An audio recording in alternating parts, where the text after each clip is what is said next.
Alright, welcome back everyone. 皆さんお帰りなさい。今日は279日目です。It is day 279. Had a bit of a yap session, an excellent yap yesterday. It went quite long to the point where the review popped up again for like a third of the stuff, so we only have 72 today of the 101. It's gonna go pretty quick. Then we're gonna roll right into HanziHero and then catch up on our Inktober prompts. Let's get into it. Pretty quick, hopefully. Still fresh in my head. It was less than maybe 10 hours ago, I think. Right? Right. Sozo.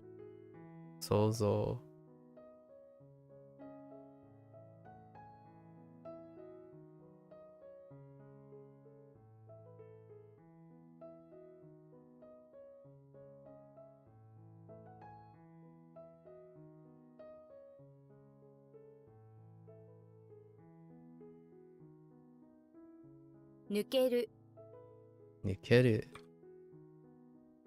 Oh wait.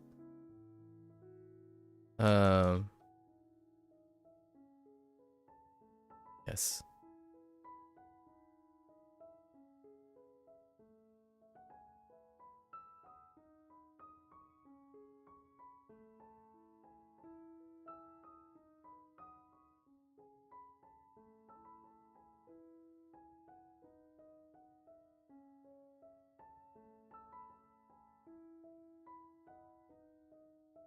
Oops. Wait.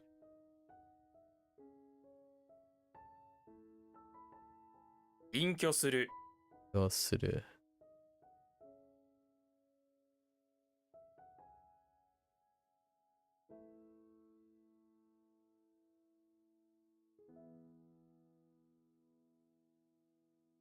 Mark.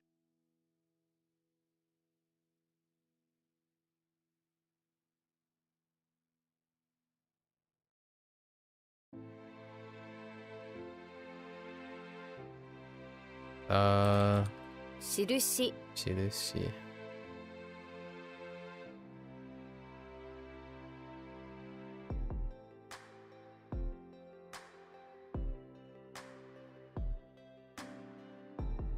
結構です 結構です. Or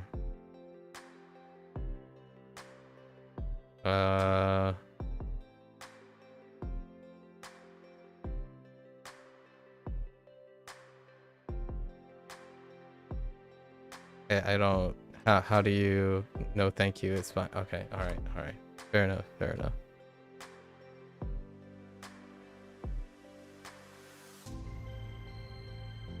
Okay.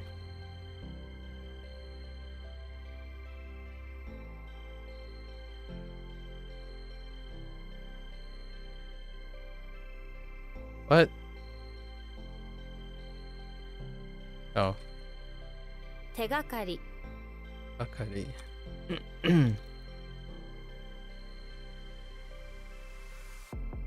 Wait a minute.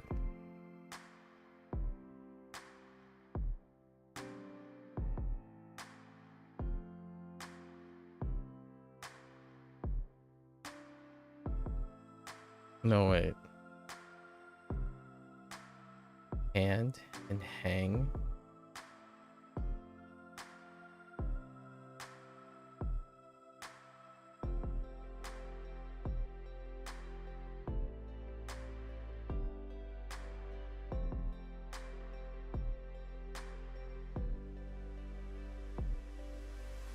Harumaki.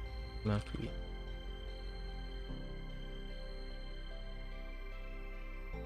故障、故障。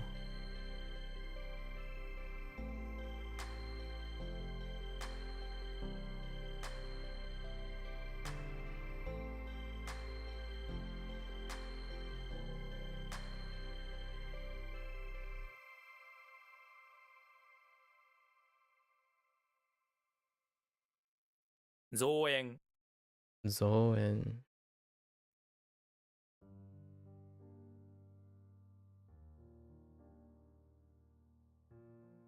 Oops. 再来年、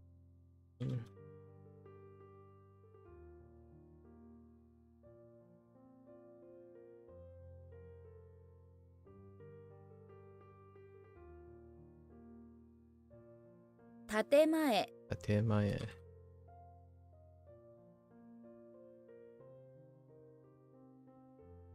お。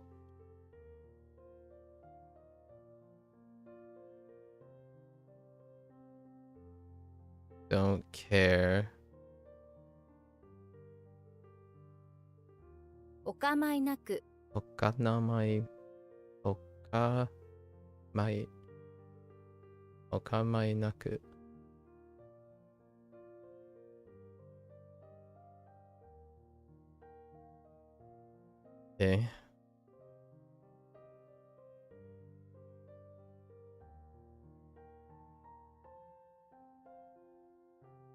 腰抜け、Okay.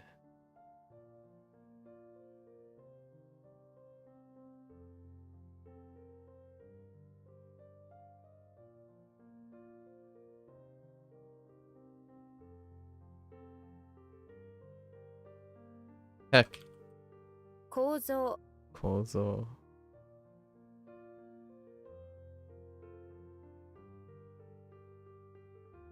There's some other word. Oh, no. It's just structure. Huh.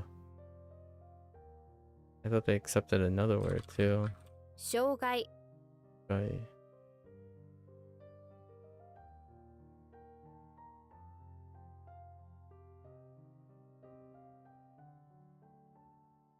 Dang it. Okay.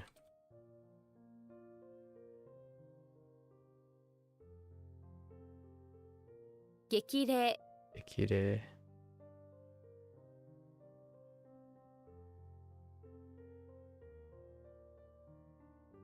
It's fine.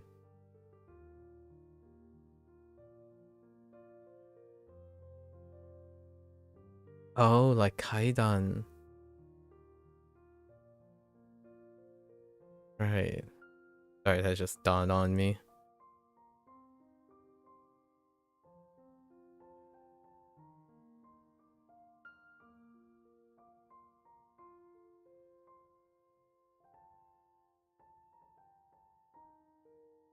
Kkanteki. Icky.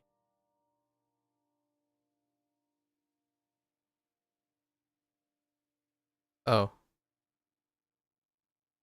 比較する、 Aktsuru.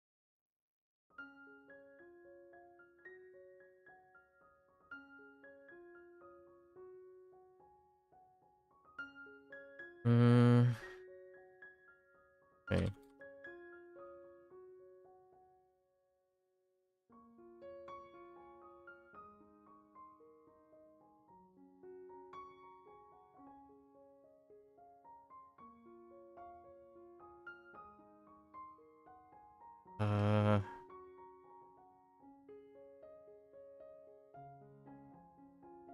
They're giving him handing over 2 things.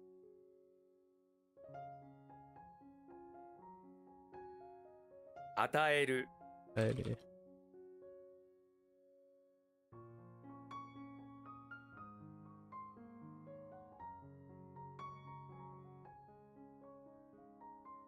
Heck.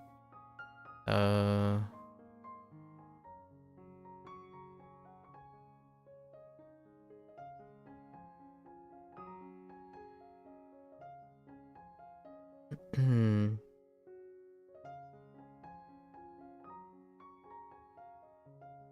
効果的、 Let's take.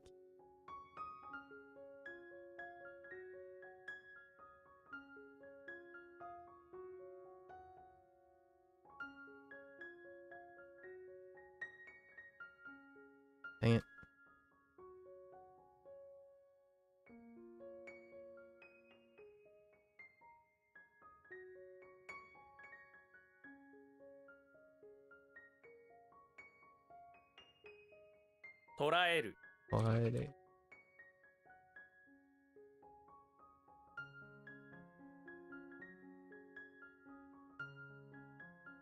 I don't have anything very good for Naya.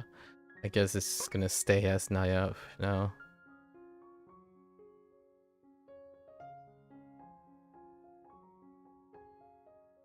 Uh,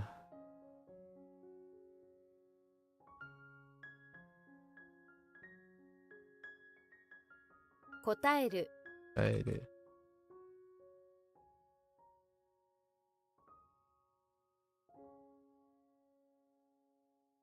巻き寿司 Makizushi.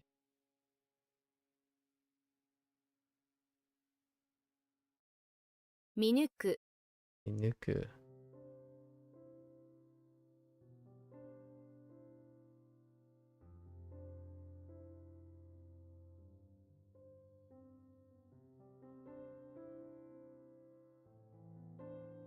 They like see and take out.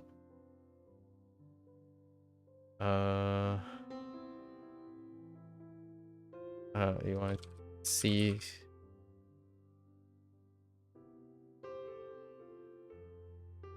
Okay.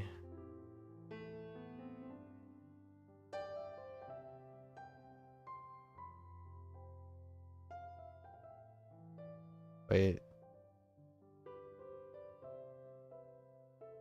限定販売 Ente Hanbai.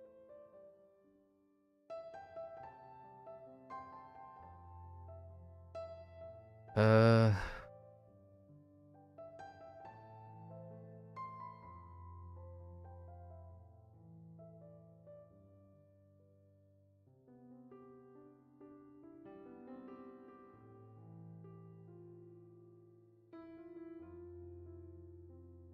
Yeah.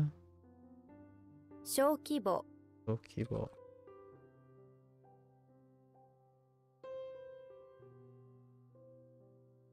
逮捕する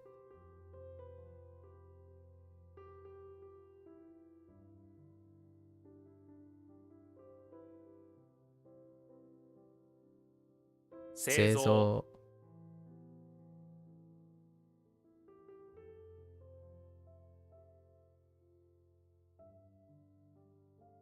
再来月 Zaragetsu.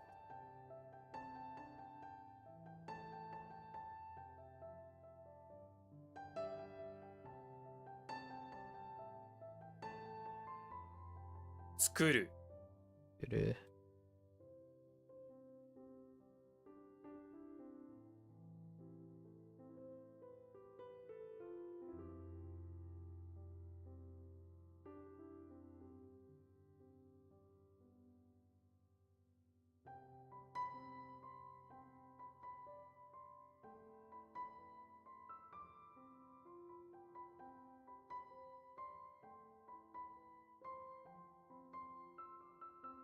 Mm.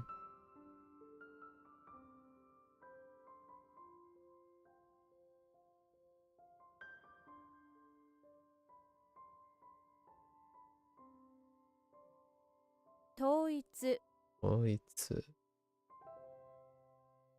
統一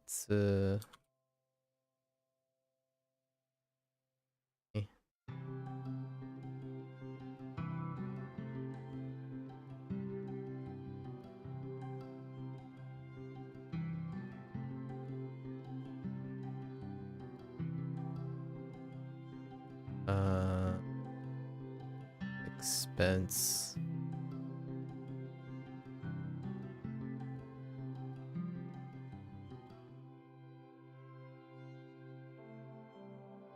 to expense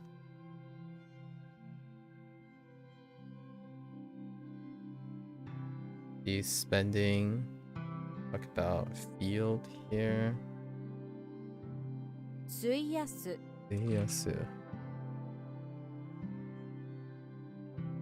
Okay. 大規模 大規模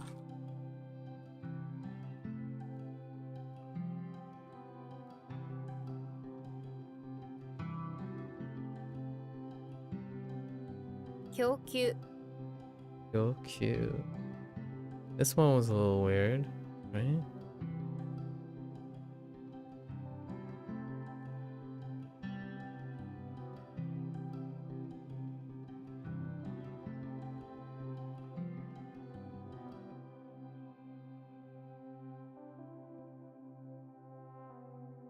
To hinder. What? Oh, to irritate. Yeah, this is irritate, right? Wait, does that?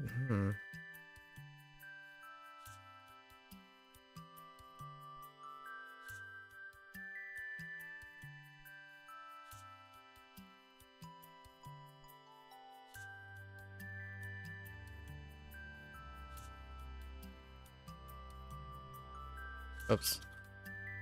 触る What is?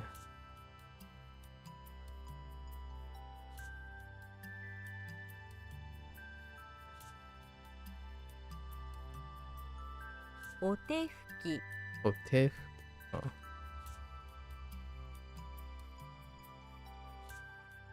Uh.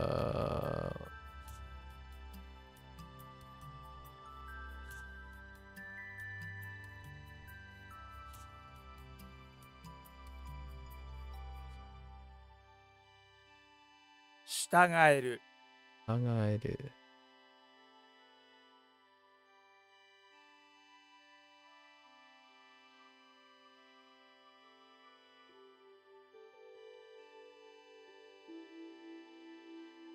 Okay.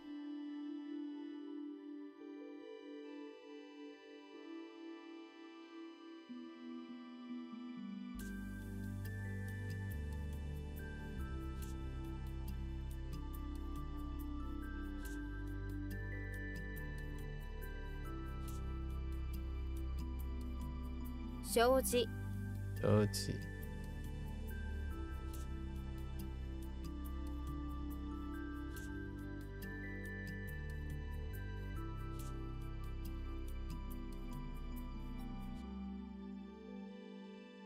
励ます出ます。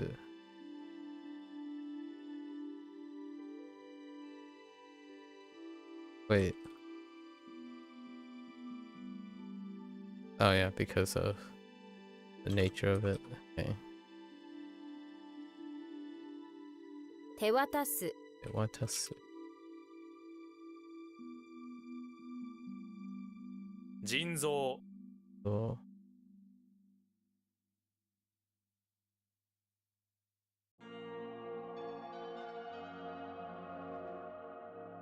悪影響。悪影響。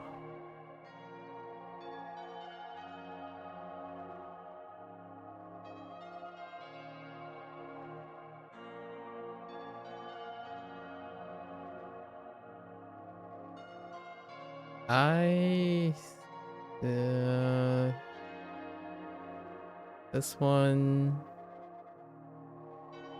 I think this one's a little different. What does it mean?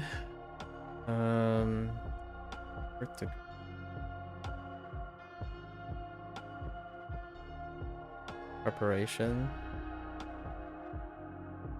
And degree is being changed, right? 支度。支度。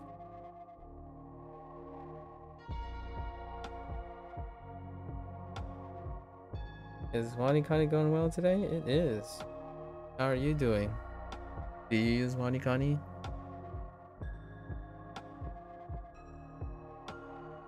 We're about to finish WaniKani for today, actually.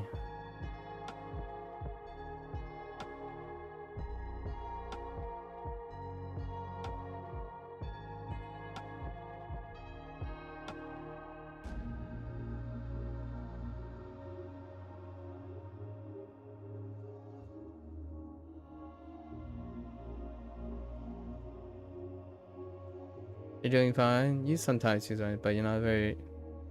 But I'm not very often. Okay. What do you use often? Oh yes. 着替え I don't know what how at my level though. Okay. So what do you do? What do you do often? Being that you started off with not doing something, I imagine you're not doing a lot of things.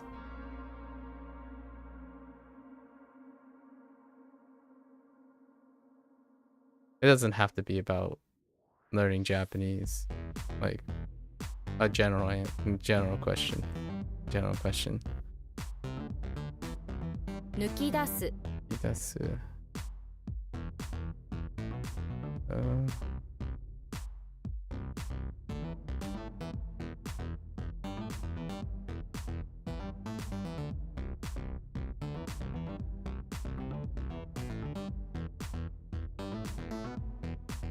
属する」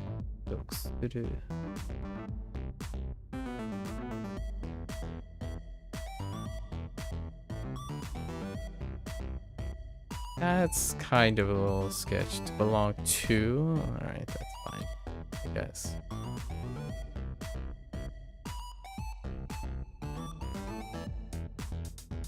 創立 Solitsu.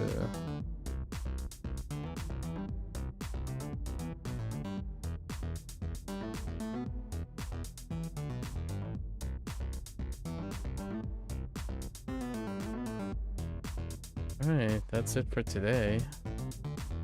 Oh, you're usually playing games, reading news, lurking on Twitch, watching anime, besides work, of course? Oh, so what do you do for work?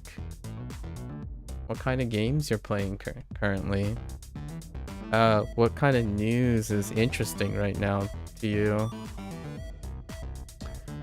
And how so about lurking Twitch? What kind of Twitch channels do you lurk around? What are the type of animes you're watching right now? The anime that suits your fancy right now. Plenty of things going on in your life. You sometimes use WaniKani when you feel motivated to learn kanji. Ah, that's fair enough. That sounds great. You're attaching learning with when you feel good to learn, right? Sometimes when you're doing something, I don't want to be in the mindset of doing it. Otherwise, it can become a source of negative motivation. Alright, let's go over our reads today. I don't have to go over so we're just gonna call them out now. We do deaf. Do deaf and monics. Do we do deaf, monics, and read? No. We skip and go straight to deaf and read today. This is day 3. Alright. Yeah.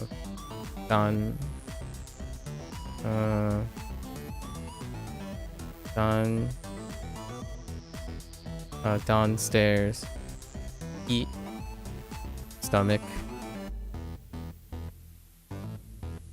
Good. Belly. Tsu. Pain.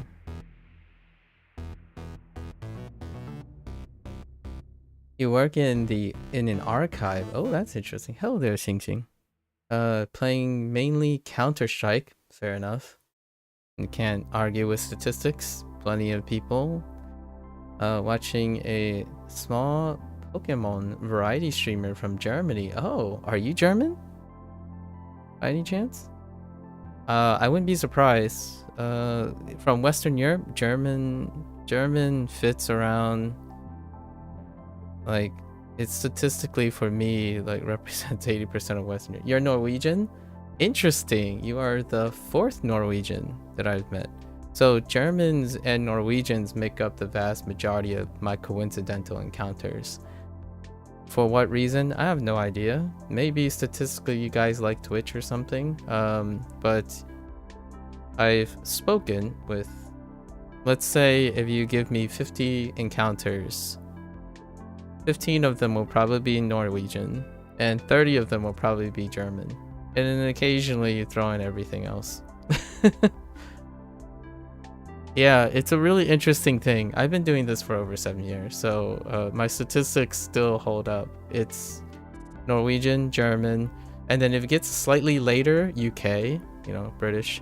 And then if I get super late, we're all the way on the other side of the planet, which is Australia, the Pacific Islands. And then during my time frame, which I rarely am during my time frame, you get Florida, California, and Texas. And that's about it. If there's anything in between, they're like I have lots of questions. Why is that the case? I have no idea. Like, to this day, I have yet to meet a Spanish person. or like a French person. Oh wait, I haven't met one French person. Despite like talking about language the whole time, it's pretty interesting. The makeup. Sing here happens to also be acquainted with being British and Australian at the same time, with those regions in mind. Sing kind of like represents all those regions at one time. It's not like okay, in my region, I forgot. There's also Brazilian, of course, Brazilian because of Japanese. But it's really funny how the internet works, or pre-selection for the internet. So you work in archive. What is that like? Is that like a sensitive thing? Should I be asking you? And then you're currently watching Gintama, Detective Conan, and One Piece. You're Dutch? There you go. Living in Australia. Yeah. What you call it?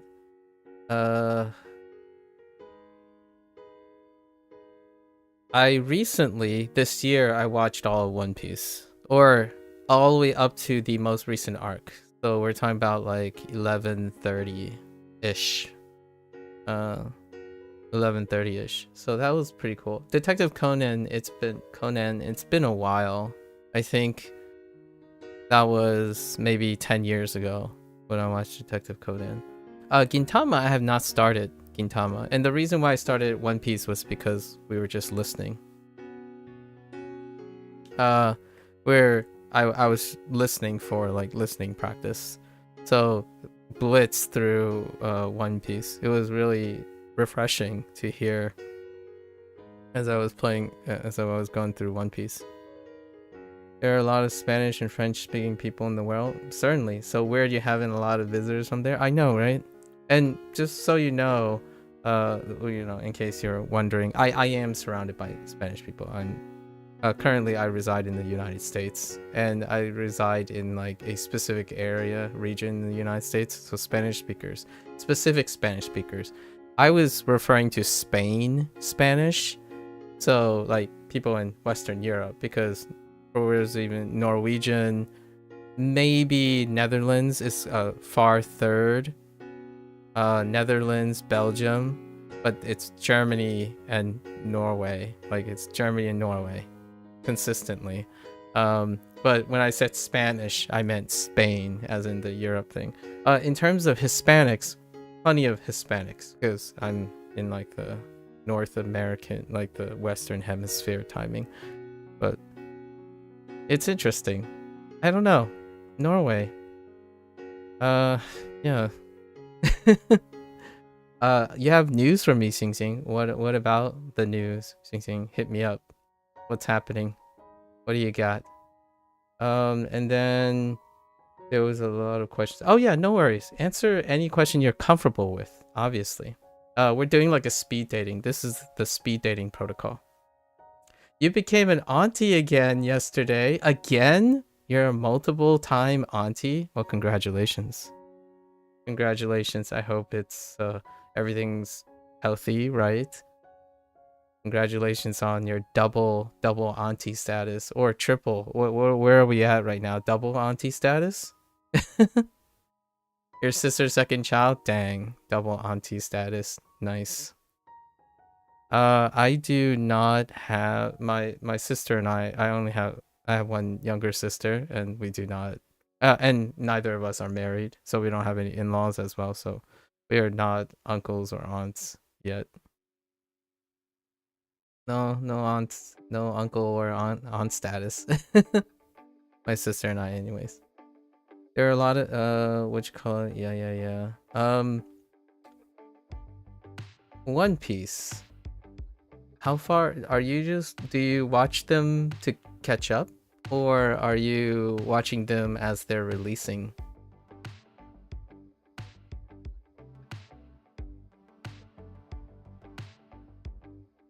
Speed dating. This is speed dating. The stranger speed date. Rapid questions. I need materials to talk about.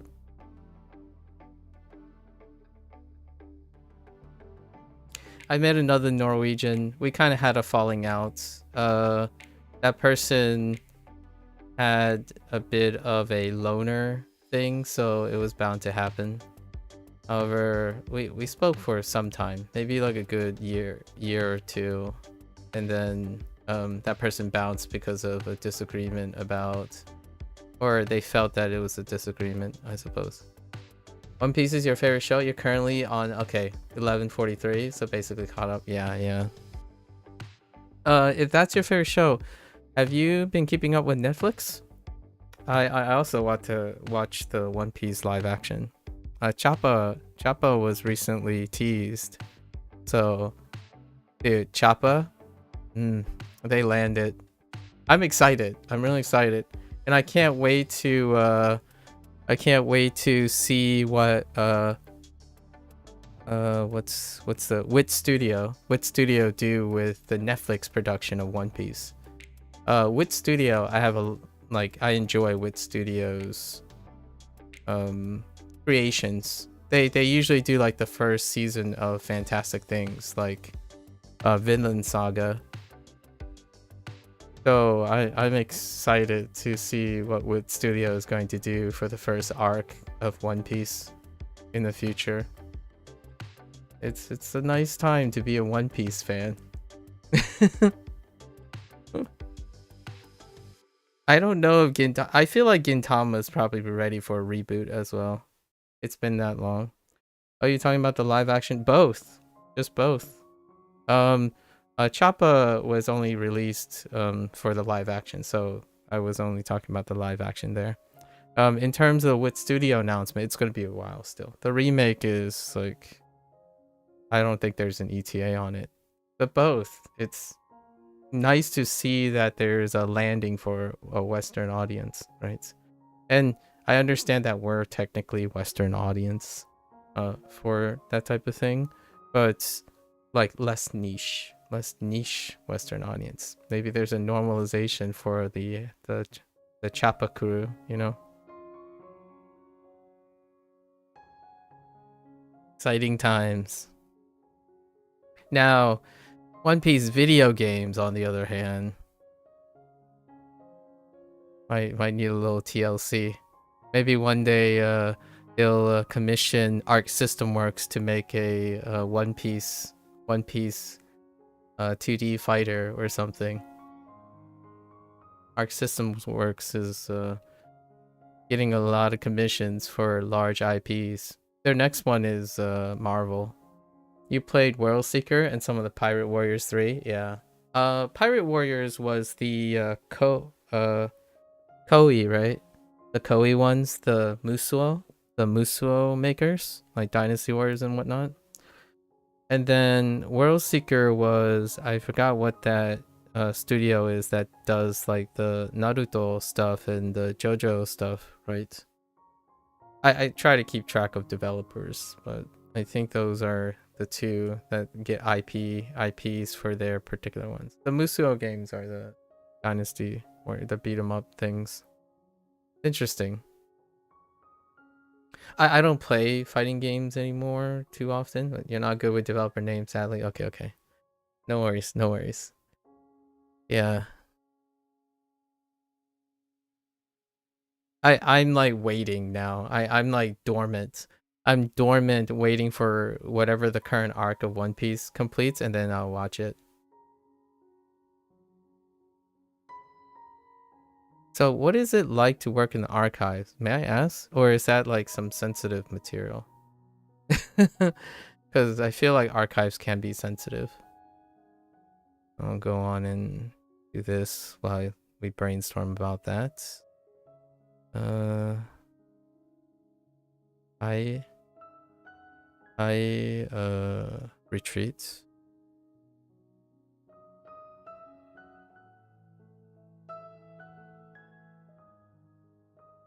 This one. Naya, Barry. Worry. Not the greatest. Spare time.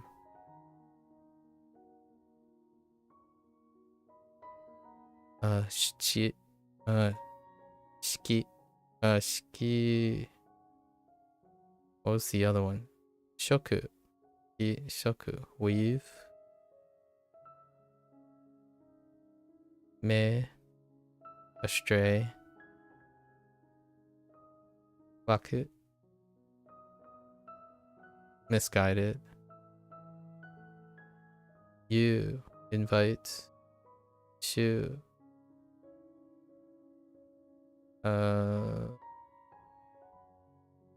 Get a position.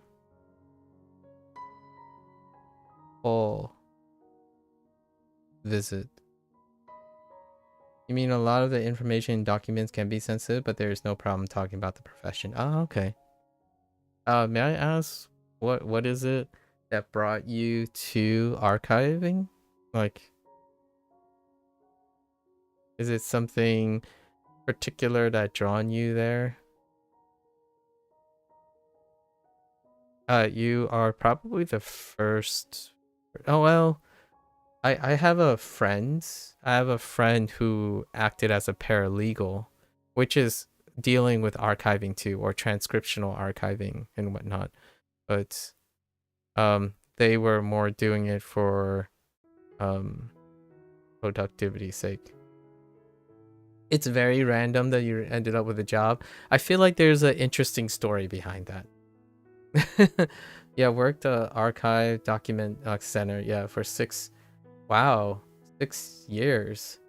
90% of the workday is in front of a PC screen. I can relate to that in an incredibly contextually independent situation. I totally can empathize with that. Even prior to in my professional time, I would say, yeah, a bit majority, or staring at invisible containers of invisible liquid, or staring into space.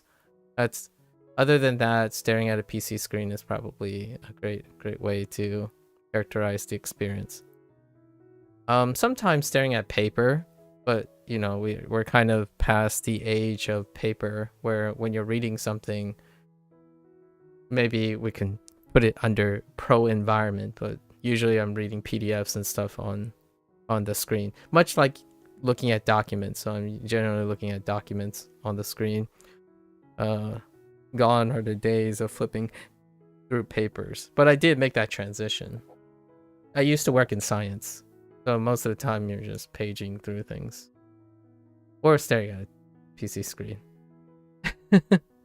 And when I think of archives and documentation, that's the context that I'm asking about, because the sensitive, right? Sensitive documents. And occasionally when people are in charge of sensitive documents, it can be a little sensitive about where or what the details of their work. Kind of like legality things.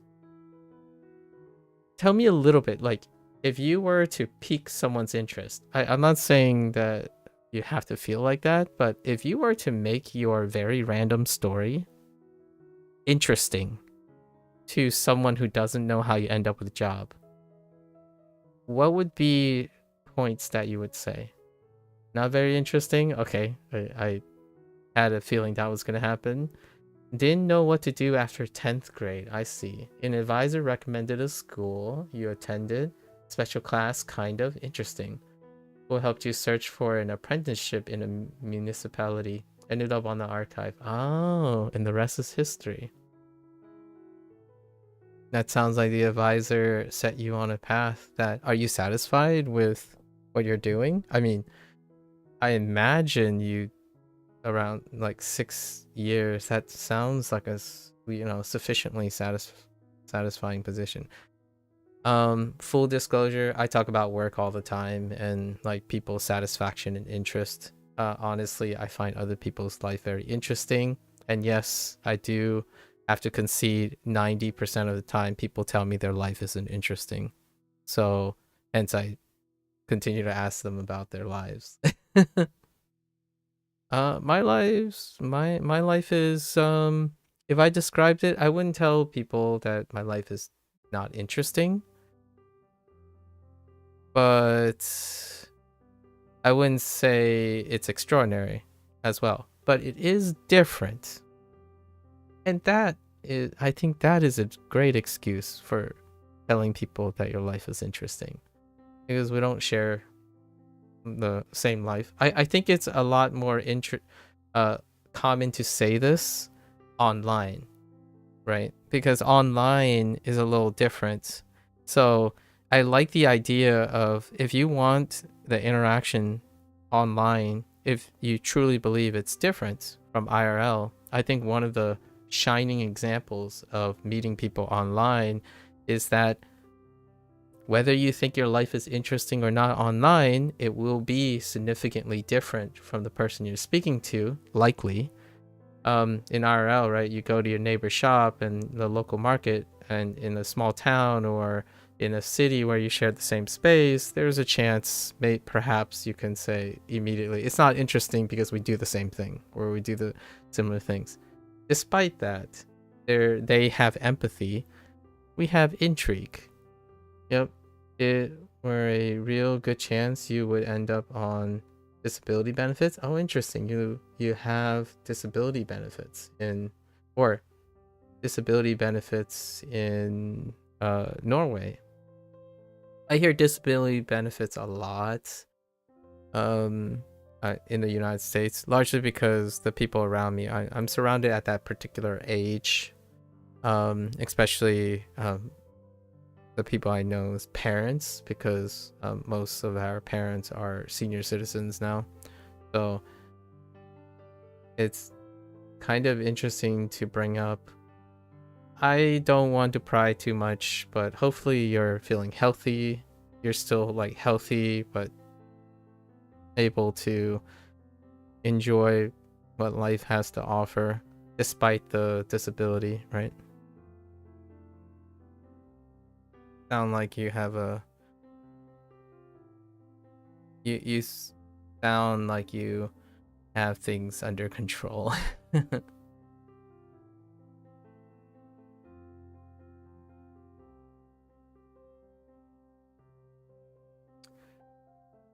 Yeah, well, welcome. Thank you for sharing, by the way. Thank you for sharing. You have any aspirations to converse in Japanese? Like, do you have other languages that you speak? I imagine you speak some sort of dialect, right? A regional dialect or accent of Norwegian.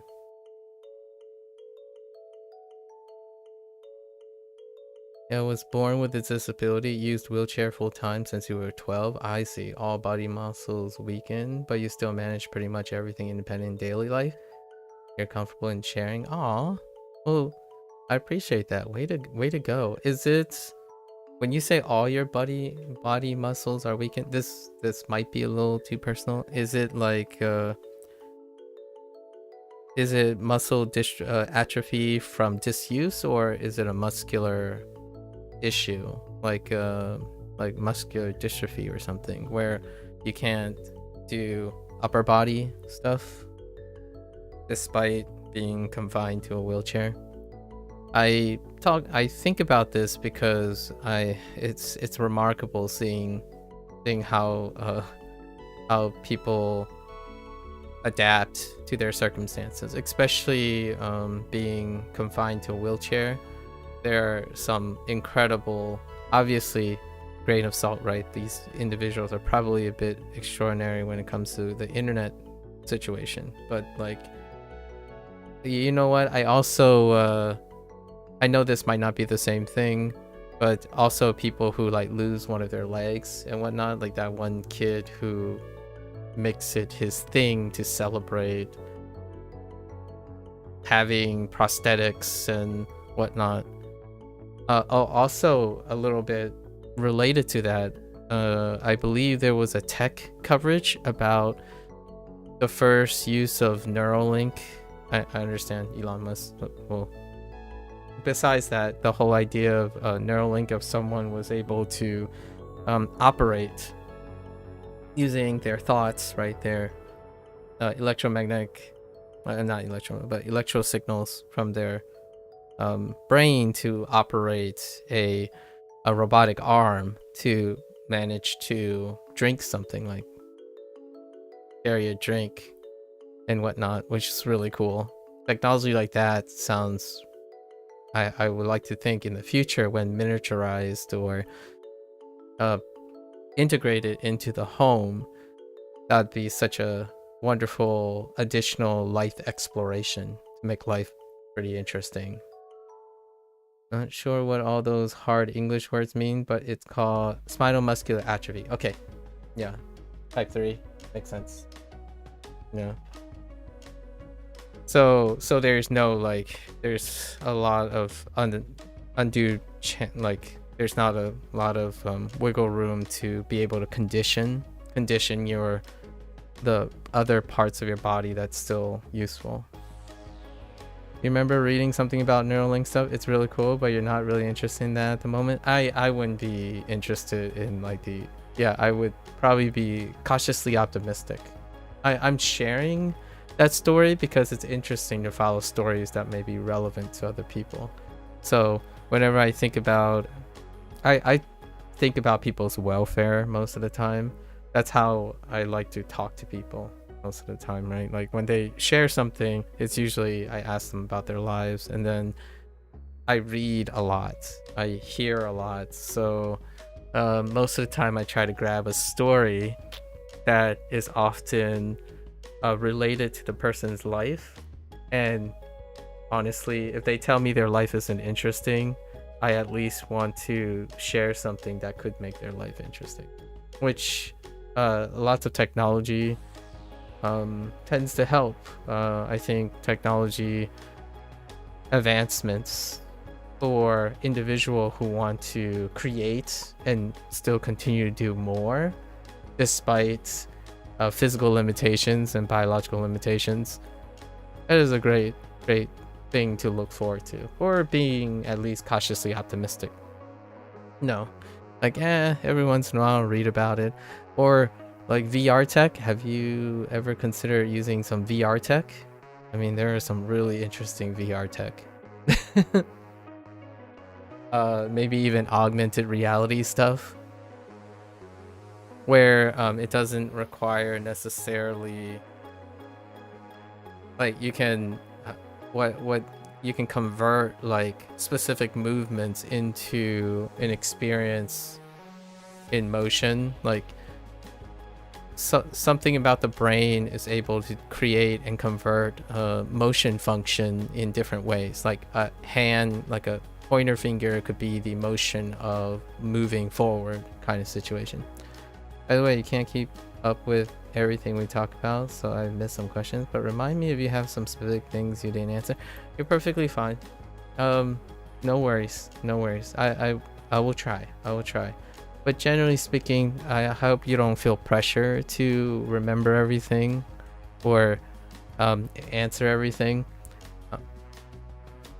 Whatever catches your attention. I'm kind of spitballing, throw some stuff, and whatever it is that catches your attention, usually that is where we go, where we would talk about.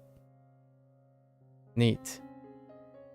So you're saying you do things independently. in daily life? I imagine you have people around you, right? That in case something happens.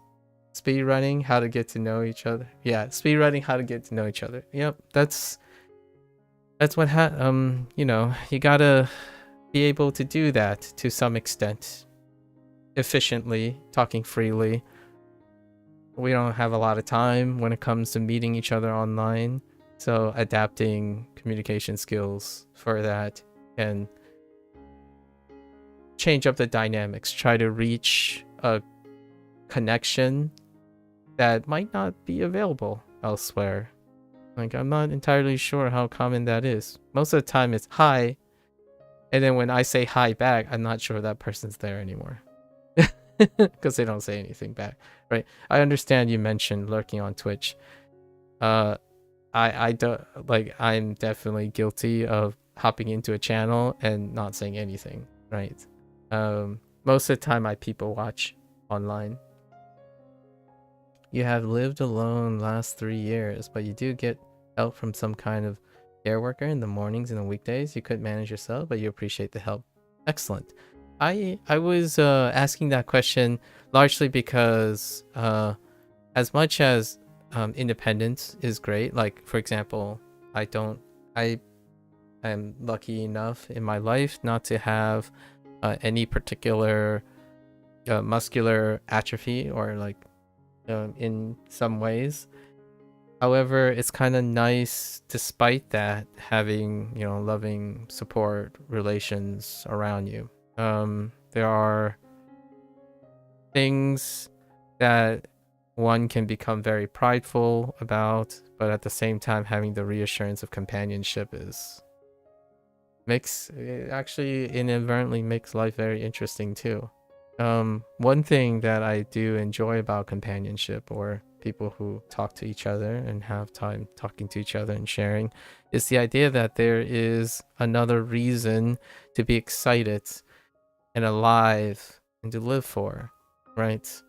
And that's kind of why I do this, by the way. It's kind of a segue into why study on Twitch, or why study and show that at all. Well, kind of nice showing that you're living and doing things. And I hope other people continue to live and do things and be interested in their own life. Sometimes when you get caught up in the internet hustle culture, you kind of stop living in the process. You end up vicariously being complacent in living through others. And it's more of a balance, right? I'm not saying do entirely one thing or the other, but it's a balance. Being interested in others while also being interested in sharing what you're doing. It's not arrogant. Like, I don't think it's hubris or arrogance to be telling people your life is interesting. Largely because the presumption is the other person probably knows nothing about your life. Like, here I have one question that is on the top of my head. What is it something that I would do normally that comes up differently every time? You get the feeling that I'm a really reflective person.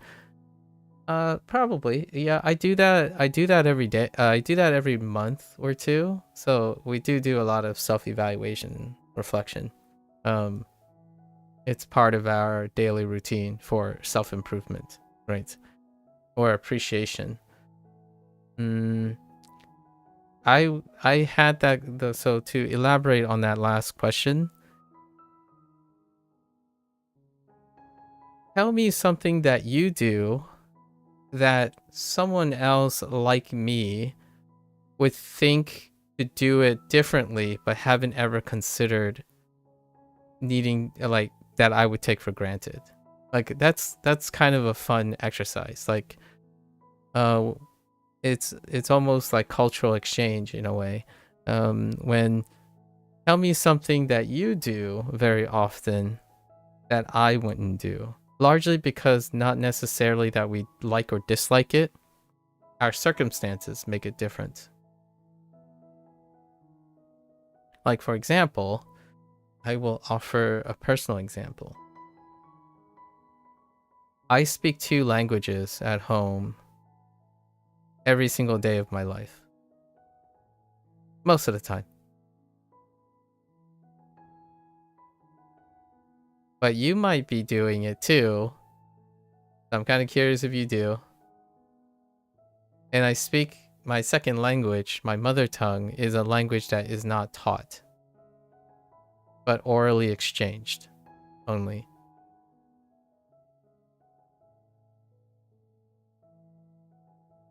Speed dating.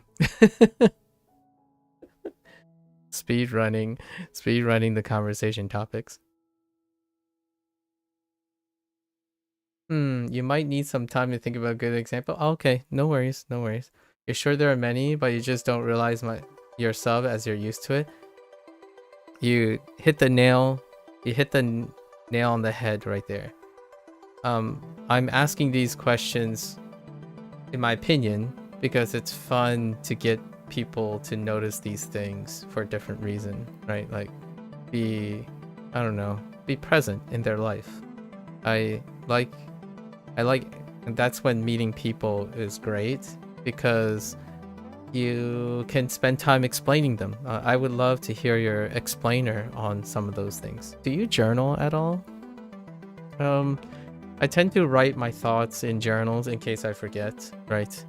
I'm getting up in age, so I tend to forget. So I write these things down, and that's what I do most of the time to try to appreciate what I have in life and the stuff that happened, and then how explaining that can get me interested in other people's lives.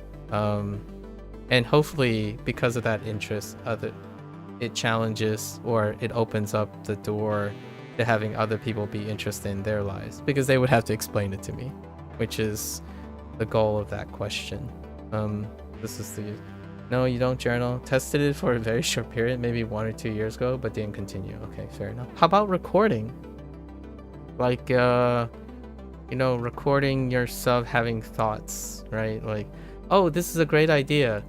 Hey, oh no, I can't say this phrase or else I'm gonna activate all my phones, but like, hey, your favorite assistant, make a note to myself. I want to try to do this. So instead of like literally journaling in that way, like traditional journaling, perhaps like some sort of interesting recording device for personal use. Obviously, you don't have to like go crazy and do this type of thing if that's outside your comfort zone. And then there's a chance those ideas can be one of those days you're like, I wonder what's in my tool of random thoughts. You just break open, it's like, what was I thinking? Pink flowers with a black wallpaper? I don't know.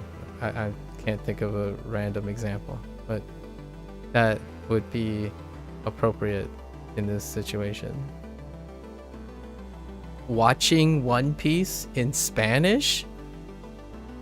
Actually, I might actually watch One Piece in Spanish. There is some Spanish words in One Piece, but not sufficient enough.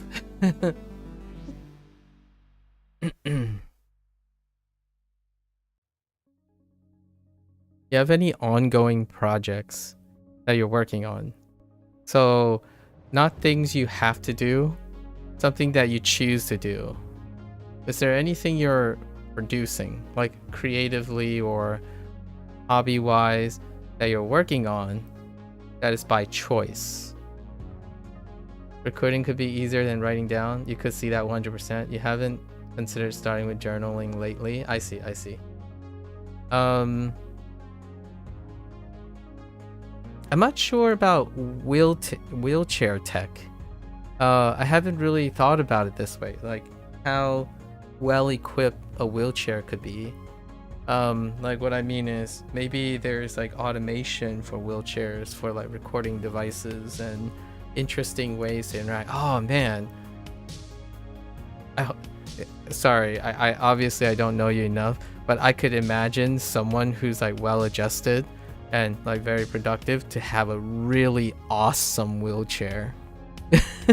Like it'd be like with a touch of button, you're practically in your commander seat, so you're like Star Trekking it up, right? You're like, all right, man, I need to catch up on something. And you just hit a button and it just happens. I mean, I'm seated most of the time too, so all I can imagine is like, man, I wonder what it's like to like spend your hobby time trying to make your like retro kind of like fitted your wheelchair so that it does all these cool things. Oh, you don't currently work with anything creative? Okay. It's just consuming, huh? Consuming some media and whatnot. Oh, there was one question, since you reminded me. What is an interesting news story that you're reading right now? And say you read the news. I'm kind of curious. What is capturing your attention right now? Right now, for myself, I again reside in the United States, so the government is shut down right now. So I'm keeping up to date with the economic fallouts, the ripple effects of businesses and running operations while the government is shut down. So right now, the current government budget is being discussed, right? And like contentiously. Yeah, consuming content, basically news, anime, Twitch, right? And playing CS with friends. Yeah, news. What's a recent news story from Norway? That's a very different perspective. So, your news is the perspective that you have on news is probably incredibly startling different than mine. I'm not even sure if foreigners are aware what a US government shutdown is. It hasn't happened in 7 years. I was actually working for the government during one of the years that there were shutdowns, but it's been a while, and I don't know if this I don't know if this happens in other countries, so that would be a really interesting topic. But curious what is on the Norwegian news reels right now. What are we talking about? And obviously a secondary related to the government shutdown, the trade war is reignited again recently, so there's that to keep track of. The US Chinese tariff stuff.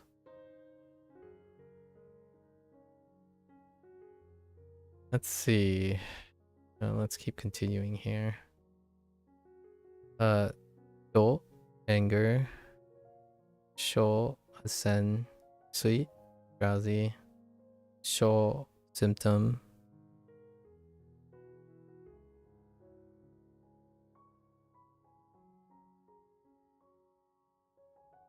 Heck.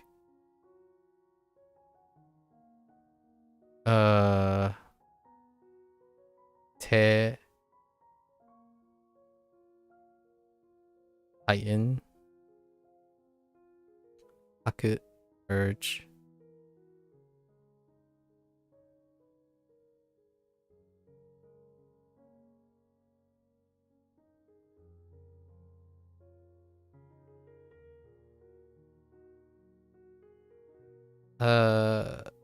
Ako ga yearn. Goku. Goku to Kyoku. Extreme. And healthy. Ko, ease or peace. And ro or guy. You try to keep updated with all the local stuff in your area, okay? Also, you read NRK, the National State Funded News. Interesting. It's very varied, but it has been a lot about the Palestinian-Israeli conflict, I see, and the Ukraine-Russia run. Yeah, I maybe once every 3 or so days, there's an update on those conflicts on like my newsreel, and Trump is in the news every other day. Okay. All right, so I imagine then you're probably familiar with what's going on now, where just recently a new line of tariffs in the trade war is happening, and then there's a government budget negotiations happening right now. Yeah, that sounds about right. May I ask, so is there anything you do particularly different in CS when you're playing CS?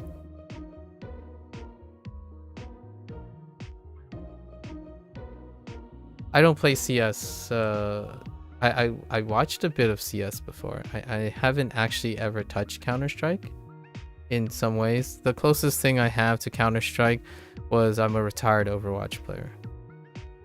And when I mean a retired Overwatch player, I don't mean like I retired from the professionals, right? Largely more like I retired the game because I keep up with certain live service games, and Overwatch was one of them, but we recently rotated Overwatch out like 3 or 4 years ago.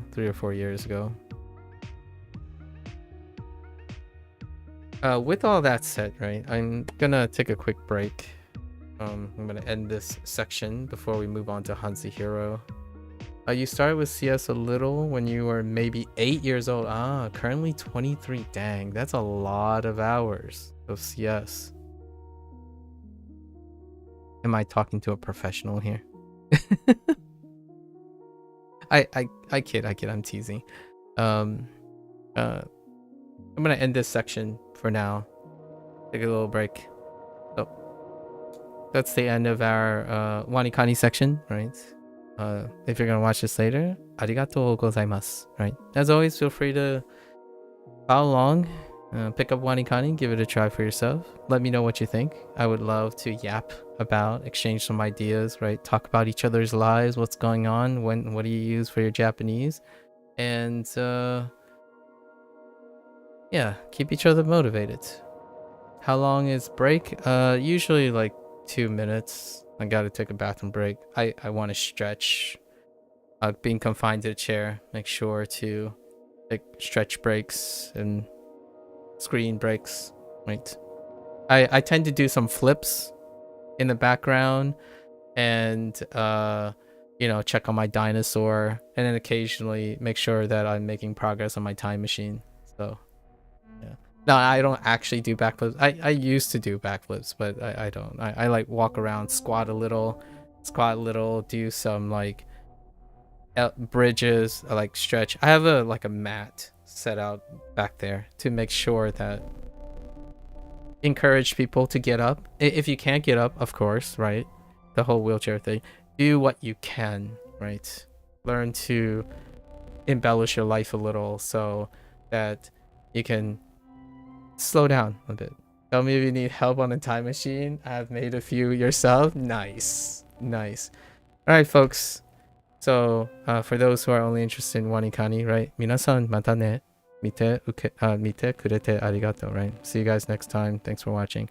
I'll be right back. I'm gonna get up, stretch again, check on my baby dino, and I'll be back for HanziHero. Thank you.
Alright, folks, welcome back.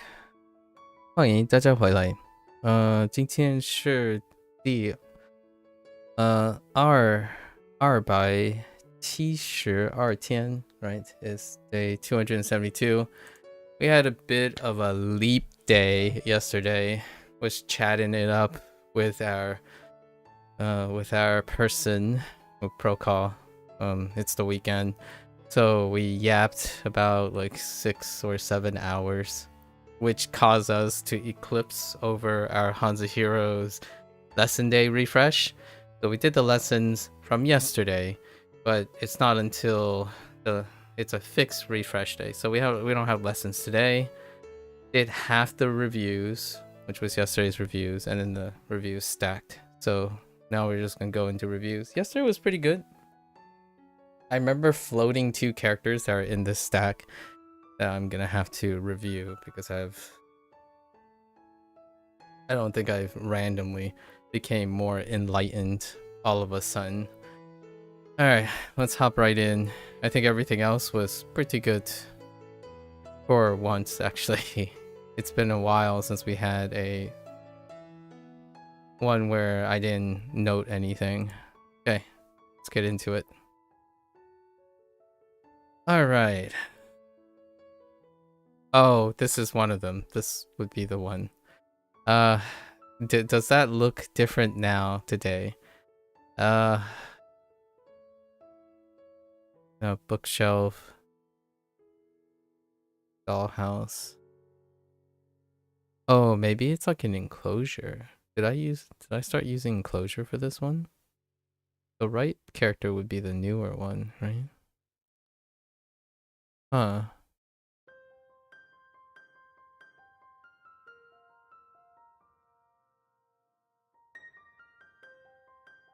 Nah, this is the one we floated. Heckin' yet. Oh, man. Yeah, friendship. Maybe we can improve upon this.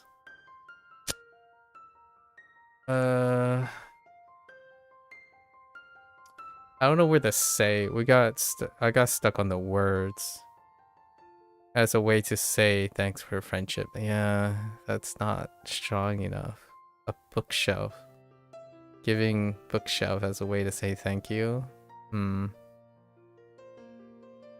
materials, bookshelf, and dollhouse. Oh.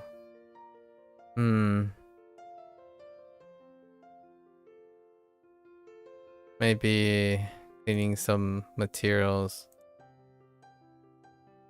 from a bookshelf.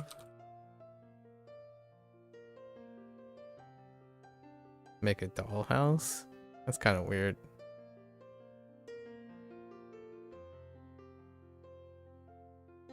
And Yoshi with dollhouse? Kind of makes me think of Zeus a lot of times. Bookshelves have a lot of Zeus in it.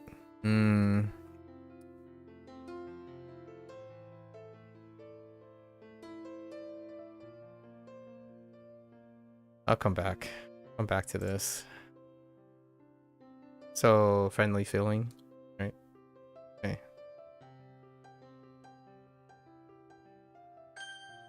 Okay.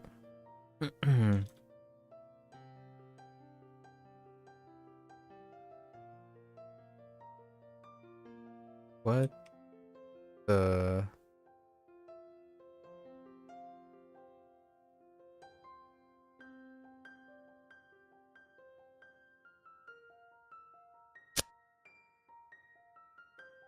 What?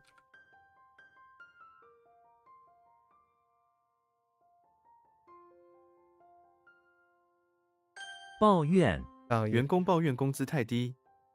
抱怨。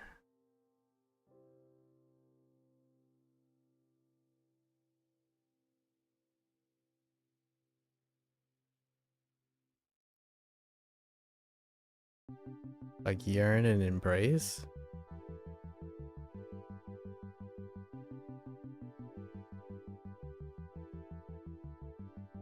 员工 workers, so 员工抱怨工资太低.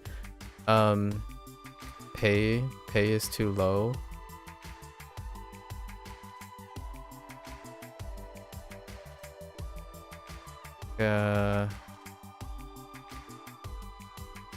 Alice embrace.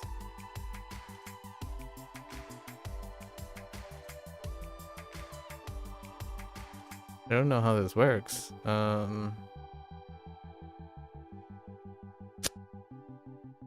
Maybe we'll come back.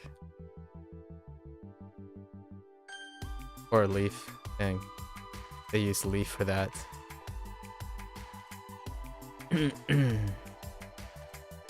Oops. 木屋。 Moo. 我们在森林里找到了一座木屋。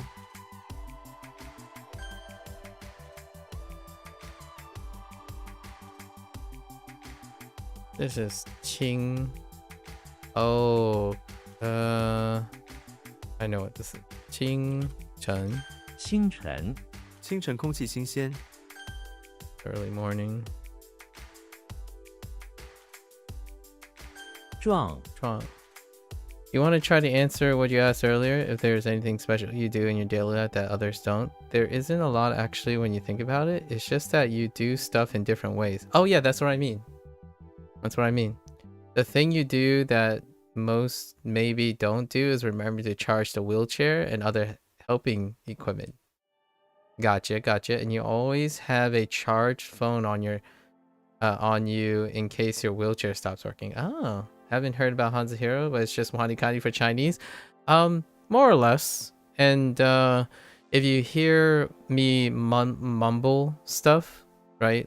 Or say something out loud, generally speaking, that's what makes HanziHero different. So I can illustrate very quickly the difference between HanziHero and WaniKani, and it's more of a demonstration than a description. So for this, for example, what is similar you'll find is a radical construction. So this is waitress, and this is bulldog or dog, right? Because this is Inu, right? Inu, and waitress is waitress.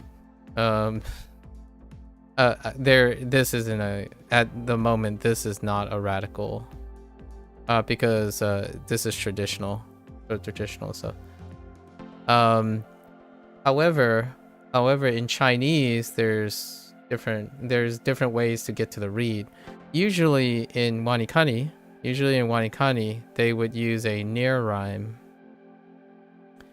and then associate that near rhyme with an English word, and that English word would then form the context would be surrounded by context of the mnemonic, and oftentimes the mnemonic will then try to elicit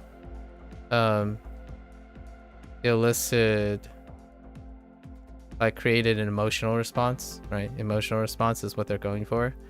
And oftentimes obscurity is also a technique. So obscurity makes it pop out, and emotional responses create encoding things. These two things, emotional response is still in HanziHero, right? It's still in HanziHero. Obscurity, not so much. It's more like using popularize. And popularize is a difficult question because pop culture has changed since this person's generation. Kevin instead of Koichi, right? Koichi is the original person who wrote stuff until recently, or maybe more recently. Kevin is the writer of the content, and he has a brother, Phil, who is back-end, like a programmer, and they both program to some extent. Kevin is in Taiwan, as far as I know, and Phil is still in Florida. And they're both Floridian. So to give you a context of where this stuff is coming from. So the thing that they're doing differently is they're using initials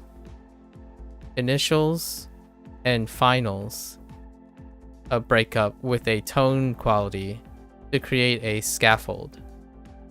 So to illustrate what this means, is that in order to know what this is, you don't use WaniKani's near rhyme context to do this.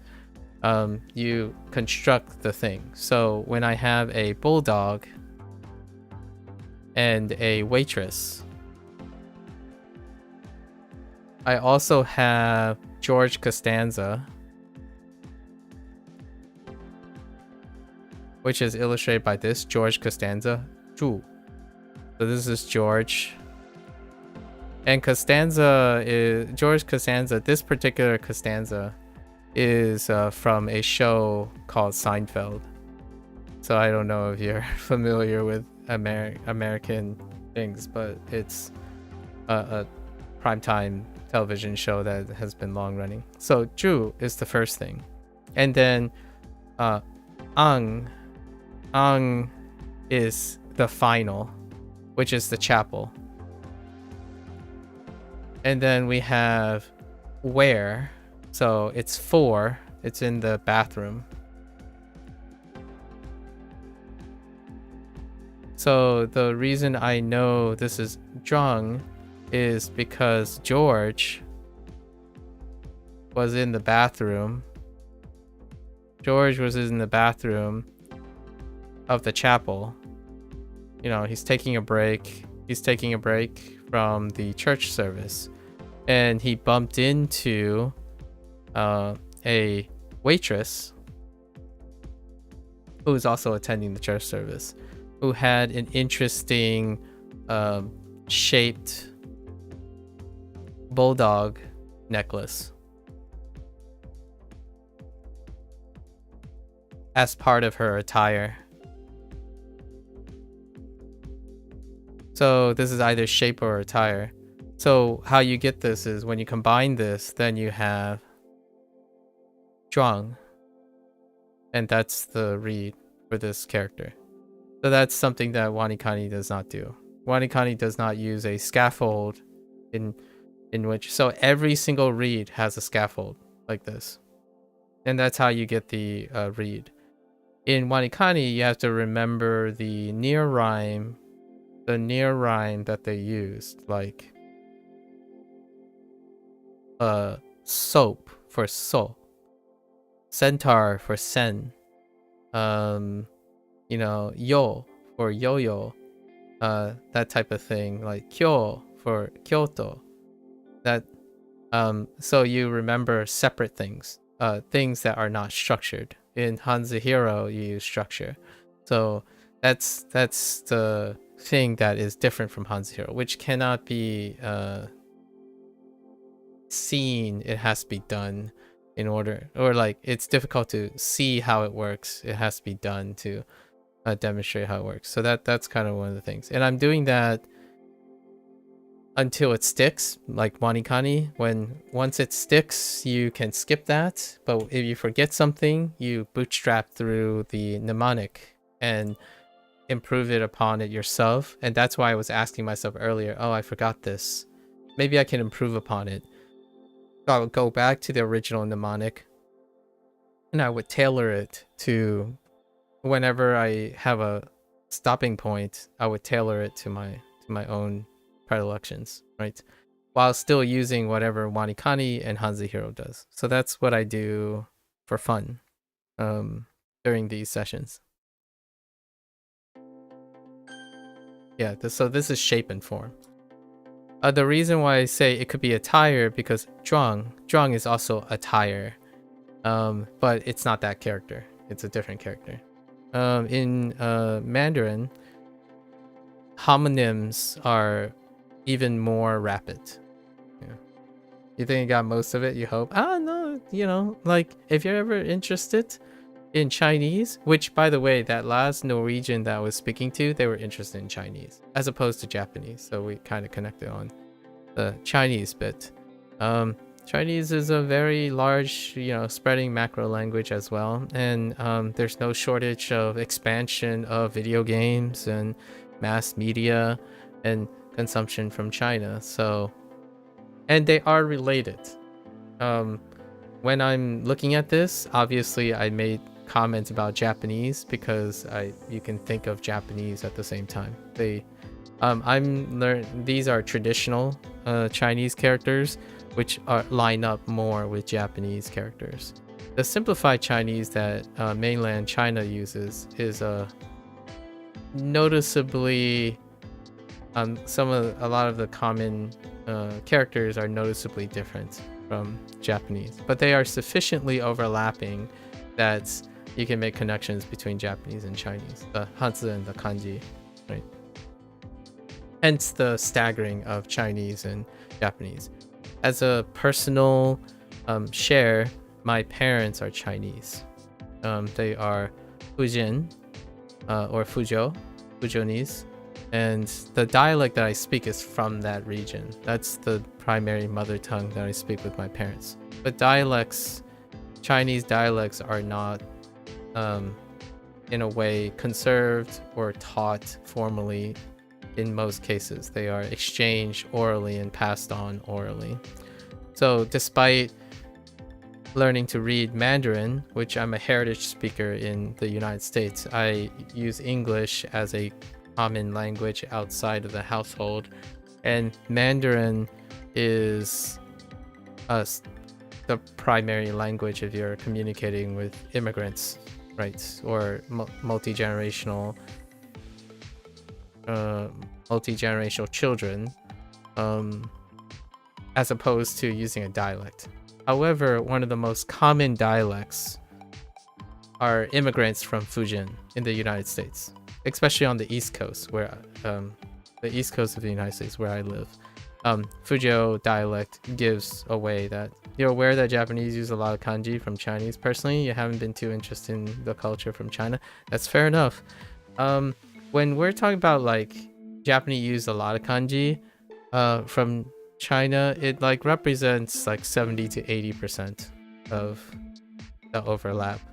The difference to attract them is there are a couple like notable Japanese modifications, as in there are some that they're kind of not simplified or not traditional, and those are the Japanese modified ones, but they represent like less than 20%, and the rest is filled in with kana, right? And kana functions for the Japanese grammatical structure, which Chinese do not use. In fact, the stuff that people talk about in Japanese when they talk about like, oh, you know, quote unquote conjugation and the particles and whatnot, they don't exist, and that stuff just simply is context in Chinese. So like, to be reductive, there are some things like it, but most of the time it's context. So like, if you're talking about tenses, like past tense, present tense, and future tense, most of those tenses are context. There are like a few examples that there are somewhat of a tense, but in Chinese it's fully contextual. So you say the time of day to infer the context of past tense and future tense, like future, present, present perfect. You don't conjugate them into something else, like right, like kaimashou. Kaimashou would be let's, right? Kaimashou, and versus like kairu, right? Or kau. So you don't do any of that. It's even more context based. It does sound tricky, but hear me out. When you get comfortable with the language, like in English, right? Most of the words we use in English are context specific as well, over time. So when you get really comfortable, it gets to the point where it's like the growing pains with Japanese, because Japanese is also context based, right? Or more context based, as opposed to English being a descriptive language. When you get comfortable with it, you start doing that with English as well. And then when people are very comfortable with English, they start doing it with English. Like, for example, words like almost all,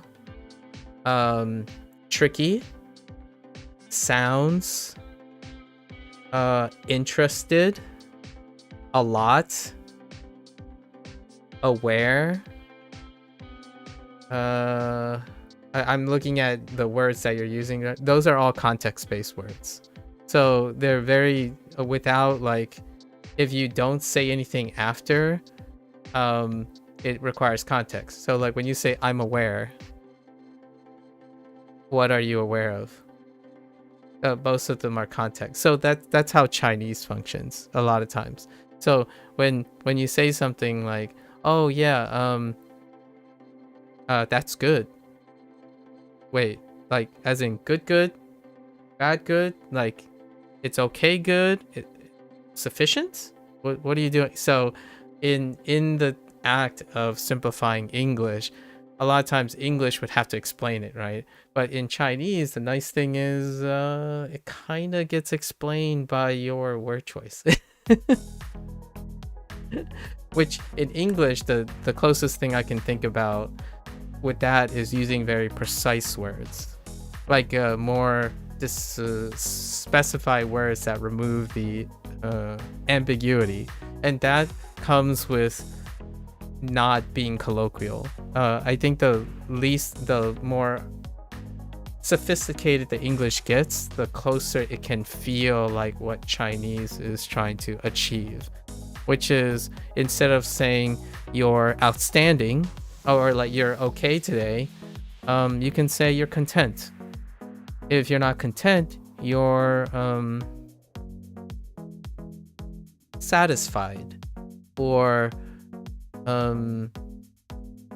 instead of saying I'm hopeful, you can say you're cautiously optimistic, right? So that's, but in English you say it with words, and in Chinese it's kind of contextualized in the context. So when someone says 我是美国人, right? If I just say I'm American,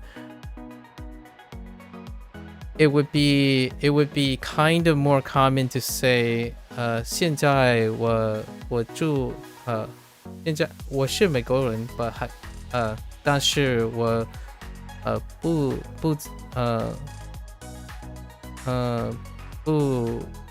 住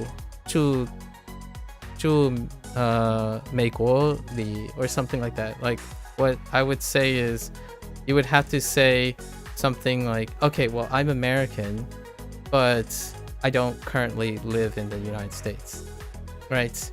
Like that's a way to contextualize saying you're American, but also you want enough context to say, well, it would be a little bit misleading if you assume I live in the United States or something like that. So you would stick, I kind of said it backwards in English, like I converted English. You would say I live in, I don't know, in like China, but I'm American, or I live in China and I'm American, that type of thing, because then you get more context. So a lot of times speaking is interesting in English. When details are omitted, you have to guess in English. The habit formation about Chinese is that you end up explaining a lot of those things in it. Like, 今天我迟到了. Basically, today I was late. So, because you said today, and you said I'm late, it's gotta be I was late, not I am late, right? Or like the feeling would be, they probably say they are late now, like have been late as opposed to late. 我迟到了, there's a way to kind of mark that, but it's so difficult to describe, but it ends up being very convenient. And the thing that I like to illustrate when it comes to English is imagine all your helping verbs just go away. And then also imagine all your prepositions go away. Would you still be able to understand the English? You probably still will, because you understand the English enough. So like, for example, I am aware will still be there, but I am aware Japanese use kanji from use kanji Chinese. So if you wrote I'm aware Japanese use kanji Chinese, you probably get most of the idea from the English if you omit all your prepositions. So it's one of those funny things whenever you hear my parents try to speak English, they don't speak English, like they prefer not to, and they also don't learn English.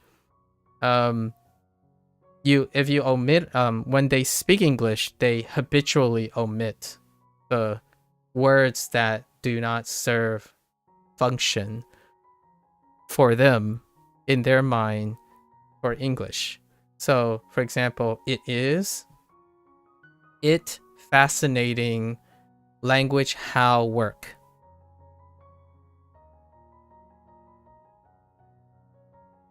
It fascinating language how language work, right? It fascinating how language work. That's good enough. There, and when you get used to it, it's like when my parents speak English, you can still understand them. Like you understand what their English is because you also speak the language that they are in. And in Japanese, it's very similar too. So when I'm learning Japanese, if you're translating, you can skip a step. You don't have to rearrange the English words because the English words already make sense too when you internalize the language.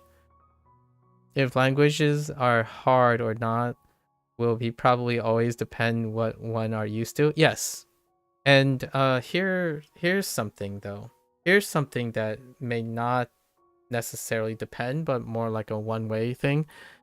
When you spend a lot of time comparing and contrasting a mechanic that you're using, if you have more than one conflicting mechanic, it makes it a lot less difficult in general. It doesn't necessarily it's not one way. It doesn't become a dependent, like it doesn't get harder. It generally gets more dynamic. So when it gets more dynamic, it can use up more energy for sure. And I guess some people can see that as getting harder. But the thing is, curiosity creates this flexibility.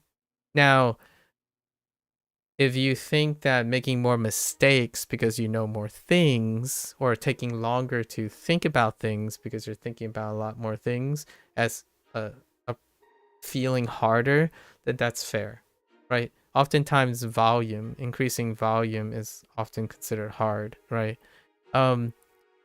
Understanding English and using English in different ways because of learning a different language makes English more interesting. So it becomes easier in terms of how things are. Like, my emphasis is that learning things is when people think about hard and not hard. However, if you're constantly learning things, the wonderful thing about being human is you become accustomed to it. So talking about these things regularly makes it so that the hardest thing is not to learn something now, as opposed to learning something. Like doing something that doesn't require learning something is the harder task that I have to do each day. Like sitting there not thinking about what you can do with something is difficult for me. It makes it unrewarding. It's something that I don't do very often. Like asking a hyperactive person to go and meditate. That's probably the hardest thing they will do. So the depending thing, I agree with you. However, some things some things tend to go in one direction and not the other direction. And one of them is learning a language. Learning a language, the fascination with learning a language can be applied to other things, like playing a video game. Each video game has a different language. The question is, do you see it as a language or do you see it some way around? The brain tends to be lazy, but you believe you can train it to not be for sure. The brain? Yes. Yes. Yes. The brain is still lazy when you train it to not be. So hear me out. Hear me out. If you're constantly learning, then the easy thing to do is the lazy thing. You hear me? Like I don't know if you I'm trying to express how I feel about it. It is lazier to learn something when you're doing something, for me, because it's easier to do that. It's harder to do the things I don't tend to do, so the brain is always lazy despite training to do something that might be seen as productive. So like, it's easier to do the things you're trained at for sure, and it's always lazy, and I totally agree with you. So one thing I can't do really well anymore is to laze around. Like I can't, if you ask me to go on vacation and sit on the beach for like an hour, the first thing I would do is I would break out a journal. I would start brainstorming ideas while sitting on the beach. Right? Like, because the thing I want to do with my time is the laziest thing I can do. It's the most comforting thing to do, journaling. But what seems very difficult and possibly productive to someone else who doesn't journal, journaling is the lazy thing to do because it requires the least effort. Which is really weird, but that's, yeah, our brain is weird. So I totally agree with your statement. I just wanted to add a little bit more to it, like from my perspective. So you do the things that you're most used to, no matter how productive it is, or no matter how objectively productive it is. Like, for example, some people like to go to work.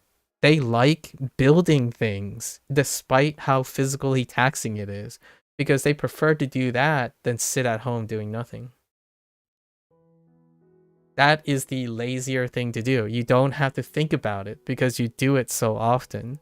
So I wanted to even, like, that's like exaggerating even further. It is universal. It's a common, yeah, it's definitely, the brain is lazy.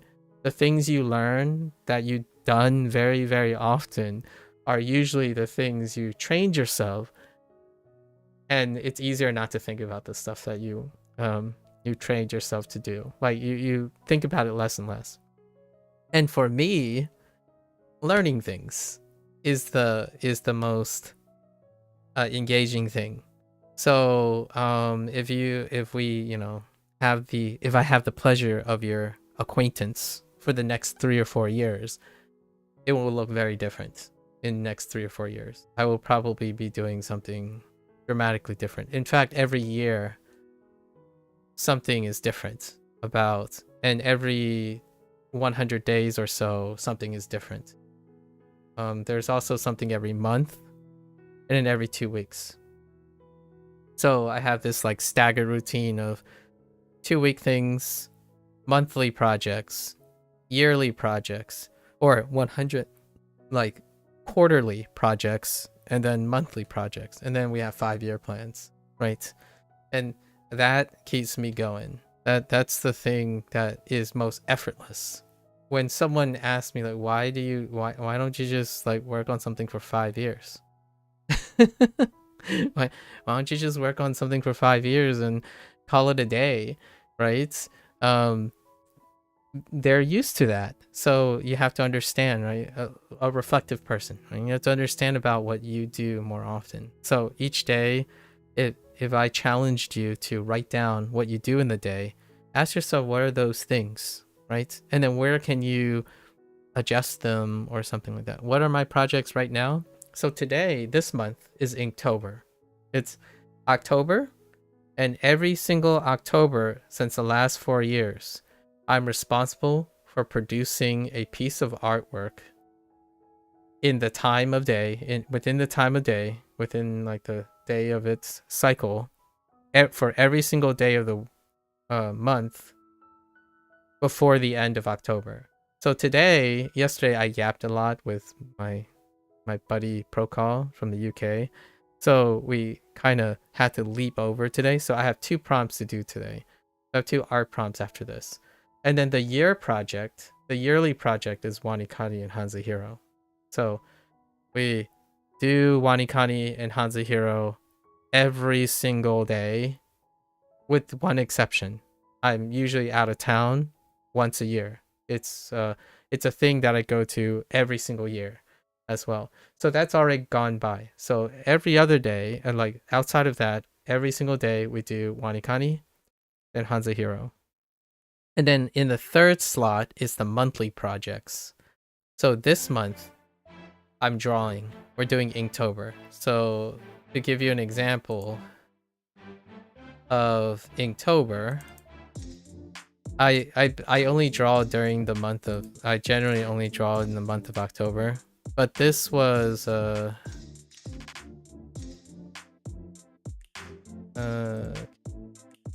this was yesterday. This was 2 days ago.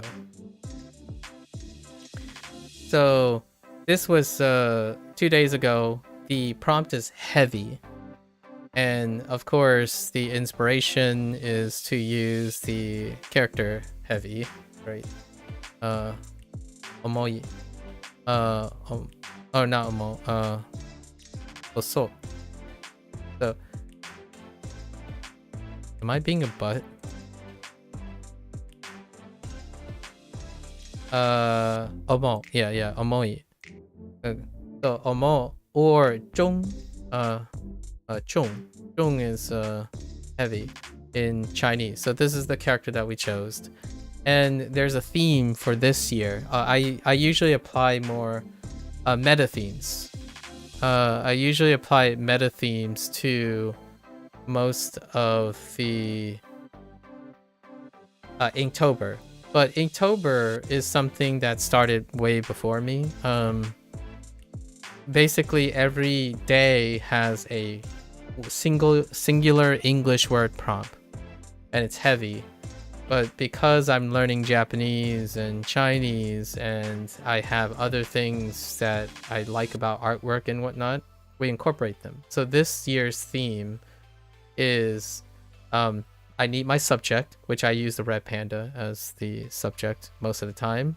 And we're using cards because WaniKani and HanziHero are SRS systems that are presented as flashcards, right?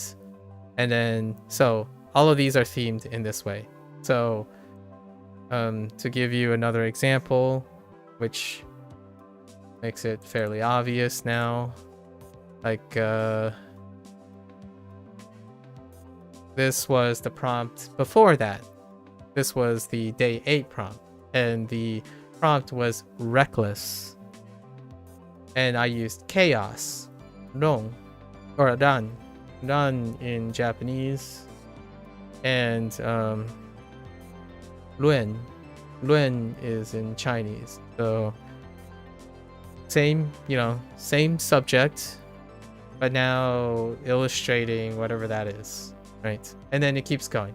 So far today we have to do yesterday's prompt, which is sweep, and today's prompt is sting, and I will be creating something for that. I think so far out of the 10 or 9 that I have done, it's improving. It takes a while to get back into the groove of things, but those are the last 2, so it's not too bad, right? Today I'm probably gonna do a black and white sketch instead. We experiment. The stuff in between all the stuff, I'm also practicing and learning and trying to settle in on different styles and whatnot. It's a great way to flex the creative juices, right? So that's this month.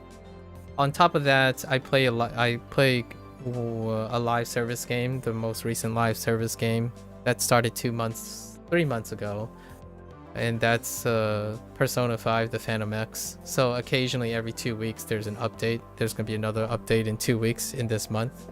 So the third slot is the stuff that needs to get juggled. But yeah, WaniKani 207. Yeah, so I have used WaniKani for 279 days, and I have used HanziHero for 272 days. Yes, exactly 272 sessions. The days are the actual sessions that I have. Yeah, and that's pretty much a summary of that. 2026 is already planned with a bunch of things. Have a few plans going on for 2027. The thing I typically do is I also leave a 20% head space, or headroom for anything that comes up. So anything random, maybe I get solicited for something, or we chat for a very long time. So the third space is the most flexible space. That's why yesterday I skipped yesterday's prompt, and I'm just doubling up today, because if something else comes up, that's where it goes. The yearly project will be the most consistent thing. So yearly, WaniKani and HanziHero. Current month, Inktober, yeah, drawing every day. And then you have Persona 5 gacha game. Exactly. Yep. And it only takes up 2 of the sessions. So I need to be able to do 31 drawings while juggling those things. So that means that every time I skip a day, I have to make up a drawing. And then because of the way WaniKani's workload is, and then how Persona 5 works, I need to do a double drawing day, a couple, like 5 so more times before the end of the month in order to be on top of things. So by the end of October, we'll complete another 31 drawings. And this will be the 4th year that I'm doing Inktober. So I have 4 other years, right? Like previous years, I can give you like a interesting example of previous years. Previous years had different themes. Last year was incorporating something Chinese and Japanese at the same time. So like, for example, Chinese and Japanese. This one was the prompt. Oh, I didn't write the prompt back then, huh? On here. The prompt is camp. So there's a camp right here. And there's a unifying theme between Japanese and Chinese depictions. So I pick one from each. So Godzilla, and these are demons. These are the doggo demons that you might see on, or guardian demons and stuff on temples. So these are the 2 giant monster things. Kaiju, right? Kaiju, and then camp, right? So last year, everything was about incorporating both a Chinese and Japanese thing together. And there are a lot of parallelisms with Chinese and Japanese things. So kind of like this is one of the earlier ones. I thought this one's pretty cute. We have the different snacks, iconic snacks from both. You know, you have your dongles and your Tien something. Oh no. What are these called?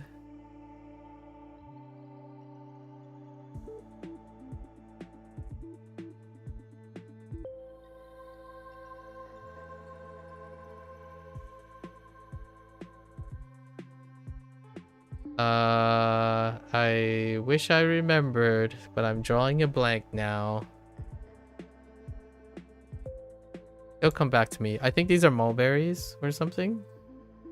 Don't quote me on that.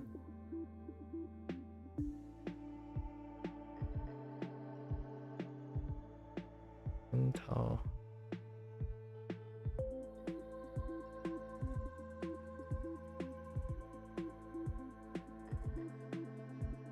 Tang Hulu. Oh, Tang Hulu. Yeah, Tang Hulu.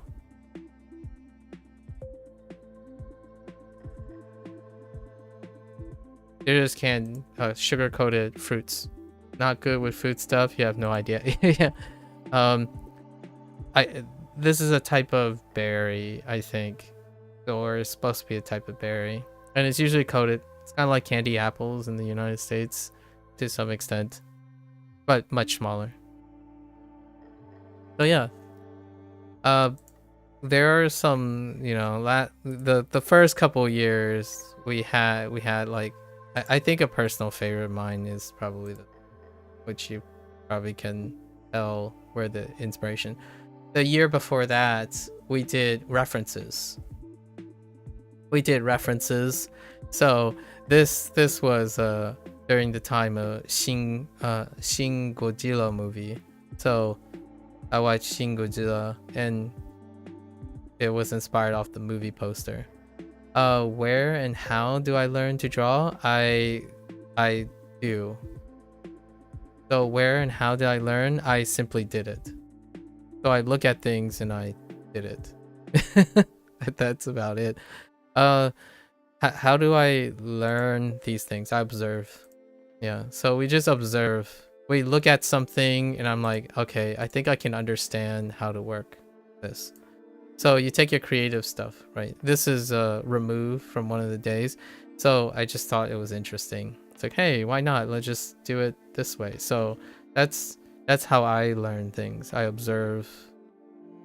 Some might call it immersion, but it's not really immersion because art is weird like that. I don't consider it as immersion. You observe something, you observe the details, and then you try to reproduce it, right? How may I ask, since you play CS:GO, right?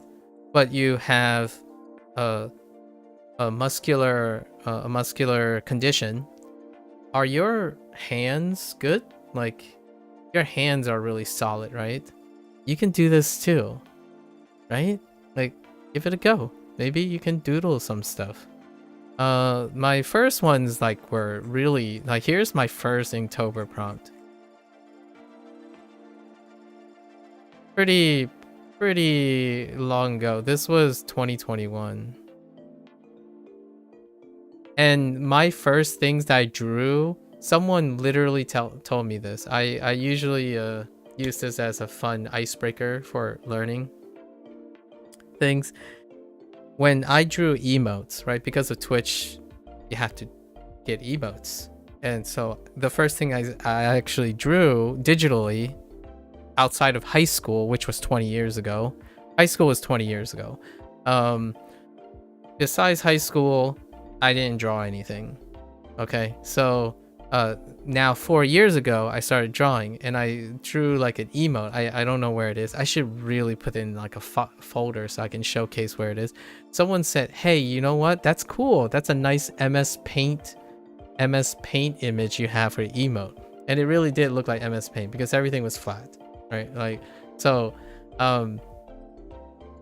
it was that was the starting point. But nowadays, this was the first image I did for Inktober. This is my very first Inktober image, and the prompt was crystals. Your hands are somewhat okay. You can lift around 2K with each hand. Okay, the nice thing, but your coordination is good, right? Your hand coordination is fine. Like, if your hand actually steady hands, that's a little bit overrated actually.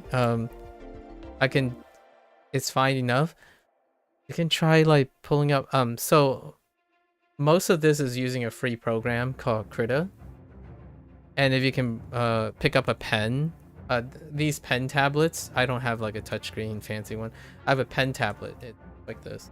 And that's what I was using to write, right? Something very simple. It's like 20 bucks USD. I don't know how much it is in Norwegian, but it's a Wacom. Wacoms are international products. This stuff, start doodling with on your computer. Like it's a great way for expression, right? I do a lot of things for expression.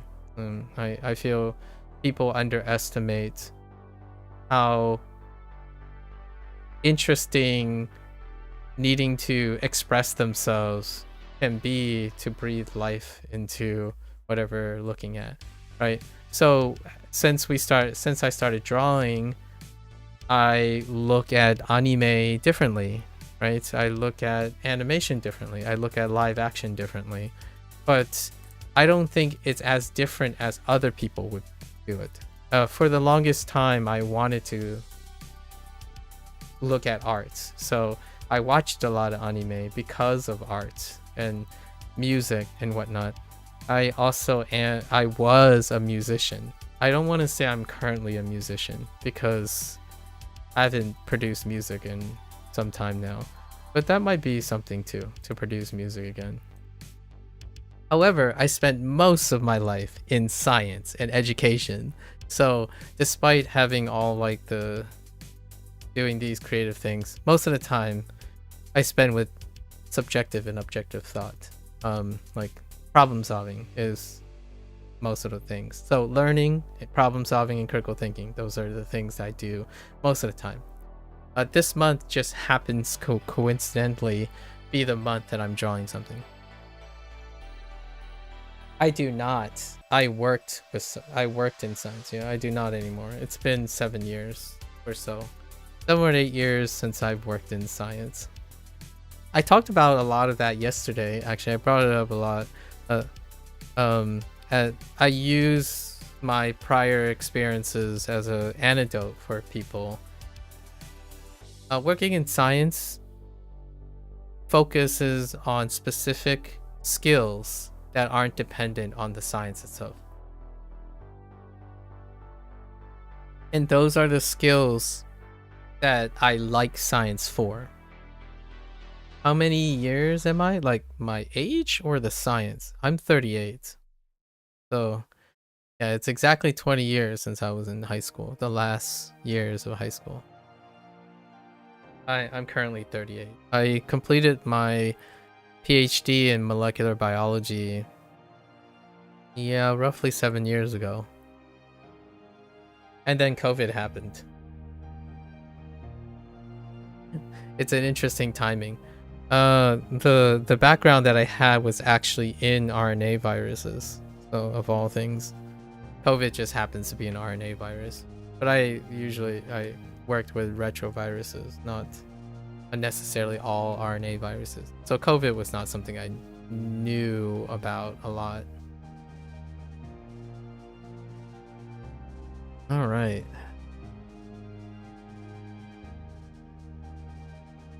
I look younger. It's a special glamour filter that I have on a really old C920 that makes it work.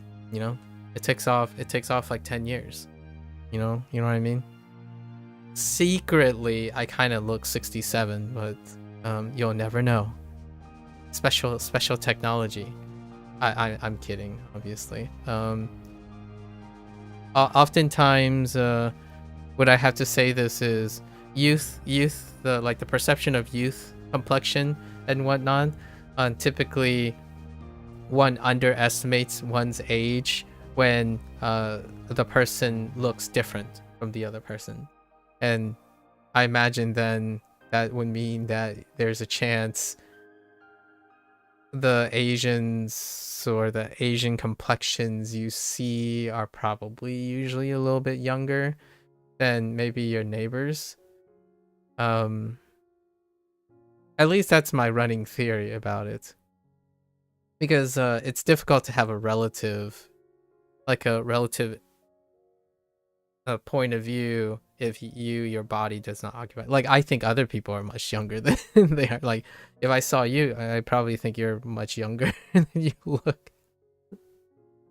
Or you look a lot younger than you are. Sorry, the other way around. You look a lot younger than you are, because I probably don't spend a lot of time looking at the different Norwegians next to each other. But there are other things that give it away as well.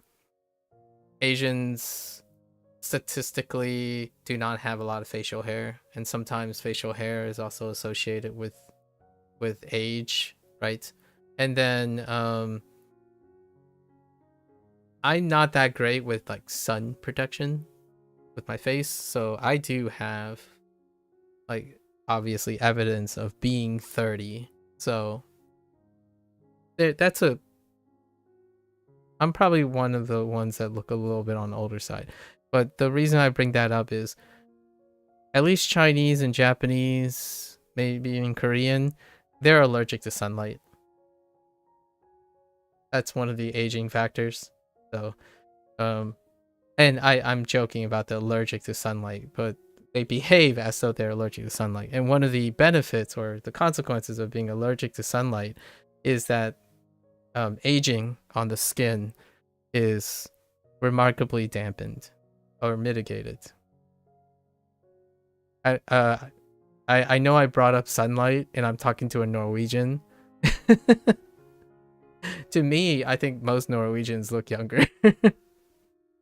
Younger than they are, largely because inherently probably less sun exposure too. I don't know how much you like the sun. Are you a sun person?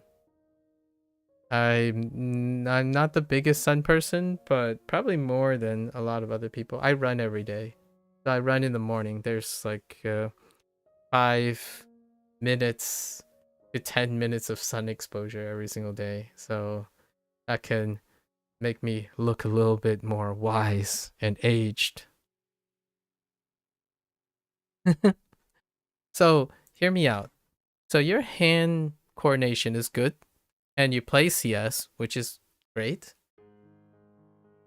I was gonna bring this up, but drawing is fantastic. If you're wondering, okay, but I made a comment earlier about steady hands, right?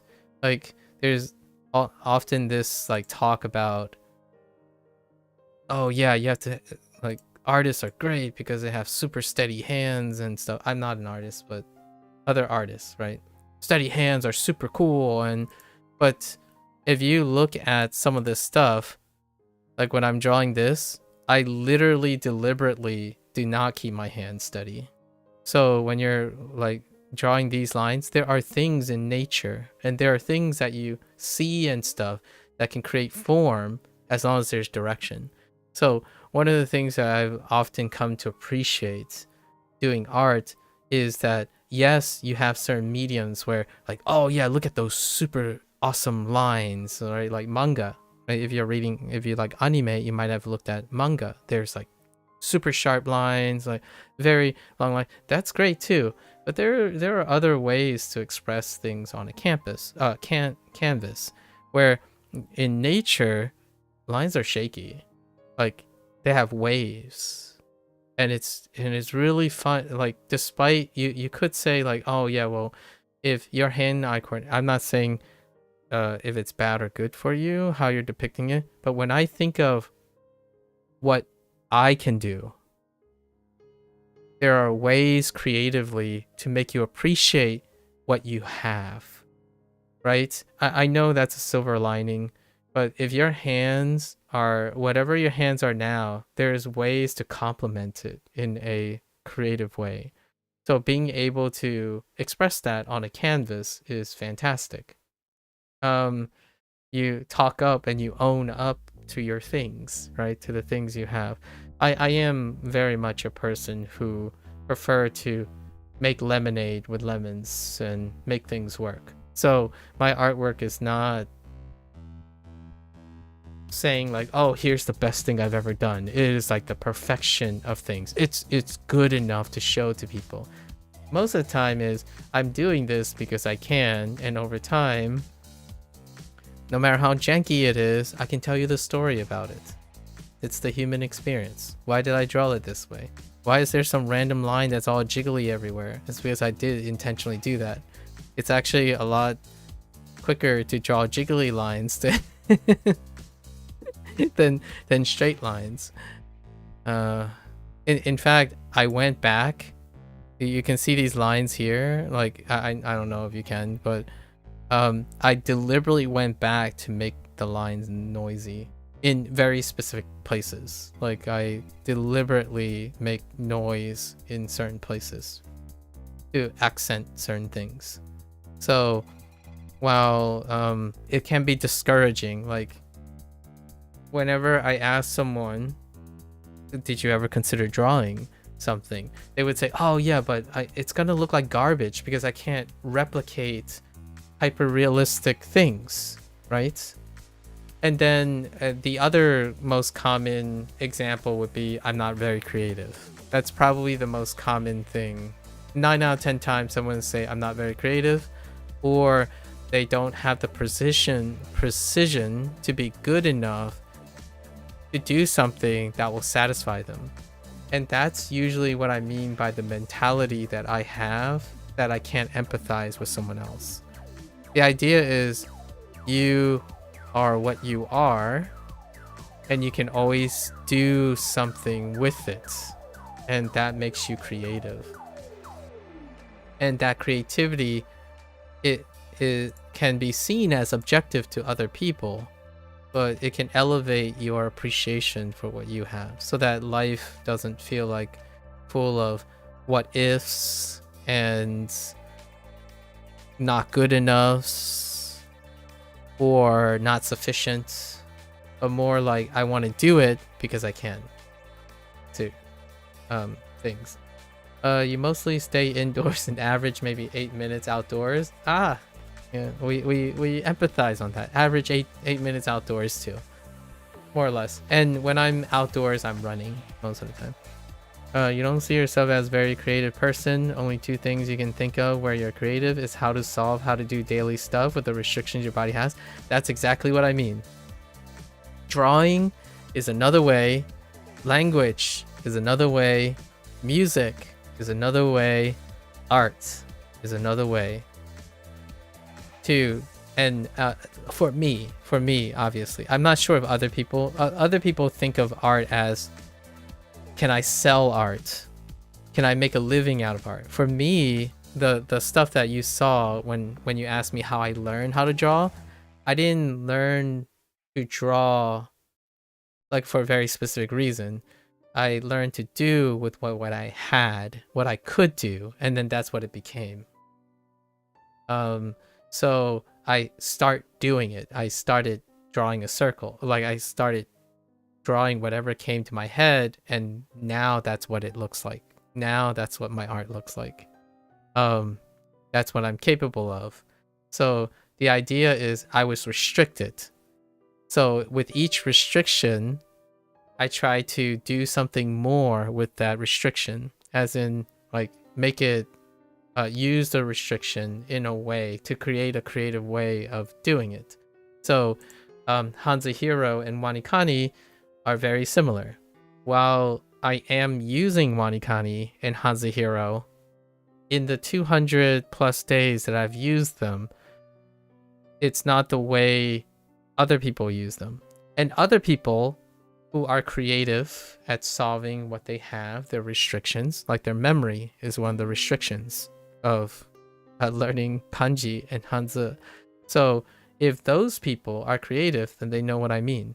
We do not have to be creative in the same way. So I feel like, to be really honest with you, if I wanted to project what I think why do people feel they're not very creative, it's because the internet makes you compare your extent of creativity with another person. But the thing is, the thing you just said where you're creative at solving how to do daily stuff with your restriction, that is something entirely yours. So it's incomprehensibly incomparable. Your circumstances are what makes you creative. So when you draw to express your circumstances, it's irreplaceable. You cannot, to say you're not very creative is you're thinking of someone who is creative, or you're comparing it. You have a point of comparison, but those people are incomparable to you. And the longer you live, the less comparable you are. That's what ends up, in my opinion, defining what a artist, a musician, a communicator, a teacher are. You are creative because you have decided, well, let's just do our best and let's just do and see where it goes. The other thing is creative plays in CS. I see. Fair enough. You could also play CS creatively. I don't know if you can get banned for that or get like reported for that, but I do see other people who like want to play games creatively. I mean, that can be construed, especially I can think about it in the CS context. That could be seen as trolling, but that I've seen people who like, all right, well, we're just only gonna get kills this way, and if they enter a match, I don't know how it interacts with other people on your team. I remember back in the day of League of Legends, I used to play League of Legends too, for like 4 or 5 years, competitively. I watched a streamer, Sarchez was his name, and he only played Nasus. That's like a creative way to play something, right? He had a restriction, and the restriction is he was only interested in Nasus, right? So how do you make that creative? He did it. Yeah, if you're not all of your teammates is on board with doing something weird stuff, it would be seen as strong. Yeah, but hear me out. For the form of expression and celebration, those individuals who took their restriction, another restriction that I feel when you talk to someone that is rarely considered is your likes and dislikes. Those are restrictions. So sometimes I take my restriction of my dislike and I challenge myself to like it. So how do I get creative in making a thing I dislike, maybe even a thing I dislike that I have to do, creatively interesting and like it, right?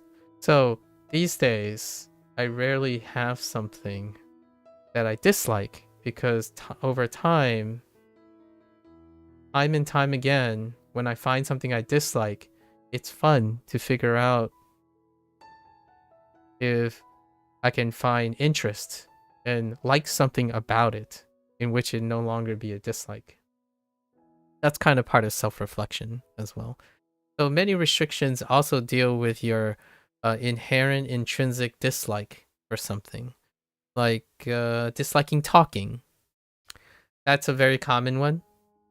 Whenever I meet a stranger online, I don't meet a lot of strangers, by the way. This content is not engaging. Like, what I mean is it's not in vogue, it's not trendy.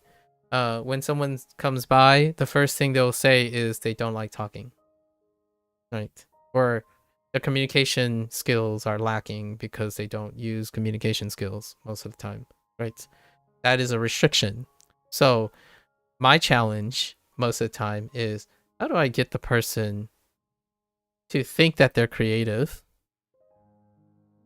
enough, not creative in the sense of a absolute scale with everyone else, but they're creative enough to do things, like willing to talk about themselves and ultimately indirectly improve their communication skills and their form of expression, right?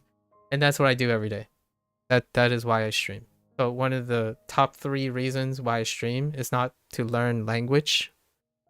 Well, yeah, it's secondary. Learning a language is a platform to use to pre-select for people who may be interested in using a language. But one way when you learn a language is to be able to communicate. But communication skills don't overlap necessarily completely with the components of learning the language context itself. It involves speaking and communicating with another human being. Those skills are related to the language itself, but they're not entirely encompassing. So that is my platform that I have been using for most of the time. I used to use video games exclusively to do that because video games, most of the time, video games is used as a substitute for the creative restriction of having to talk to someone. Like, for example, in modern video games, many of the features that are convenient removes the necessity to communicate. And what I mean by communicate, I'm not necessarily talking about pinging things on a map. That's great. That's one step to bridge something, emoting. But then there's comms, right?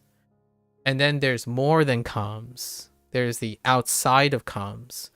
But a video game is a platform that already pre-selects for a common interest. That removes the communication skills needed to establish an interest. So when you're talking to a stranger, how do you break the ice when there's no pre-selection? And that's where social anxiety thrives. The continuous deterioration of communication skills. And no, I don't think any of those people who think they're introverted, antisocial, have anxiety disorders are incapable of being effective communicators. In fact, I'm not even entirely sure if this is a symptom of the convenience of technology or they inherently do have that. Because the last time I checked, when you force them to defend themselves and talk about the things as though their life depended on it, they are able to express those things, but only when prompted. So the question is, what is the challenge on their restrictions? That's kind of my thought about that. You're not much of a talker yourself, but in this format where you can type and watch and listen to the other person, you find it much easier? Yeah. Because all the other ones are, the format is the most familiar format you have, right? However, I can tell you now, what you described was someone that was much younger than myself, my younger self. So oftentimes I use anecdotes from my teenager self. In fact, I don't say anything during the day when I was a teenager. I don't even participate in class things. I'm not the person who would, sometimes I literally had a friend that forgot I existed. Like we were like best friends for 1 year, and then the next year he got caught up in other social things, and then 4 years later he reminisced and reflected upon how I just randomly disappeared. So all these things do happen. Not that one of the things is to understand where the restrictions are coming from. Being restricted to a format of communication requires some creativity to break out from that, right? And for me, the challenge is, how do I make this stuff interesting? Well, it's not right now, and I'm still working on it, right? As you can see, the conversation is between 1-to-1. Scaling this type of format is an interesting creative challenge. I've yet to find something that works really well so far, but the thing is, working well to me is me comparing with other people. However, for myself, is sufficiently satisfying. So whatever I'm doing now, I can see myself doing for a lifetime. But why stop there? Let's be a little creative every year, or every month, every few weeks. And that's what we're doing. So my schedule looked very different 7 years ago, obviously. 7 years ago, I would take a daily driver, like your typical someone who's the social norm for Twitch, like streaming content, is to have a daily driver as opposed to variety, right? A daily driver, and not a meta driver either. So it can't be meta to what's being shown on screen, which is like, my meta is that I focus on communication skills and problem solving skills and the learning process. But it's meta to what's on the screen because the first assumption a Twitch person, a viewer, would think is this person likes to learn Chinese. Like, well, I use Chinese as a way to be creative about learning and to talk about learning. So, sorry, clickbait. Well, I don't have a clickbait. The title just says I've been doing this for a certain amount of time. That's why I don't have any title description. The description is problem solving with strangers. I've often wondered what happens if I rename my channel and titles of my videos like and then yet another day trying to cleverly, sneakily get people to be excited about their lives, and that the restrictions become the very identifier that elevates their game, right? If you have restrictions, explain it to someone. Tell someone about your restrictions. Describe it in great detail. And when you do, you become more interested in your restrictions. At least in my opinion, you're likely more interested in your restrictions. The person you're telling to will also become more interested in your restrictions. They bring the details in front. And I feel like intuitively it will give you the motivation to be like, you know what? I think people should know about this stuff. And then how I creatively solve these problems. And that to me is the essence of one of the wholesome content creators. Individuals who say, hey, you know, I don't have a leg. Here's what I would do. And then here's what I'm doing now. You can follow along if you want. And that's what I love about those types of content creators. And those are like the majority of my content creators that I watch. Individuals who have restrictions, adversity, and problems they have to solve. And while they're solving those problems, they're also sharing their thought process in solving those problems. Or elevating their game, despite not having any problems. If you don't have any problems, you make new problems or you make new restrictions. What does the 2537 in the title mean? That is 2,537 since my very first stream on Twitch. The very first post. So it's been 2,537 days since the very, very first video. Very first live stream. I have like evidence of journaling pretty much in different places to keep myself. It's usually for the more daily streams aside from the one out. No, not daily streams. Not daily streams. They're on and off. It's 2,537 days from the day I first streamed. Actually, there were times where I streamed twice a day, or 3 times a day, or 13 or 14 hours a day. So it's very difficult to even know how that works. But I can tell you that if we wanted to do like a statistical average, 7 hours a day, 7 to 8 hours a day is usually the average across, like, even despite all the downtime, like different downtimes, it's 7 to 8 hours a day since then. Largely because I don't work. I don't have like obligations. I don't work a day job right now. It's by choice, by the way. I don't, to clarify, I don't have a disability or anything like that. I just happen to be a very high functioning person who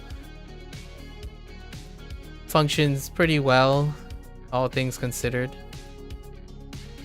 Yeah, you were gonna ask me how long I usually stream. That's usually the next question. Yeah. So I can get ahead of some of the questions. Yeah. And then a lot of times it would lead into whether I have a day job or not. Like, what do you do? And then sometimes they would ask, well, how you finance? I'm gonna usually respond with, I have passive income. I've worked really hard. I was very frugal the first like 30 years of my life, technically 16 and on. So those 16 years, I worked very hard. And if you're wondering, oh, that's great and stuff, it's like I burned out. As hard as most content creators burned out. Like, I was married to the job, and then you might be, and then the next question that will probably be asked is like, so what are the consequences? You might be curious about what are the consequences of that. Well, I live alone, like I'm alone. I am with my parents at the time. They are senior citizens, so I take care of other things because of English barriers. So we talk about bills, taxes, and that type of thing. But I don't have a significant other. And I do like the prospect of being a parent someday. And yeah, in terms of finances, I'm financially secure in a manner that if I need to get a job, I'll go get a job. That's so in no way do I want people to think that I'm doing this because I hope to make money from it, or you're taking time away from me, like you should be feeling like I deserve something. That's usually for people that grew up in a different type of lifestyle. For myself, if I need to do something, I remove the restriction, or I use the restriction to get what I want. So that's probably a great way to answer a lot of other things. Like, for example, people do ask me this quite a bit. It's like, what is the best thing, or what is your favorite thing in X context? And the quickest speed run way, like the TLDR thing, is what I'm doing now. Because the things that I'm doing currently usually tries to take everything into consideration. As much of myself is in the current thing I'm doing now. I don't want to forget and look back and think that my time was wasted. Generally, all those things come with me. So if you want to talk about video games, I'll still bring all the video games that I play, despite not playing video games at the moment. It's the exercise that I try every day. So you got my best, you got my favorite in the very moment we're doing it. There's another disclaimer that I talk about a lot. Remember that I am a stranger online, and when a stranger online presents themselves through the frame, they present themselves at a very specific part in their routine and their daily life. So I often then tell people what I do off stream, because they will probably ask, like, what else do you do outside of streaming, outside of work, right? Since I don't work. Off stream, I watch anime, right? I watch TV shows. I lounge out because I'm not this active when I'm not streaming. I want to give people the honest opinion that it is also true for most content creators, despite them not disclosing it. Humans are still humans. So yes, I do eat a lot, like most of the time, and I also crash. I have manic disorders, or like manic thoughts that I manage each day. I do understand what it's like to have compulsive the you eat question mark with the exclamation. That's the joke. I love that joke whenever I say, oh yeah, I do eat, by the way, because it's worth saying, and it's worth reminding ourselves, because when someone a lot of times we do lose track of online. The parts you don't see online are the parts that you might not weigh in anymore. Like, so when you mentioned food, I was like, I talk about food a lot, but you're not going to see me eat anything or share anything about the food literally. But we can talk about food all the time, because I do think about food all the time when I'm not doing this, right? And what I mean by all the time is whatever time is allotted for those things. And yes, I do have compulsions that I manage every evening, and I prepare myself for online. So my online person is me, but it's part of me. I feel spending a lot of time online, that is often forgotten. So when you think about comparing yourself, right? Comparing yourself to like that creative genius that is viral right now, keep in mind the content that they're presenting is when they are doing that, but there are other things that are not presented, and I like to give that a good shake when I talk to people. When someone says hello, you got to tell me a little bit more about yourself, because hello is what you're presenting as your online figurehead, and I feel that people who don't try to express themselves, statistically, so far, anecdotally, are more likely to say all the following things. I'm not creative. I prefer to talk in this format. I don't see myself communicating in the format that you're going to talk about. You usually have some comparisons with some vicarious standard that does not take into account your own circumstances, right? Lots of focuses on restriction, many restrictions, and questioning. Reciprocating questioning is very unlikely. Though these are the things that are important to me. Obviously, there are other patterns, but I like knowing and understanding these through experiences, so then I can get ahead of it and I can also work on it. How can I answer the next person's question that will be the same question, but how can I answer it differently, right? So the restriction that I would have in terms of conversation is I'm the streamer, right? So naturally the expectation is I would get the same questions a lot of times if I'm consistent. I would get different questions if I'm not consistent. So I am consistent at the moment. I get ready and I prepare every single time. Something new, my to eat and I eat delivery will happen somewhere else, some in a different context. But the idea is every day it's fun to practice. And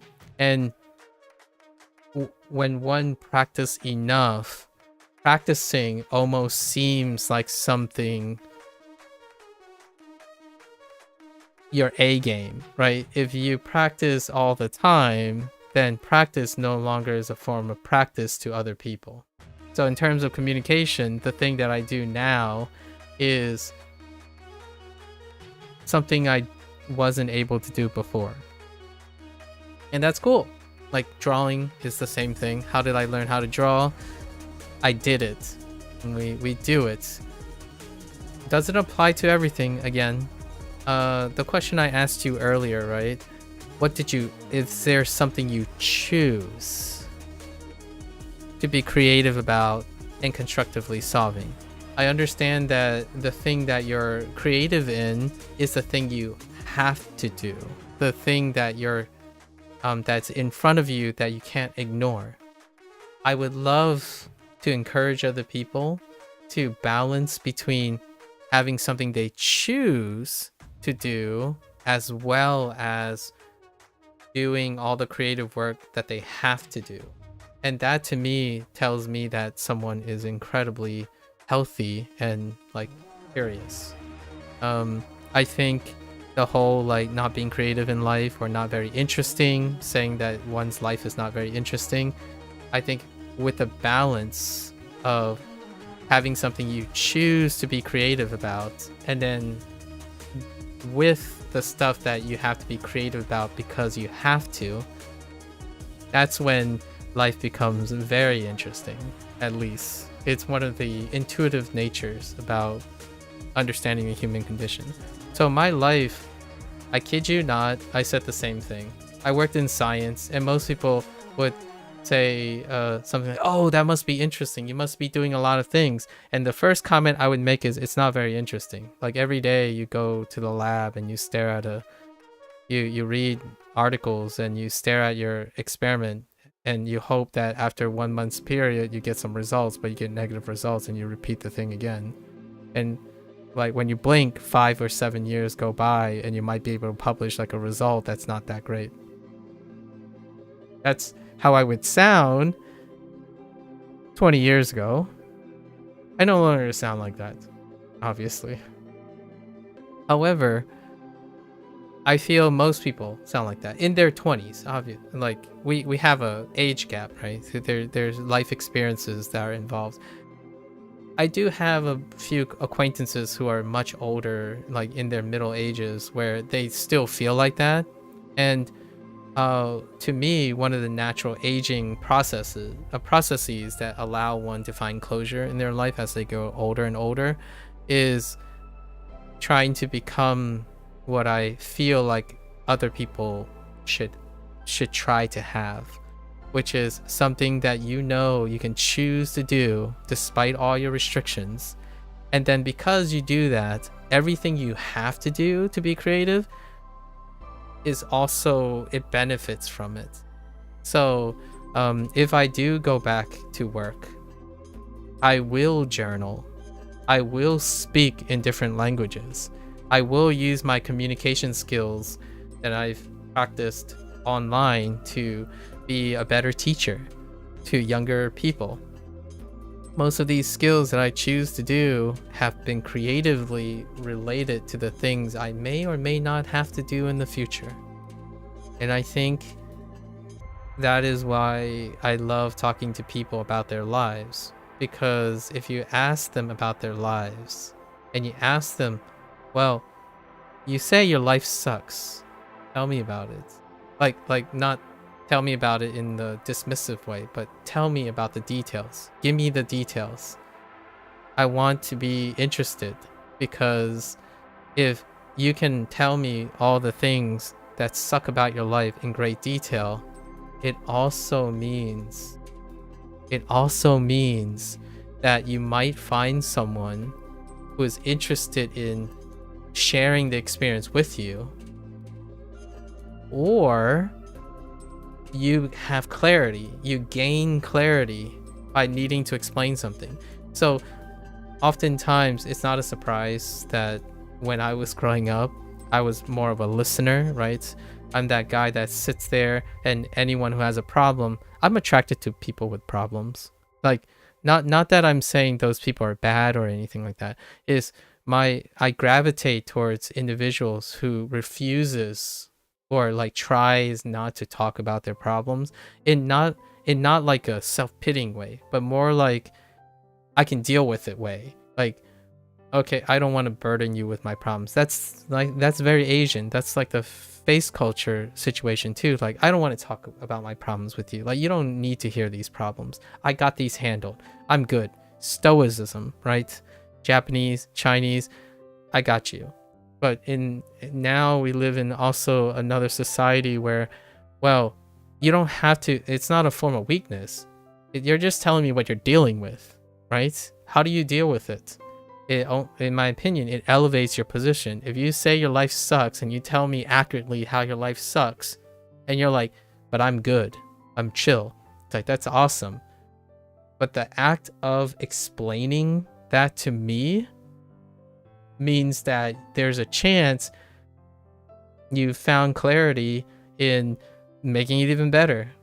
So oftentimes I spend most of these days, at least the last 7 years, asking people questions, and they just tell me about their things, right?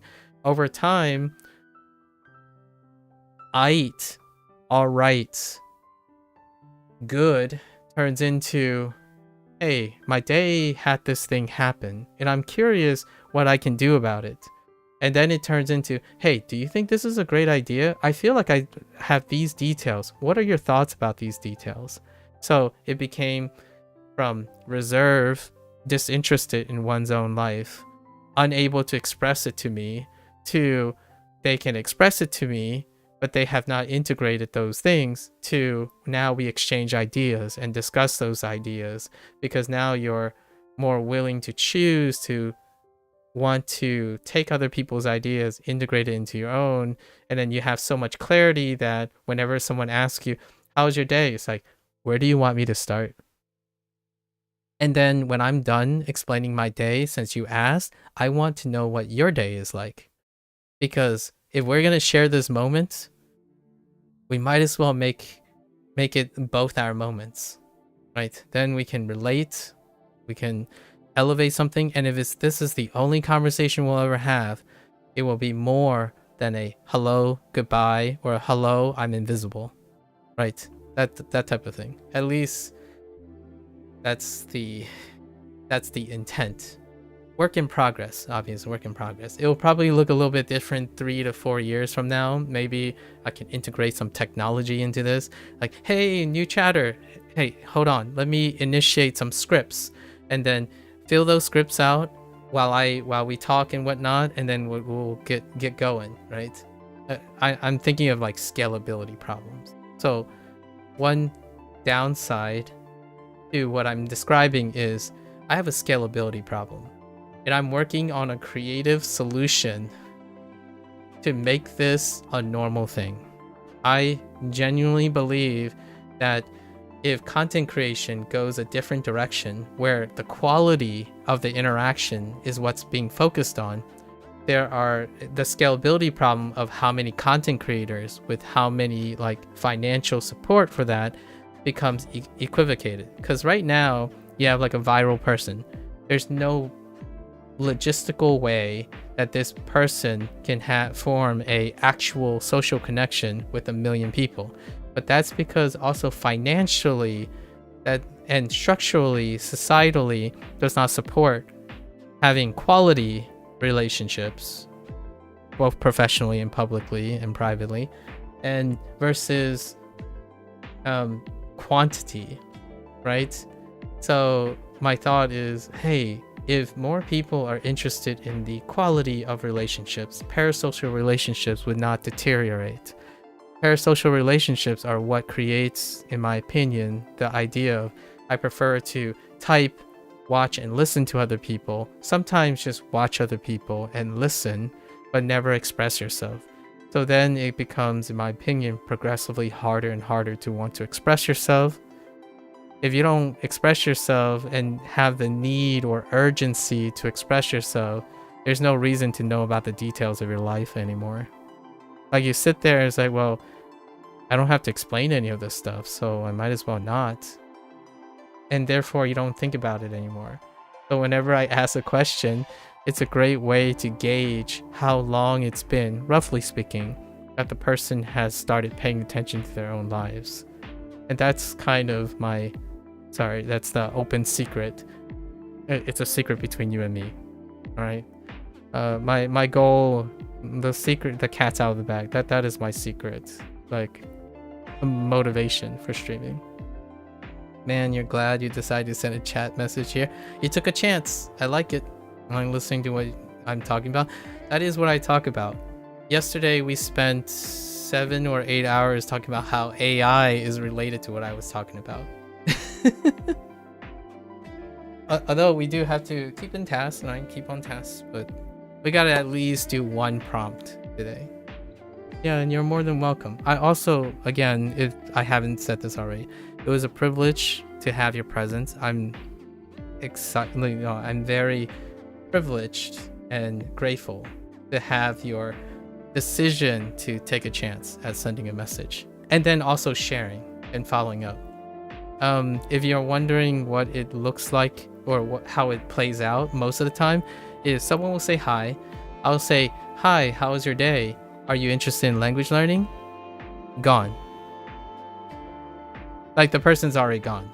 I'm not even sure if the person heard me say hi back. So that's 80 to 90% of the interactions that I have. Or someone will type something like a meme or something like, okay, and then gone. I'm like, okay, so what's okay? Gone. The person's already gone. I'm not saying that it upsets me, right? It certainly doesn't upset me. The thing is, I have to understand why that's happening. And if I can understand how and why that's happening, we can start being creative about it. So the next time someone says, okay, I can prepare something. Maybe I can catch them. The next time someone says hi and doesn't want to talk about something, let's try a different strategy. And after 7 years, this is what I came up with.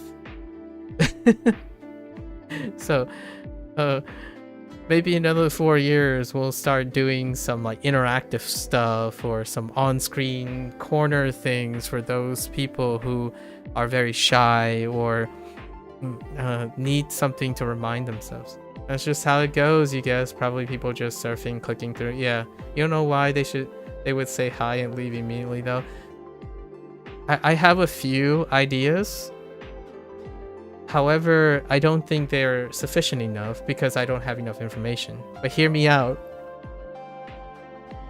Nowadays, social media is pretty bang on.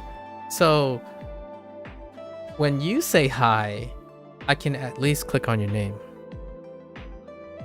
And actually, technology has helped me a little bit more where I can actually see the people who are there and I can actually click on their name.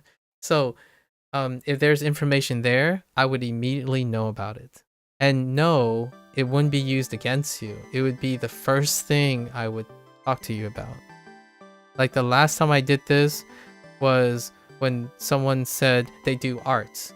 And I'm like, not the most recent, but a little bit back, someone said they do art. And I'm like, oh, that's very nice. Can you tell me a little bit about your art? But they were very apprehensive. They didn't talk about their art. I clicked on their name and I saw their art. And then I just talk about it. You mean like the viewer tab, list of people watching? Like that and more. And more. Like looking at their channel, have a pop-up with their channel, some of their stats and stuff. If they're not going to tell me anything about themselves, I want to at least put in some effort in understanding if they do express themselves. So it's pretty fun to find or be surprised by what their pages look like. And no, it's not a competition. It's more like, what can I do to get them to say something? To know that, nah, you're not just hi to me. You're somebody to me. And you can only be somebody more if you're able to communicate, which is through expression, right? So, to me, I'm trying to, in my opinion, make people feel not overwhelmed by the internet. The internet makes you always think of millions of people competing for the same thing. Being present in your life, in your moment, means that you have to think of you interacting with another person. So whenever someone says hi, finding a way to have higher success to engage the passerby viewer, yes, sort of. Yes. The retention part is probably not the more important part, but yeah, the engagement. But it's more of investment as opposed to engagement. So, you know, whenever someone thinks about investments in terms of, sorry, I'm using my mouse here. So in terms of investments, the bar has been set really low for parasocial relationships. I'm not sure if you're familiar with this term, but it's become the social norm to use parasocial. Parasocial is when you have a relationship in which the other person is unaware of the existence of the other person. So you might witness and know a lot about a person, but that person does not know you, right? It's disproportionate, it's asymmetrical. So to me, this is the social norm now online. So those people who say you prefer this format, it's usually disproportionate. You probably know more about the person you're observing than the person who may or may not know you exist, right? And for me, I didn't come from that background. I came from knowing my students and stuff. Like if I step into a classroom and I have a year's time, I sure as heck is going to make an attempt. Have a attempt to make it. So what I'm doing is I want to exceed this investment in people. Like this is sentimentalism. So the moment like a game dev, for example, more recently I met a game dev, right? And they're making a game for the first time and trying to teach Japanese. I got to do more than simply a passerby. Like I want to reciprocate, right? I think the internet has a supply issue. And one of the supply issues is that if the internet is the social norm for people interacting with human beings, what happened to the human reciprocation, human component? In fact, most of the tools are making it less and less and more parasocial. What's another parasocial relationship? AI. And not in the sense of like AI doing your work. I'm talking about using AI to communicate to another human being. So if you type to ChatGPT and a ChatGPT types an email for you and then you send it to your boss, that is a middleman. There's no interaction between this. So technically your boss think they are having a relationship, but they actually have a parasocial relationship with you. There's a median that isn't directly interacting. So there are parts of you that don't exist, right? That's what a parasocial, that's the characteristic of having a parasocial relationship. And this stuff, in my opinion, when people are sad, alone, right? These things, alone, lonely, alone and lonely are two different things, right? Or they lack creativity, have lots of restrictions, right? These things. A parasocial relationship, if you have largely a parasocial relationship, the person that can go beyond restriction, sadness, loneliness, alone, being alone, lack of creativity is yourself, right? It's only yourself, because the parasocial relationships you have, those people can't, they're not reliable. They don't even know, most of the time they don't know you exist. And oftentimes you also feel that when you say hi, it's like, it's not worth having a conversation with this person. I don't want to spend like 2 hours digressing and talking with this person, because tomorrow we'll forget each other. Like, we'll move on, we'll go to the next fad, and this person probably meets 100,000 people as each, and it's probably true.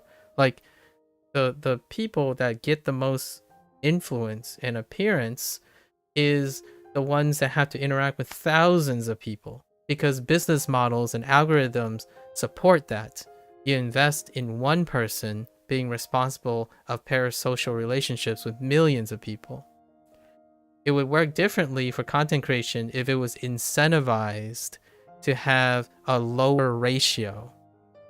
A great example of this in the school setting is when you have a low teacher to student ratio. So I probably don't have to let you guess, when you have, say, a 1 to 1,000 teacher ratio versus a 1 to 10 student ratio, which one ends up producing more healthier and consistent success results, right? And that's one of the things that I'm trying to address, creatively speaking. So these are one of the restrictions, right? The restriction is business models, algorithm, automation, and AI models and whatnot. They are creating this. In fact, it's more like this. When you play a video game, it's this. It's not this. There was a time when it was kind of like this, but now we're talking about this type of thing. So most of your activities and the way you interact is thinking that way. It's not permanent. And it's hard, because the laziest thing, the lazy brain thing, the lazy brain that you are does the thing that you do the most. So whenever you say you're not creative, what are you thinking in your brain? You're probably thinking, well, there are tons of people more creative than me. Like, well, yes. However, when you start thinking about your life, how many people are like you? There can still be like hundreds of thousands, but it's smaller it's probably smaller than what the internet is getting you to think, right? So nothing is going to, there are very few things in life is going to be good enough if one isn't able to appreciate population statistics, which was what I spent six hours yesterday talking about. Population statistics, which is what the internet operates on. They operate on population statistics. The data that people talk about when they talk about AI and machine learning, it's large data, is big data. And then when you try to think about what you want to do, your life, your individual, being overwhelmed, nihilism, fatalism, determinism, that's when you have to shift to thinking about your immediate environment. And that doesn't exist on the internet anymore, in my opinion. Like, what I mean is, it feels like it doesn't exist anymore. And since it doesn't exist anymore, you might as well not invest effort into doing so. Like, what does this interaction that you and I have right now mean to me? It means that I'm still connected with the idea that you can have a talk, a conversation worth more than this. You can beat this by having a conversation with one person. It's not about how good you have a conversation or the potential you have a conversation with millions of people who are also having conversations. This very conversation we're having now is important to both of us. And that's all that matters for now, right? Then you can go back and play CS, go to YouTube, and watch millions of other people have relationships and stuff. Those ones that are happy, in that moment, they think that that one interaction they're having is worth the millions that they could be having. So to me, that is a great distinction between even a content creator who is consistently successful versus a content creator that burns out because they keep trying to live a life larger than one person, which they are not more than one person. The ones that do, they have a life that is focused on their aspect of their lives as well as the creative restrictions of the greater algorithm and internet hustle culture. Hustle culture. When you mentioned you went in a special class earlier, you were 8 students and 2 grown-ups. Oh yeah, that is great. That's a fantastic ratio. When I first started, right, in a class, it's usually a lot at first, right? Like first year, like freshman year in college, in my first, like the 4-year college phase, the undergrad phase, you start in a class of like 1 to 30, and that's on the small side, on the smaller side. Second year, it ends up being like 1 to 15, right? Then it went to 1 to 10, and then it went 1 to 5. And when I went to graduate school, right, it started pretty big because there's a self-selection, so it's like 1 to 15. And then by the end of the thing, it was like basically 1 to 1. Right? So growth and investment can happen in both ways. And I think nowadays, the idea is that when you have 30, this one person's attention is split 30 ways, right? Parasocial. On YouTube, it's more like on an average of 1 to 100,000. So yes, it is very lazy and it's very comforting as well to think that it's not worth investing if you're always thinking this way. And I totally understand that. That would be that'd be the way to go, right? And I have this problem right now because I like the idea of being like 1 to 10, but business models think this is not worth it, right? That's what I'm going to be working on for the next couple years. I don't think this is the case. I think there's too much and there's too little. this is too little, so I'll have to make some compromises. But I think the current state of things, right, like for human relations, customer response, like businesses have to understand how to satisfy their customers. Well, if they keep scaling up, right, eventually there will be a critical limit where you can't scale beyond that because everything after that have more trade-offs. So I feel like there's going to be a time where there's going to be a retraction towards the center.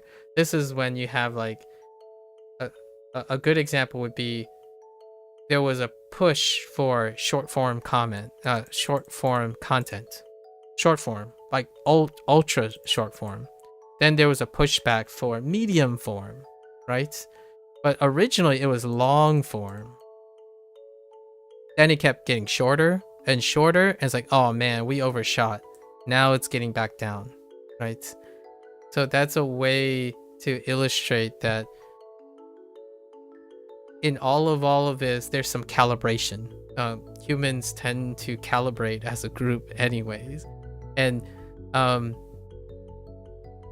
you can quote me on this. I'm basically quoting myself at this point. In 5 years to 10 years time, I like to think that, like some content creators who try to say, if I keep doing this, the future will change according to my vision, or you could be entirely wrong. I could be incredibly pleasantly surprised. My thought is whatever I'm doing now will make sense in the future. If I'm completely wrong, my future self will have a blast figuring that out. But if my future self, if I'm correct now, my future self would be like, man, I should be improving on it at that point. So I'll look back on this day and think, what was very trendy and not trendy now, I got it in the future. And that's kind of my idea right now. Like, I think in the future, semi-long form, like a more balanced interaction. Dr. K, I do know Dr. K, or I know of him, and I have seen him and his things. Yeah. And by coincidence, I just I ran into him because the algorithm spits some of the stuff out at me, along with other people. There are quite a lot of other people that talk about this, and it's not a coincidence. I mean, it's not unexpected. It is a coincidence, but it's not unexpected that individuals who spend time focusing on specific aptitudes, so maybe it's not a coincidence. Individuals who spend time in a particular medium and a professional background will often gravitate towards looking at talk about particular contexts and like current issues very similarly. In fact, I've bumped into several people that I were unaware of. The reason why Dr. K came up is I have Pixel phones, and I'm not shy about my phones listening to me. So I actually stream while my phone is lying right next to me, right? So what happens is, because my phone is listening, at the evening when my stream goes off, when I look at my YouTube algorithm, it is related to the things I'm talking about. So over time, in the last like 7 years or so, all the topics that I talk about, I've learned that it's really heartwarming to me that there are other people who are more certified, who are experts, who practice these things, because I'm not licensed, by the way. Nothing I'm saying now is professional. Like, it doesn't substitute for professional advice, right? I am a quote unquote retired scientist, right? That's as much as I could even say. So it's very heartwarming to see that there are niche things. Like Dr. K is niche, because for every one of those, there's like 100 Let's Play channels, or 100 React channels, or 100,000 food channels, or 200,000 let's do silly goofy things channels or clout chasing, right? So we'll see in the future how like forward looking these people are. And I have met them. Or like what I mean is I have not met them literally. I have a parasocial relationship with a lot of these people. So over the years, YouTube has provided that. YouTube has provided that. I literally have someone, when I was watching their short, they took the words out of my mouth. Like, I can go back to a video that I had, and the sentence and the way it was spoken lined up perfectly.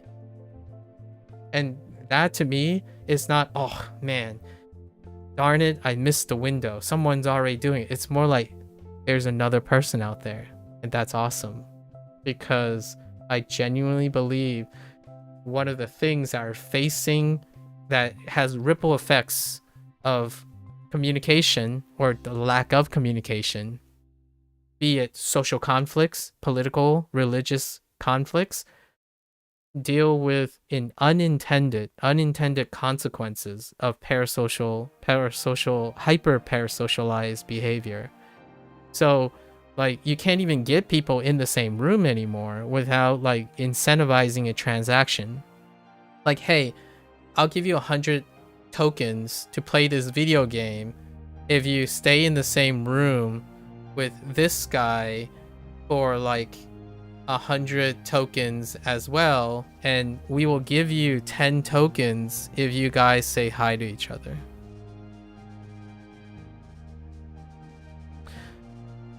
Do you want a less of a parasocial relationship with this content creator? Make sure to subscribe, like, and subscribe and you know, pledge to their Patreon so that you can get their attention, right?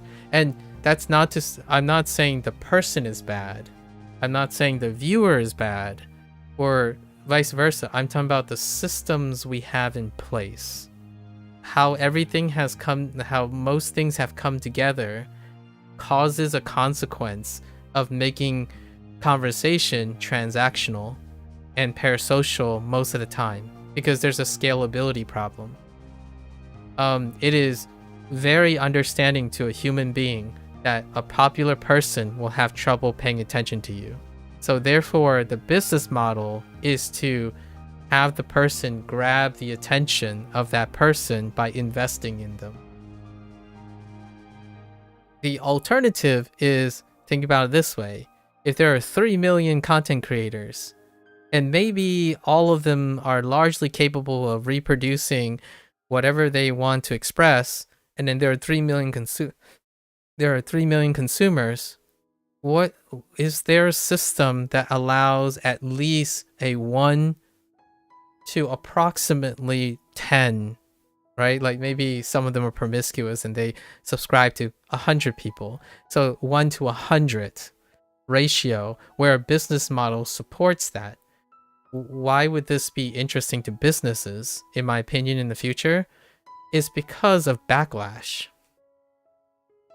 Like, to me, there's a connection between how a mob can review bomb and send death threats to developers because they betrayed their trust and treat them like garbage because they're no longer human.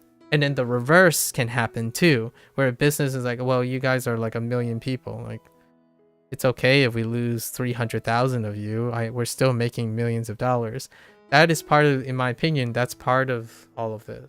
It's part of this parasocial life where humans react and respond in a way because it's appropriate now. It's no, you don't see the consequences of your actions anymore, like very, very seldomly. And you only see consequences of actions when they're in a mob mentality or a highly organized institution scale. And yet you see those individuals who get buried by the structure. So life becomes less interesting. most people's life becomes less interesting. Sometimes people are lucky to have something that's interesting, worth sharing. But the thing that's worth interesting sharing is only those things that trend. That sucks, because that means over the course of a human life in the future, they spend 40 years and they hope that they hit the lottery in having something interesting to share. I don't think that's going to last for too long. And I think having other people point this out is really refreshing. Like seeing a content creator who's successful, and they get the question like, what do you do to start? How do you keep yourself motivated when no one cares? No one seems to care. And a lot of times, at least the YouTube algorithm makes me believe, because we have to keep in mind, this is still very rare. The YouTube algorithm fetches these things for me, right? The person will respond saying, because you care. And when you care to share with another person, eventually someone will also care about you when you care about them. Right? That's the response that a lot of people, like probably Dr. K, will say. But that is not the social norm. It is incredibly rare to have that type of response. Why is the consequence? Why would I think these people would say those things? It's because that's how they became successful. They start by caring about what they do. And then when they care about what they do, they're good at expressing it. And when they know how to express that, other people will ask them questions. They can improve it. And with all that knowledge, they can do something and use that information to engage other people in their own interest. So you take care of yourself. A system that promotes taking care of yourself also have ripple effects in taking care of other people. I think that paves into treating everyone like garbage all the time on the internet, right? Like the moment someone doesn't meet your expectations, what controls your response to them? Well, you have no real connection with anyone, so that doesn't matter. Like, you're upset, so they should be upset that you're upset. They should be punished for you being upset. And I think that's the bigger picture of all of this. Compassion is missing. And oftentimes when people talk to each other and they talk, they constantly say like, oh, I don't like talking. I don't talk very much. I have poor communication skills. I understand that. I totally understand that. My follow-up question is, what do you think is good communication skills? What do you think is talking? Like, and it varies from people I interact with. But I actually think it doesn't vary for those people who say they don't talk very much, they have poor communication skills. I actually think they're surrounded by people who agree in the same way. And what their definition of communication skills is being able to speak well.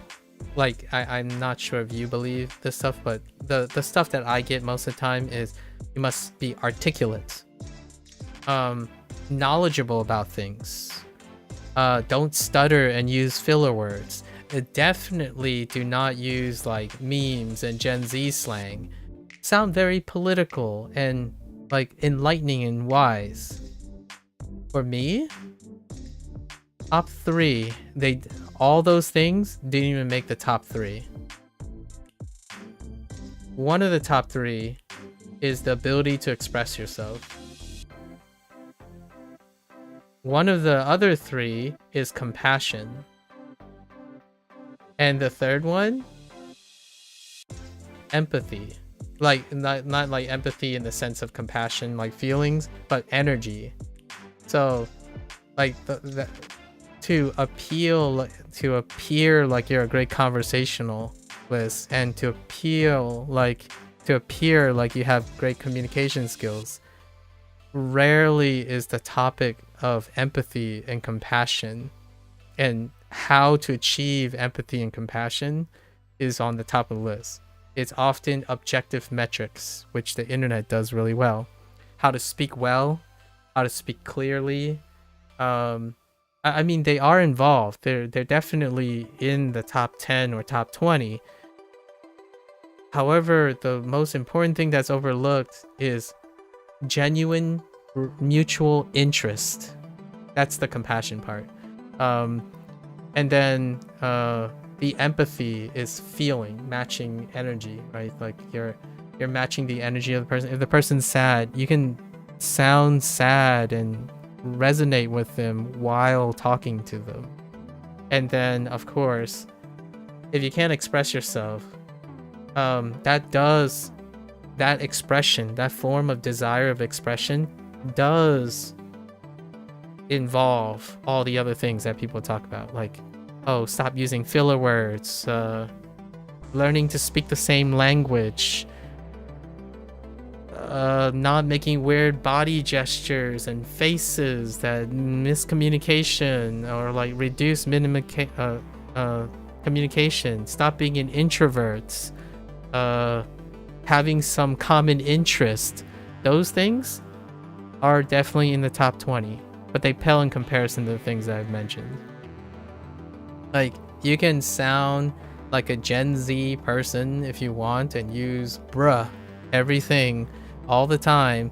Your success goes up when you have compassion, empathy, and a genuine desire of mutual interest to express. That's like my... So go out there and do that. That's too much of a TLDR. A day at a time. Right. All right. I'm done with my digression. Sorry. I kind of got carried away, but I do this a lot. And sometimes I do this a little too liberally and we fall behind on things. Hopefully you didn't also fall asleep, because hear me out, it's not insulting or anything. I typically talk at such lengths that in general the standard comment would be, oh sorry, I was nodding off, and I'm like, that's fine. That's how conversations end most of the time. People get tired because we're in a different time zone. All right, that's it. I promise. All right, let's get back into this.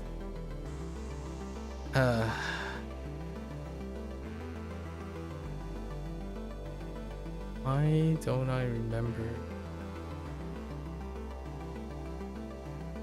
There's something about the umbrella that's unsettling.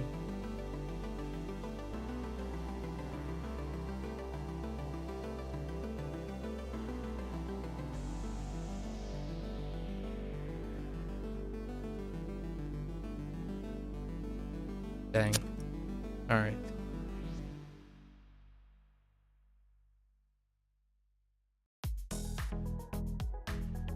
情谊，情谊让人感到温暖。 All right, let's get going here.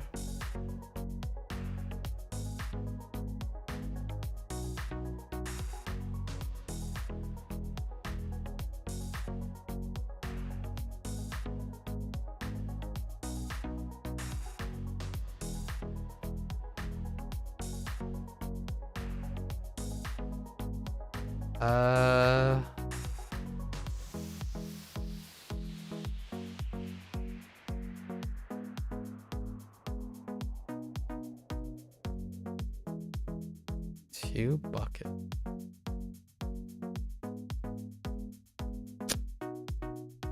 Nope, no dice. 马， Hemp, not weed.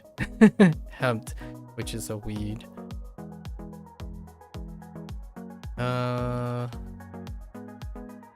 I don't remember.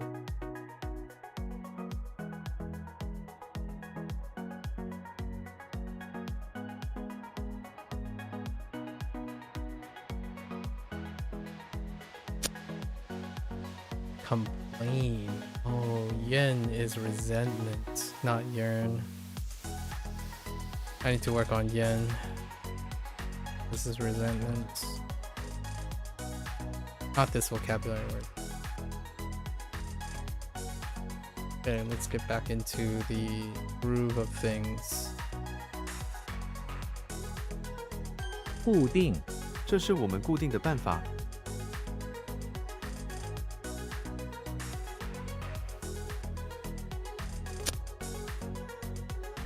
Really?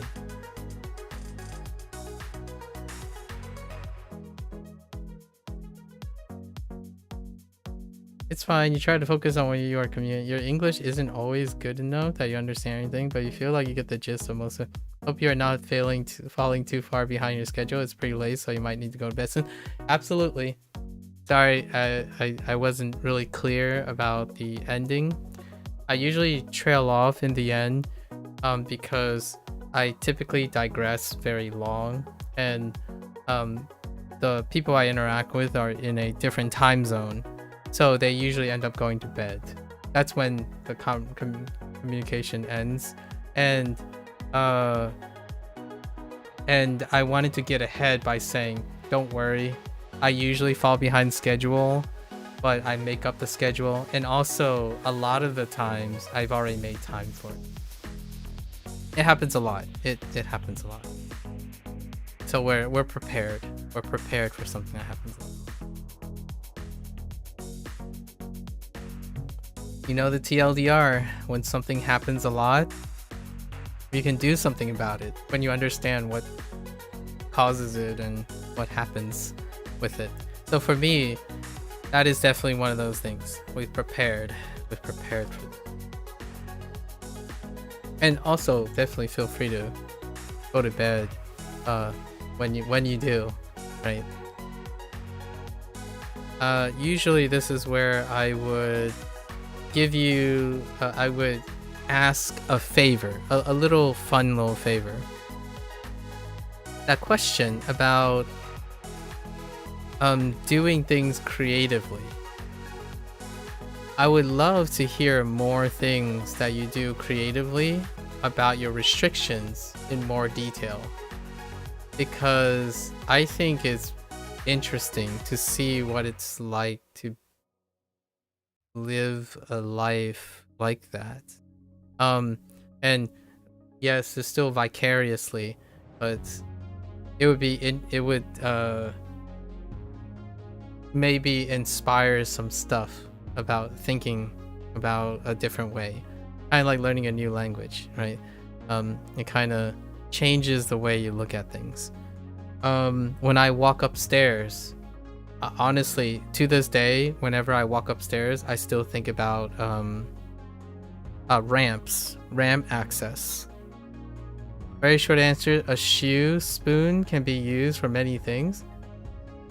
A shoe spoon.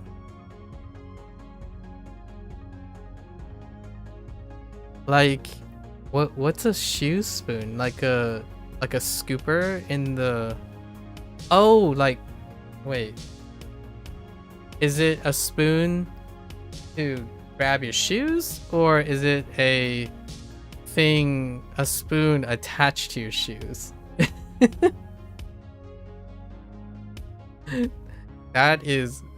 I'm intrigued. I'm very intrigued.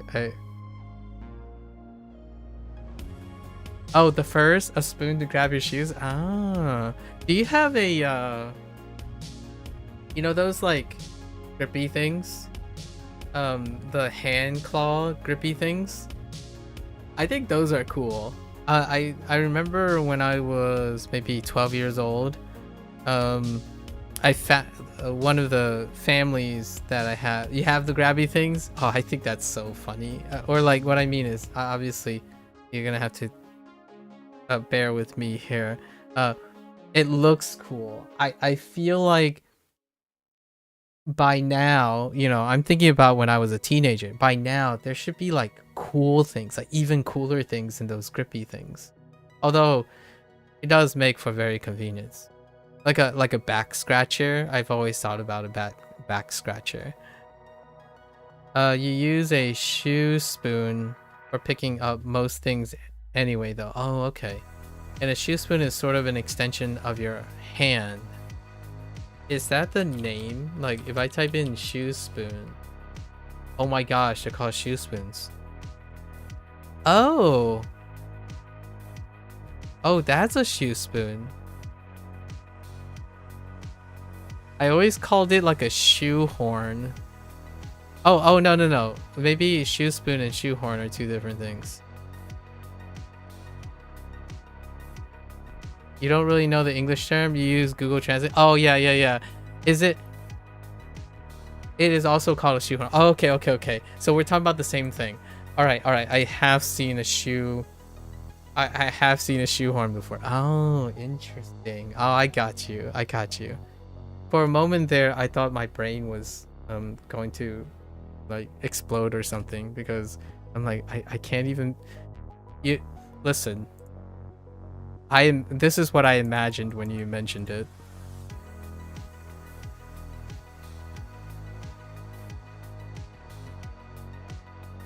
That's what I was thinking. Like, wait, I thought your legs, like, how do you move your like, then hear me out. Then I thought maybe when you're seated, right? You know, maybe when you're seated, you like run the chair into something that you can grab with the side. Like, what the I don't know how that can work. Oh, you can move your toes and ankles a bit? Okay. I'm like, I don't see how this is useful. And then the only other thing I thought about was the shoehorn, which is this like, but I thought of a really short thing. Like the shoehorn that you put in the shoe, right? Like when you're sticking, it goes in the shoe. So then I'm thinking, how does that help you reach for something?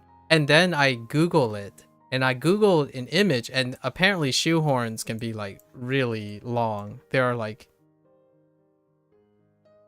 shoe spoons are like long. They can be very, you know, extra extended. This is the most common thing that I've seen. The things that go into your shoe, and they're no longer or shorter than the shoe itself. So that's how my mind went. First, I thought about a shoe with a literal spoon attached to it, and I'm like, wait a minute, that kind of sounds like shoehorn. I'm like, I still don't understand how that makes you help you scoop up shoes. So then the closest thing I thought about was the grabber thing. These things, right? Like these things. These little like claw grabber things. And then I combined them. In Norwegian, you have 3 words for it. Oh, they all mean shoehorn. Okay. Oh, there's literally a horn in one. That's cute.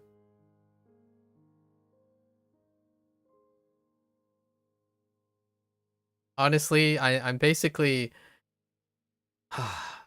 I wonder how high tech there's something to be said about, like, there's so much tech that could be on a wheelchair. I know that, you know, it's like diminished return. Like, people, when you think of it from a business standpoint, there's this like inhumanizing, but I understand that not everyone uses wheelchairs, right? Like, the vast majority of people don't use wheelchairs. But when I think about someone in a wheelchair, it would be really cool to have like an international business model, like a startup, a niche like boutique place where people who are in wheelchairs, right, can like customize their wheelchair. I'm not sure if that's if that's even a thing in the United States, let alone Norway, but that could be a fun hobby, you know, like the same way that content creators or gamers are obsessed with their keyboards, or computer chairs, their desks set up, their battle stations, wheelchairs. Or, you know, there's ways to integrate into the wheelchair. Oh, that would be kind of cool. Like, I actually don't know anything about what can go on a wheelchair, but that would be pretty sweet to learn about if for other people, or maybe to learn that there's a lacking. That's also creating awareness. Like, can you attach a iPad? You know, I don't know how common Apple products are in Norway, but like, is one side of your wheelchair have like a retractable stand that accounts for a tablet, and you'd be like, you know, doing the little like left hand and right hand. Sorry, I have this like really out of the world, like kind of out of touch science fiction idea of how modern tech could change the way wheelchairs work, right? So like you would have a screen here and you would have a screen here, right? And these are input devices, these are touch devices, and then, you know, this is your rest, right? And then you're seated here, right? And you're just going to town, right? You're practically like being on a motorized computer chair or something. That sounds pretty awesome, right? Or you have like a motorized equipped onto the armchair, and this armchair has a forward projected arm that can help you grab things, right? So you can like access it through a levy, like a remote system, like a joystick, and then you can access the thing to grab things. You like the stuff your wheelchair has? Higher, lower the seat. Okay. Tilt the seat forward and backwards. Move the back and adjust the thing the legs resting on. Ah, I see. And also have a standing function. That's it? Wow, you have you're very what is that? You're very functional. I forgot what the other word I'm thinking of. But that sounds like almost the minimum stuff. I understand, like I think it's very admirable and impressive that those are the only features you want. And I understand about materialism and whatnot, but it sounds like it could be a great hobby to try to find ways to treat yourself. Like, how do you get, I'm not an engineer, but I guess it's the most important ones. Yeah, it's the fundamental ones, right? It's your standard. It's like buying a car, and you bought the car that is a car. And my first thought is, well, if you're living with the car, like say you have to be in the car all the time, which is the wheelchair situation, what else can you gain a lot of value from? So if I end up becoming confined to a wheelchair, my first thought is, okay, let's make a list of all the functions that I do. And let's start with the most mandatory common functions. So you checked all of them, right? Lowering the seat, the comfort, like the ergonomics of the chair itself. Then you start going into like really weird things. And eventually it gets to even weirder things like, how do I attach a solar panel to my wheelchair that feeds into a motorized shade, and on that shade has the solar panels, and it is attached to a wireless Qi charging tray so my phone can charge while I'm going outside in my wheelchair? That's my first thought. Like I know I'm not an engineer and an electronic specialist or anything like that, but my first thought is, what if I get someone to adhere just bring a power bank. But listen. It's a hobby, right? It's a hobby. So you're looking for something that is ridiculous. Like, and what I mean is a creative solution. So yes, you could say you just bring a power bank. I understand. I totally understand. But the thing is, it's funny because you're having fun doing it. Like, it's part of your like artwork, right? Like, why do you draw the artwork like that? You could have just done it this way. I'm like, because you can. It's cool because you already have all the basic functions, right? You have all you need. So that means all the things you have to do are good. Now let's do something creative just because you can. And I totally understand about the power bank. Like, the easiest way is to, like, I don't know, get an Anchor, like a 20,000 milliamp power bank, put it, like, attach like a bag or a holder to it, and then put your power bank in there, and then just use like a USB-C port. And but what if you installed a solar panel? Because when the sun's out, you can retract a shade so that you don't get like sunburned or something like that. You can protect your skin, right? But do one better and make the shade solar panel. By the way, these things exist conceptually. The recent CES, like Computer Entertainment Expo, right? CES, there's a random concept about solar panel flexible umbrellas, right? You could literally have like just the umbrella attached, fixed to a part of your wheelchair, because if it has a strong base, and have that feed into your power bank, and your power bank is attached to things. But if you don't like wires, you could have it feed and integrate it into the frame of your chair and have like a Qi charging tray or something.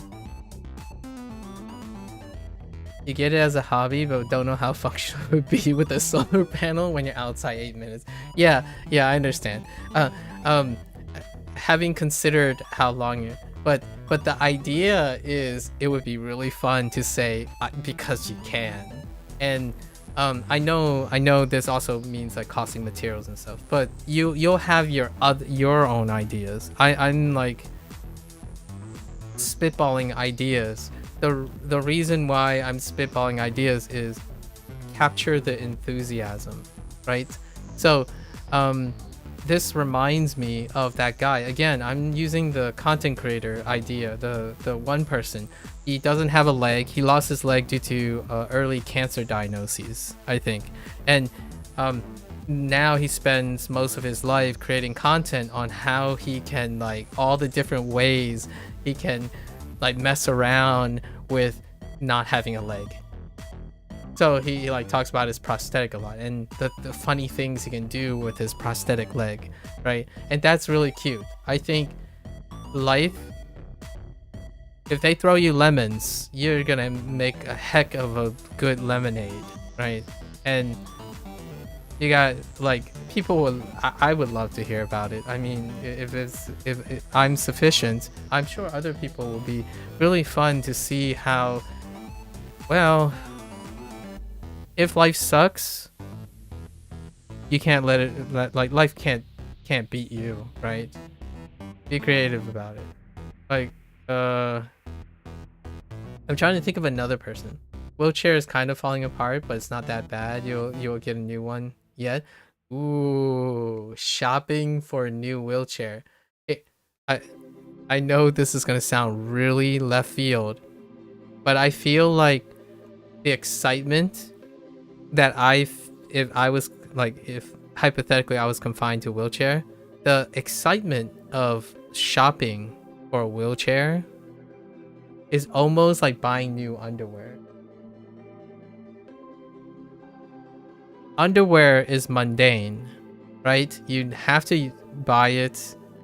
When you buy it, you're probably gonna get the same old functional ones, you know, things that check the box, but you never think about like anything else it can be. I'm not talking about that underwear can be happy, but my thought is it would make such a world of difference for people's lives, especially like even the ones that are less common, wheelchairs and whatnot.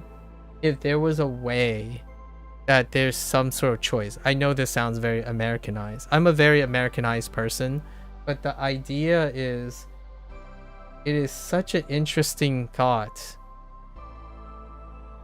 If one can make the stuff that suck or like have to have also be a pleasure of doing it as well, right? Instead of a reminder of how much you don't have or how much you cannot have. Shopping for wheelchair would never happen. It's part of the welfare. Yeah, I understand. Like the universal healthcare and all that stuff. Yeah, I understand. And plus, when I say shopping for wheelchair, obviously it costs money. So like if you're in the like a place that doesn't give you for free, you still have to pay for it. So all of this stuff still takes into account in the back of my head. You have to pay for these things, etc. The idea is if you're in a comfortable place or you want to be creative and you have friends that like to do things or make things, it'd be kind of fun. You could make a whole thing about it and even generate interest in it. Like again, I don't encourage people to randomly decide to like live life recklessly and end up telling themselves, oh well, at least wheelchair technology is great. That's a really weird way to look at the silver lining. But if you are in a wheelchair, it would be really awesome to make that a point of creative interest. I think that's what artwork and music and stuff is. When life really sucks, you make art out of it. When life really sucks, you make music out of it. When life really sucks, you work on communication skills. Right. I'm not saying my life really sucks, so hopefully that was not misconstrued. I would say with the utmost humility, I'm at a point in my life where I think I'm sufficiently happy all the time that I prefer to want to make other people happy, and that makes me happy. So that's like philanthropy. I'm in like a state of mind where I think I'm sufficiently happy by overcoming a lot of things in my early life that now it's more about getting other people to get where I'm coming from. So when someone talks to me, my goal is that they walk away thinking there's so many things in their life that they could be excited about, and also be excited because if they do it, they can tell someone like me how awesome it is. So then I would tell you that's awesome, and then go do more so I can hear about it. And that's what YouTube is. At least to me, that's what YouTube is. That's what Twitch is. Not, in my opinion, what most people watch Twitch and YouTube for nowadays. Most of the kiddos out there, you know, the 20s and late teens, they watch YouTube and Twitch to escape from their sucky life. And they usually use it to think about what their life could be, but never will be. And that to me makes me try even harder not to do that. Like to me, that is what I feel is unintentional. It's absolutely unintentional, right? Because entertainment is a form of escapism a lot of times. It's a form of coping. I don't want to stop at coping. I want to stop at, I want to at least pass coping to self-love, right?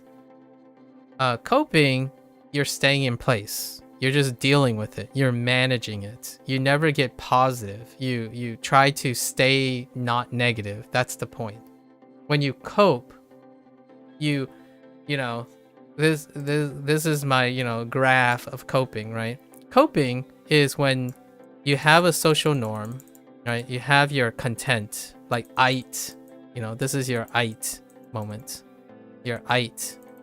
And coping happens when you dip below, and then you use Twitch and YouTube to get back up. But then you stop. That's where most people stop. They get back to normal. This is lazy, right? This is a lazy routine, as in the brain's lazy routine. It's the comfort routine. You get back to comfort zone. When you try to exercise self-love, it requires input. So when you're trying to, if you go down, this part requires energy. So the moment you reach this part, it's like, nah, I don't have any more energy. Some people are able to overcome adversity. What they do is they cope with this and they overcompensate and then come back down. This overcompensation is self-improvement, right? And for me, a better illustration of my current lifestyle is, while this is my comfort zone, I wake up here and I spend my early hours using my energy to get back to my comfort zone. But this energy is used for others. So when I stream, I set myself up to make others care about themselves. At least in my opinion, that is how I'm aggressive about this. I want other people to care about themselves. It's not about me unless they want to know that makes them feel better. So I only share if it makes them feel more comfortable. But it's not about me, it's about you. And then if I ever dip below, that's usually all the way at the end of my day. This is the end of the day. And that's when I turn off the stream and I do exactly what these guys do. I rest up, I watch anime right before I sleep. And when I sleep, I get it back. But when I sleep, I actually go back up here. And I repeat the day. So when I start the day, I'm not coping with anything. I have things to give. I want to give people things. That's what I want to give people my time. And then when I'm exhausted, I work on myself. That's perfectly fine. I think most people, when they get up, they might be here. There are individuals that you have to look out for who constantly get lower and lower. Their starting position gets lower and lower until they reach crises, right? When you hit too low, there's gonna be a breakdown, and this is when mental breakdowns happen, right? So every time I think about someone who's coping, I feel like that's also reflective in how they engage in YouTube and Twitch. They don't see opportunity for self-improvement until they're able to cope back up. So the first goal I would do is I would transfer this energy and hope that my energy is bigger than their coping strategy. So if you know me for a very long time, or like over time, my energy that I have extra has to be well prepared. Like I have to prepare myself well enough so that I have enough more energy than you are lacking. And that will allow you to one day feel like, you know what? Let's go do some self-improvement. I think I'm in a great state of mind. That's kind of like when the very first thing you mentioned to me, you only study kanji when you're motivated enough. I do too. But the difference is I'm always starting the day motivated enough to study kanji in HanziHero. And I hope that the future, when people get older, in their 30s and 40s, like myself, they can do that too. Where it gets to the point where they always wake up motivated enough to do exactly what they want, and they don't have to wait to be motivated to do so. You always start your day sleepy? Oh, that's fine. It's a work in progress. Sleeping is improving sleeping is one of the, obviously, without saying too much, eating, sleeping, comes first, right? Eating, sleeping. Those are things you have to do. So if you're coping with the things you have to do, that is definitely the first place to start. Once you when those things become positive, that's when right? My sleeping sucks, by the way. I think I get far more value out of my eating than my sleeping. So my sleeping is actually a source of negativity. It's like a negative sink, but it's less negative than I think a vast majority of people are. Like yesterday, I slept at 8 a.m., which was 4 hours later than I slept the last couple of days. So sleeping is something that's a little bit more manageable flexibly as a negative thing, but eating is where a lot of positivity comes from, and journaling and all the other stuff is far more positive. In weekdays, preparing your mind for work. In weekends, small panicking, trying to find something to do. Yeah, there it is. The small panicking, trying to find something to do. I want to. That's what I'm aggressively attacking. If it felt like I'm kind of pressuring you, I concede. I'm actually very guilty of that. When someone tells me, like, these are the last 4 conversations I have. Someone tells me they're bored, but they're doing a lot, and they don't have enough time, but they're bored. These things coincide with each other very often, and this is a no-win situation. It's very rarely a win situation for the person, for the person themselves. So to me, if you're a stranger, but better yet, a family member or a friend, gotta attack this. Got to attack boredom. Boredom is a great source to liberate some things about the sub, because you can't change the things you have to do. But that boredom, when you think the things you have to do is incongruous with boredom is when you have time and you don't know what to do with it, right?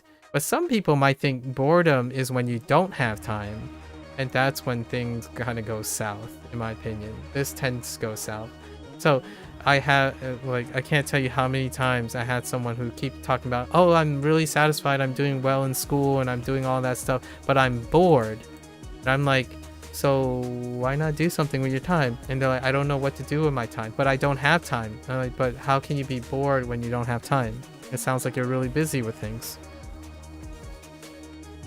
And the way it can be possible is boredom means there's disinterest. One of the very obvious tells, in my opinion, is disinterest in life. Like disinterest in choice. The things you end up choosing. It's a lot easier and lazier to have to do all the things you have to do, like coping. Coping is things you have to do. They have become negative, so you have to address them. That keeps you busy. And then when you're trying to recover from this, the moment on the days that you coped really well, right? You coped ahead of schedule, you run out of things to do. You just don't know what to do with yourself because you haven't had those moments too often. In my opinion, this is my interpretation of the pattern. When someone is really busy because there's so much of parts of their life that keeps them busy, the moment they finally get their coping is on point and maybe something good happened, right? Good happened during their have-tos. When they end up doing the choice, when they're trying to choose something, what do you do with yourself? And that, to me, the longer you let this happen, the less and less, in my opinion, the less and less likely, or it's harder and harder to eventually do it, right? So what happens then is boredom becomes chronic depression. which will make you feel aloof, drifting, wasting away, because you haven't done anything for yourself other than all the things you have to do. The things you have to do are still for yourself, for sure, but but it's a little different than choosing and intentionally to love yourself, to want to do something with the times that you are bored. And this conversation is the starter conversation I have with most people in their 20s. Someone's like, yeah, you know, I'm just grinding. I'm a little bit bored. I'm trying to find a way to occupy my time. And I'm like, okay, let's talk about what you're doing that you find boring. I'm like, no, it's kind of disinteresting. Nothing is really happening. I mean, I have to do all this work, but I don't have time for it. It's like, then what are you doing now? No, I'm just being bored. I'm pushing those things off. I'm like that's the tough part. It's a vicious cycle. So when you have time, you are bored, so you don't want to use that time to do the things you have to do. But when you have to do those things that you have to do, you don't have enough time to choose to do something. So in both occasions, when the opportunity presents itself, it's a source of negativity. So it just constantly feels like you're always getting up to have a sucky day. And that sucks. And I do feel that's pretty much 90% of my conversation with other people. And it's really tough to get out of it. And I'm working on it, basically. I'm trying to think, well, what can a content creator do? Like, what can a streamer who randomly don't have any control of being all up in someone's business, right? Try to encourage them to hang out with friends, family, seek other people that share your similar disposition or like advantages. Try to engage in parasocial relationships that are not simply for entertainment, but parasocial relationships that reflect inspiration for your very particular thing, right? Like your particular thing could be inspired intuitively if you can find an example exactly like you. But the problem with that is, what I can do as a stranger is to encourage you to understand yourself well enough to know where and what to look for. Like, if you don't know that you feel this way and do these things, how can you possibly think an algorithm that's based on your interests will be able to tell you or give you examples of that? You're in an algorithm based thing, you have to actively look for the things you can express to me. So if you can describe all the problems, all the things that keep you down, all the things that go up, eventually you're just going to go look for that. And that's one of the things that's it's supposed to happen in your teenage years. Like, this is called identity, in my opinion. Identity development, right? So in your high school years, generally because of interacting with other people, you start forming an identity. And the understanding how good that identity is allows you in your 20s to interact with other people. Then you can start expressing yourself while looking for your best interest in mind. Getting a job, getting a relationship, starting a family. All of those require your identities to be developed, right? However, in those individuals who don't spend time in a challenging position in which they have to express themselves, i.e., if you're in an algorithm, in an echo chamber, in the internet, you don't have to work on yourself. You rarely have to work on yourself if you're in an echo chamber with like people who are also like that, right? That's how the internet collects people. They collect people based on their common interest. So you don't encounter very often people who don't have your interest, who need to ask you to explain things to them. And that's what happens about meeting new people, right? Going out, touching grass, that stuff.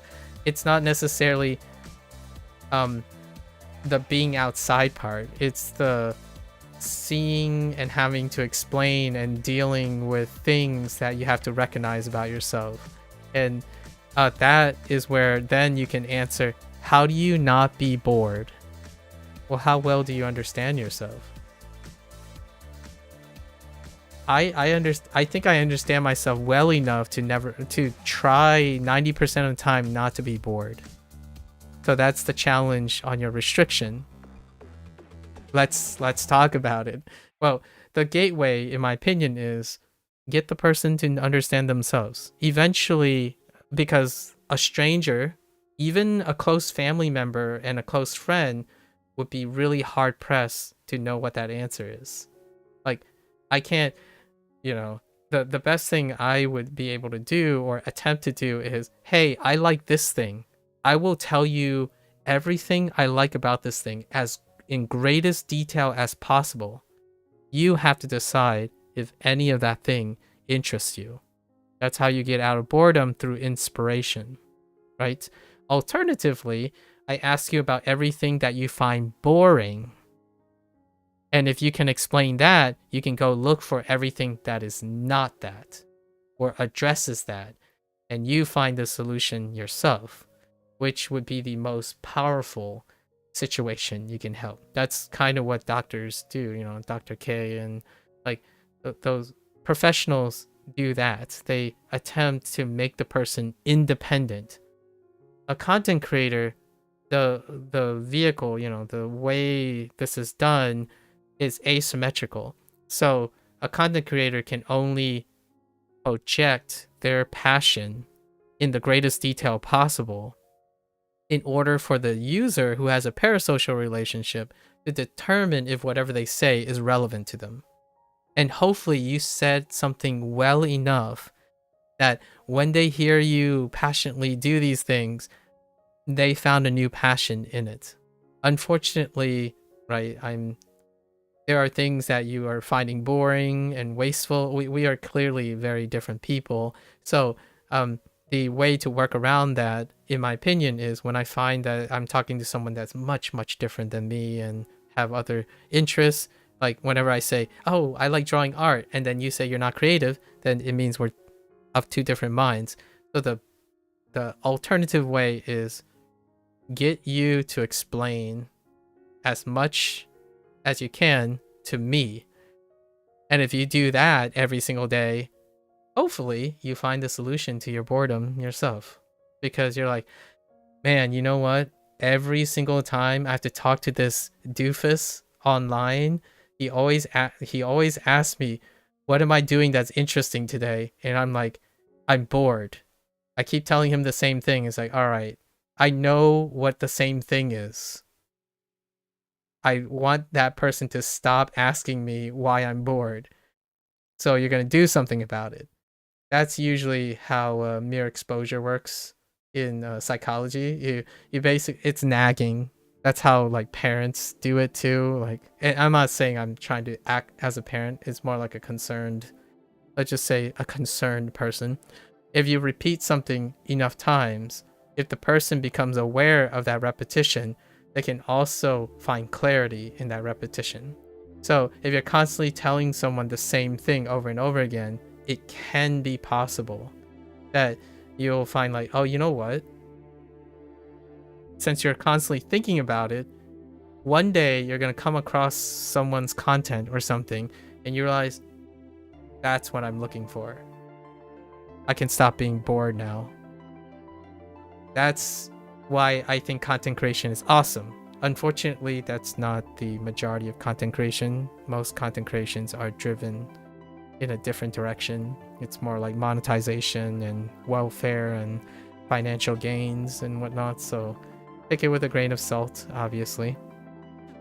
Some week ago, you were tired of wasting too much time on YouTube. There it is. So you made a timetable on how to spend your time, but only held it up for 3 to 4 weeks. That's more than 0. That sounds amazing. When are you going to start again?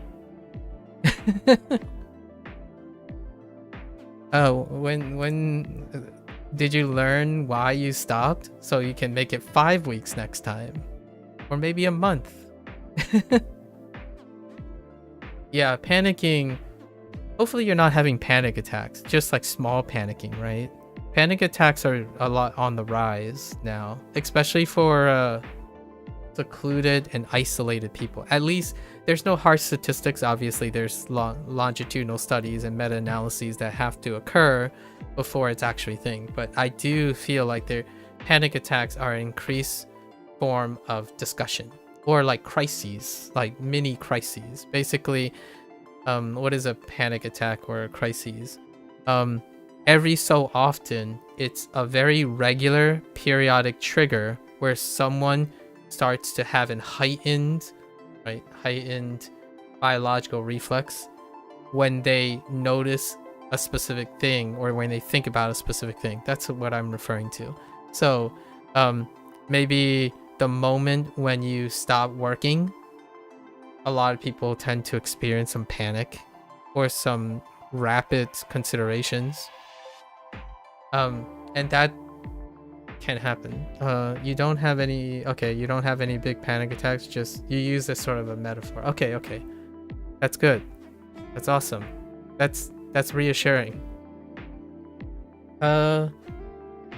I've had a couple in my life. I had a couple panic attacks in my life. The like good old panic attacks where the heart starts accelerating and you have trouble breathing, that type of thing. That has happened before. It's been a very long time, obviously.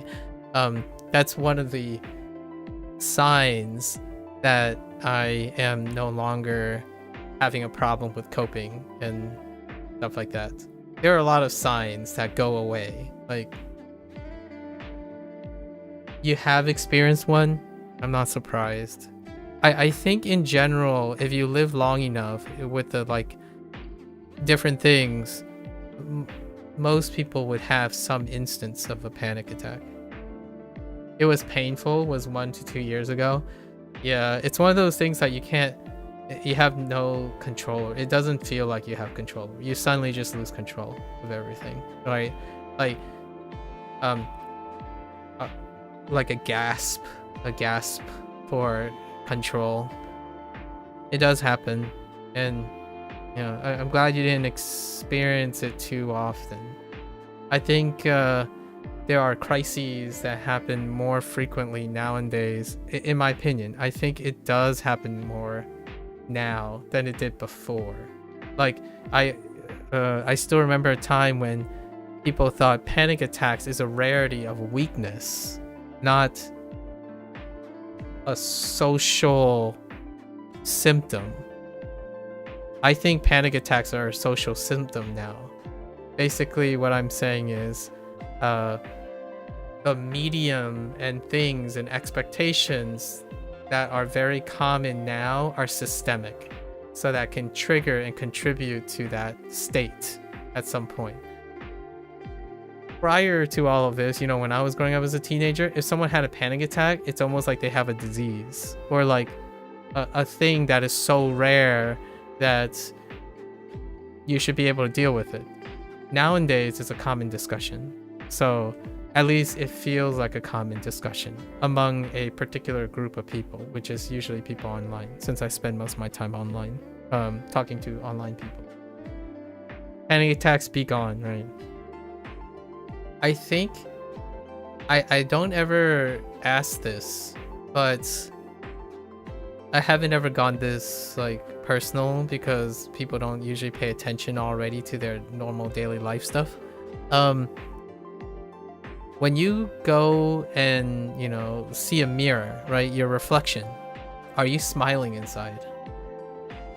I don't mean outside, because a lot of times people don't have to smile on the outside, but when you look in the mirror, do you see a lot of things you lack, or do you see a lot of things you have?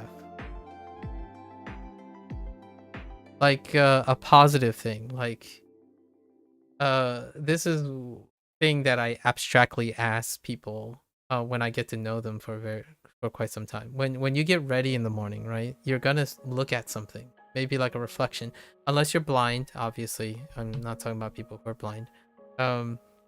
You look and you have a moment, right? Typically when you get ready, you have moments, like brushing your teeth or something. You have moments. In those moments, are you thinking about the things you have right now, or the things you lack or should gain in the future but haven't yet.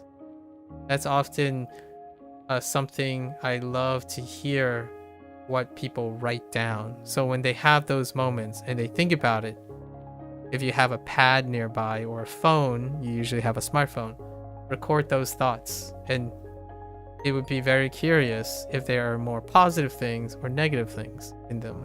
I think having that over time can often reveal the undertones of someone's life. Like, most of the time when I get up and I look in the mirror, right, when I'm brushing my teeth or something or getting ready, my first thought is, okay, I've done all this stuff. I can't wait to do this stuff. I definitely am going to do this now, and I'm gone. That's out. I'm there. Like that's it. I don't tell myself something like, oh man, I should make sure that I run this fast. If I don't run this fast, then I'm making negative progress. If I don't run faster than this, I'll feel sad about myself. I need to make progress today. Like, oh wait, I really hope this person's not there right now at work. Oh man, like, hopefully today is not that bad day where I had to do this thing and then it's gonna make me not want to do this thing. That is like what I'm trying to describe. And the problem of asking this question to most people is I would have to know them long enough for them to anticipate that I'm going to ask again. Largely because when you're already in a state of coping and like being absent-minded in your life, it's rare that when moments pauses, you know, like the boring moments, the moments that you have an opportunity to be bored, you have yet to think about what are the things you want to do, what are the things you don't want to do, and do you have more things that you want to do, look forward to, or have done versus the things you don't. That's also another contributor to whenever you have time, you're bored. Because ultimately, you don't spend a lot of time thinking about what you're going to do with those time. Like, for example, it could be wasting away if you want it. Like, for example, I can tell myself, oh, you know what? Now that I have a moment to think about it, I want to listen to this song. It doesn't have to be productive. It's just I told myself I want to listen to the song. So the moment I have time to breathe, the moment I have an extra time, I go listen to that song. I have decided intentionally it is within my power and control to do it. That's when boredom goes away, in my opinion. That's one way anyway. One of many ways. But the one is every moment you have to think about something you might want to do, you can hold on to it. But if you're already not thinking about anything you want to do, you're always worried about all the things you have to do and that you don't look forward to, then I would also say that's another way to prevent yourself from ever being satisfied with having spare time, because that contributes to boredom. You didn't spend any time thinking about all the things you could do or want to do either, despite having time to do so. That's kind of like a different way to attack it. I'm like talking about many different ways to attack boredom, because if there's anything that's plaguing younger people, and I consider anyone who's in their 20s younger, like really should be thriving and having aspirations and desires despite their life circumstances, is boredom. Boredom is such a self-feeding nemesis. If you're bored, we got to take care of the boredom first. Good question. You don't remember what thought you have at those moments? Sometimes you're half asleep. Sometimes you're already listening to a podcast or music. Okay. Otherwise, you just have to calm morning to not stress your stomach. Stomach stress. That's also a very common one. I know this kid for 6 years now, and this kid is healthy in every possible way. He's very strong, aptitude, like he does things like can't possibly humanly do, right? Great reflexes, but boy howdy, does the stress trigger his stomach. And one of the weirdest stress he has, I still haven't really figured out if this is psychosomatic or if it's biological, because he does have physicals and he's good.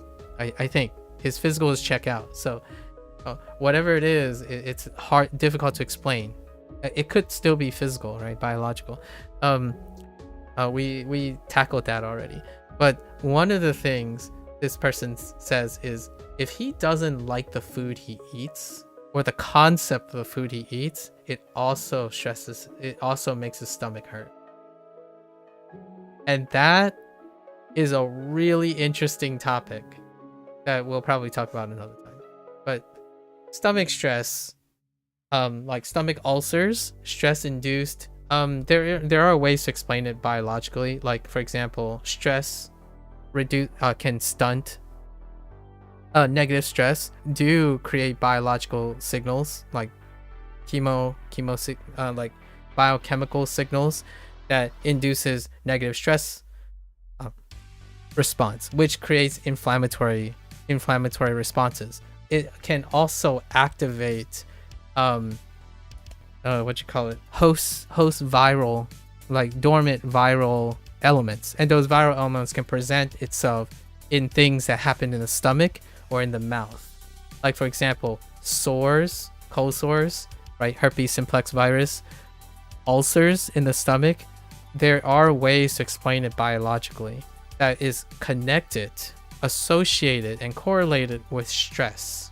So when you have negative stress, there is a line of logic to demonstrate that being negative and being stressed can induce a biochemical signal that creates inflammation.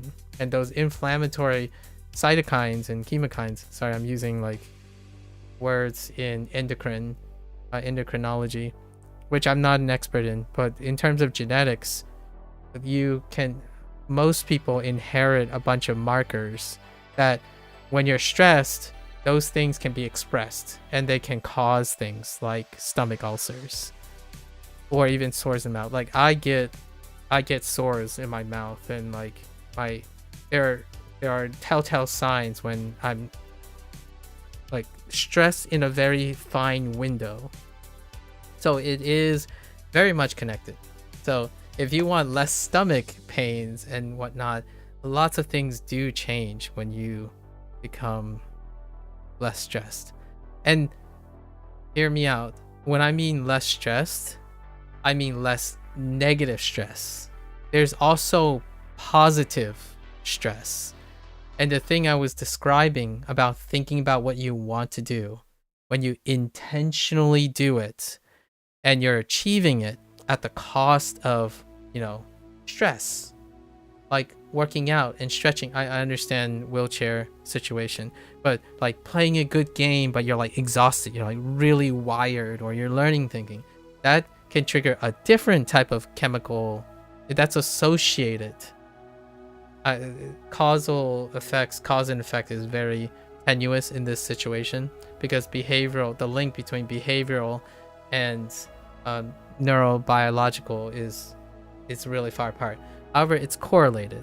So when you're intentionally doing something and it is stressful, that often is correlated with a different elevation of different neurotransmitters, like different profiles that actually trigger positive stress. And having a desire to do something, right? Having a hobby, that type of thing, those typically elicit positive stress. And that's not to say that it's causal, it's correlating. So people who have active hobbies and side things that they feel they have control over, choosing to do creative outlets and stuff, their profile is associated with something that's often referred to as positive stress as opposed to negative stress. A great example of this is the panacea that most people, if you're not like physically confined, working out. When you go to work out in some way, be it working out your brain, working out your body, if you're intentionally doing it and causing that stress, it's often something that is different from the thing that you're trying to cope with, the coping negative stress situation. So balancing yourself out, right? The idea of drinking coffee, for example, and this is anecdotal. These are corollary things. There's like no mechanical, I want to emphasize that they're not causal links, right? These are coincidences. Like, for example, when you get up and you tell yourself, I could drink a coffee to get extra work done, versus I have to have my coffee because if I don't, then I'll be a mess. One's coping for sufficiency, the other one is being productive and affirmative. And to me, the lifestyle that the second person have about taking coffee and stuff, they are characterized with a lot of coincidences right now, right? Corollary, with stress, like their opinions and comments about stress and things linked with stress induced things show a very different profile than someone who's coping with it. So there might be something there. At the moment, there's no intersection between behavioral, like behavioral psychology, affirmative action and all that stuff, with a direct link to neurobiology. It just happens that these narratives kind of coincide. So when someone who is very productive and initiating and affirmative and positive about the things, the schedule of those two people might seem the same, but somehow the one that is more affirmative and positive tends to be correlated with positive stress signals versus negative stress signals. Is that consistent enough? Not really. Like on the long term, it's not really. It's pretty much in a field of pseudoscience right now because it's hard to quantify these things. Whenever you're thinking about psychology and behavioral psychology, it's very difficult to quantify if there's a causal link, right? There is a correlation between these things. After reading, I like reading these type of things. So if there's anything to take from it, is that it is possible to think of a stressful environment and have it not upset your stomach. That's what I would want to share about the whole stomach thing. And yeah, it's a very common symptom. People have a lot of GI stress when what you're describing yourself, by the way, the things you're describing, that's what this person that I've known for 6 years do. On top of that, though, they play a lot of video games at a very high level. They work as well. So the coincidences stack. At some point, it ceased to be coincidence. But the problem is, science is not there. Like I don't work in this field, so I can't tell you if these are real causal connections or not. I can tell you that they are corollary, as in they do happen very, very often together. When you were still sort of new in your job, first 2 years, you could experience stress in the morning. Now it's more or less gone. You have a routine where the first thing you do when you arrive is greet all your colleagues that are there physically that day. That is absolutely wonderful. There was another thing, by the way, another great study. Sorry, I don't have the citation for this. I saw an essay on this. So this is a summary of a summary, like a summary of an article. But they did a blind study about giving compliments. Like, what is the it might have been a SciShow episode actually. The study covered how to elevate one's like satisfaction without like the most readily available source of raising satisfaction, like perceived satisfaction, and that can be tied to experiencing good stress versus bad stress or no stress at all, and that is compliments. And it turned out that not only is you would kind of think intuitively when you compliment someone, right, the person being complimented is likely the one to receive a spike in satisfaction, and which would induce neurochemical signals, right, by extension, correlation, right. Turns out the study was most eye-opening, or is learned that the person giving the compliment in this day and age, so we're talking about this societal day and age, it might not be true in the past because society around the world might have a different shift, but the group that they have, I'm pretty sure this was in American studies, so you also have to take in cultural aspects. But the compliment, the person who was complimenting had an arguably equivalent, if not higher, an increase in satisfaction. So there's this like talk about like when you greet people, greeting people comes with that similar endorphins, like the satisfaction, and it's mutual too. So whenever you're that person, you're like, what is the point of going around and doing your rounds, like a boss, for example, like you're a manager, you go around saying hi, asking how are you, like pleasantries, right? Well, a lot of times nowadays pleasantries have fallen so far off that pleasantries don't even get reciprocated or getting even processed. Well, in this study, it demonstrates that there's an incentive for pleasantries for the person doing it.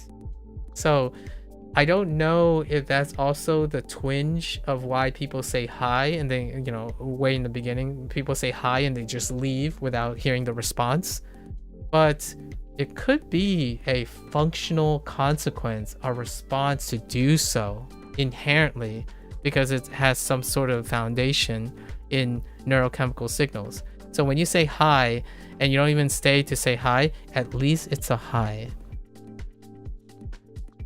But I'm a little bit cynical here. I'm going to be realistic. It could be more than that. I'm a little greedy here. When someone says hi, you didn't give me the chance to try to make you, like, to try at least to make you feel better or feel more important. Like, so to me, while I might be saying it in a negative way, like, oh, they said hi and they don't even want to hear me say hi back, my first thought is it's more like I don't have the opportunity to make that hi worth even more. Like, I'm not going to just say hi back. I'm going to ask you a question, or at least I'm going to try to ask you a question. And the idea is you're raising the probability of this exchange to promote a heightened experience. And this might be true for this day and age in the United States or wherever they conducted the study. So grain of salt, but I still feel like if you're on the internet, when someone says hi, I'm like, can you tell me something that you're really proud of yesterday? Like, wait, hey, we haven't talked for like 3 months. Tell me something that was really cool that happened. And I kid you not, 9 out of 10 times, someone's gonna say, oh, you know, nothing really special happened. I just kept busy. And okay, tell me more. Tell me more. Like, you said you're really busy, right? So that means things happened. I'm not gonna tell you if it's good or bad. I just want you to tell me something about you were really busy. And let's start there. And at some point, I'm gonna get to say, yo, that's a lot of things you did. That's pretty cool. Like, it looks like you did a lot of work. Great job. Like, I didn't do any work. I sit here and be unemployed, right? But I'm happy about that. I think you should be happy about some of the stuff that you're doing. That's the compliment, right? So the idea is it makes me feel good to also compliment someone else And that is the cheapest way. Like, they were people, the whole attraction of the essay, or the, maybe it was a SciShow episode, what, like, SciShow is a YouTube channel that was started by Hank Green. They do like scientific blips and summaries about certain fun questions that Patreon donators have. And one of them might have been this. It sounds provocative enough. What is the cheapest way to elevate your mood and also have it productive? Give a compliment. I'd like to add more to this. Give a compliment. Well, say hi. Ask them something about their time. Share something share something that's related to what they suggested. Compliment it. Compliment them on that thing. And repeat that. Tomorrow, the day after, whenever you see them. It's hard at first for someone who's not used to it, but it becomes easier, and it becomes a very consistent source of self-satisfaction, while also making it incredibly trivial to make other people feel better, even the slightest. And when you do that, in my opinion, eventually the people around you, you're just swarmed with a lot of people who are slightly happier, who may even want to be around you instead of, you know, somewhere else, wasting away, feeling bored and not interested in their own lives, right? They might even bring you into their life, and that would be swell. That would be really swell, right? I have this privilege a couple of times now. I still have this privilege with a lot of the people that I know. When I left high school, that's when things changed. I was a lot more like the person I'm describing hypothetically now, but I am, for all intents and purposes, the person I'm describing. It's a lot easier for me to describe something that I'm familiar with. I'm not describing a hypothetical person technically. More along describing what changed from that high school teenager that was withdrawn. I had a lot of other things like racial discrimination, not belonging, identity crisis, like thinking I'm an introvert. Actually, at some point, I thought I had multiple dissociative personality disorder, because I spend most of my time pretending to be things I'm not in order to fit in or not draw like discrimination or racial profiling. All of that stuff went out the window when life changed, right? I went to college. It was away from where I am. Everyone didn't know anything about each other. New standards were set. The rest was history. Now it's more like I greet them, and like the first thing I do is like, I know a lot about you, but am I correct about it? Let's go ask. Say hi to the person. Ask questions, because I'm genuinely interested in how accurate I am and how different this person is from my projection of the person. So regardless, when I say hi, I have follow-up questions. Like, I'm paying attention to what that person is. In this situation, when someone is like typing something, I hyper focus on what they're typing. Basically, they're like, of course, it's bound by language, right? You mentioned that English is a potential like work in progress, but your English is telling me a lot about the English that is work in progress. So my behavior is being adjusted to the idea that your English is kind of different from, you know, my friend's English and whatnot. And I think a lot of this is dealing with just being interested in these things. But it's a tough road to be interested, or always interested. It can be very exhausting. So building up yourself is pretty goated. Also, solar panels on a wheelchair. I seriously, you could probably. I'm totally just selling this wheelchair solar panel. Like your wheels, you know, like the wheel cover could have solar panels on it. Come on, who hasn't thought about this? Hold up. Solar panel wheelchair. It's probably going to be an American corporation. Oh, okay, that's a little bit clunky. Okay, we have a company called Disability Horizons. Liberty electric power wheelchair with optional solar panel via an overhead solar companion solar panel. $7,000. Okay. All right. All right. That's a lot of money. Obviously, where there's a will, there's a way. But still, that's a pretty expensive premium. I don't actually know what the average cost of wheelchairs are in the United States. I'll probably learn about it. Like, that's what I'm gonna do tonight. Our conversation is very enlightening. You have taught me about a lot of things that I should really think about. Before, maybe 3 years ago, you will go buy solar brands right now. Before I met a colorblind person. Like maybe 15 years ago, I met my first colorblind person, and my life has changed since. Like, whenever I think about artwork, and I think about like video games and user interface and writing and stuff, I often think like, okay, maybe I should consider balancing this out. So my color theory, the way that I think about color theory and balancing colors and perspective and edge, is often also taking into consideration color blindness, because I just happen to have met 2 or 3 people who are colorblind, or partially colorblind.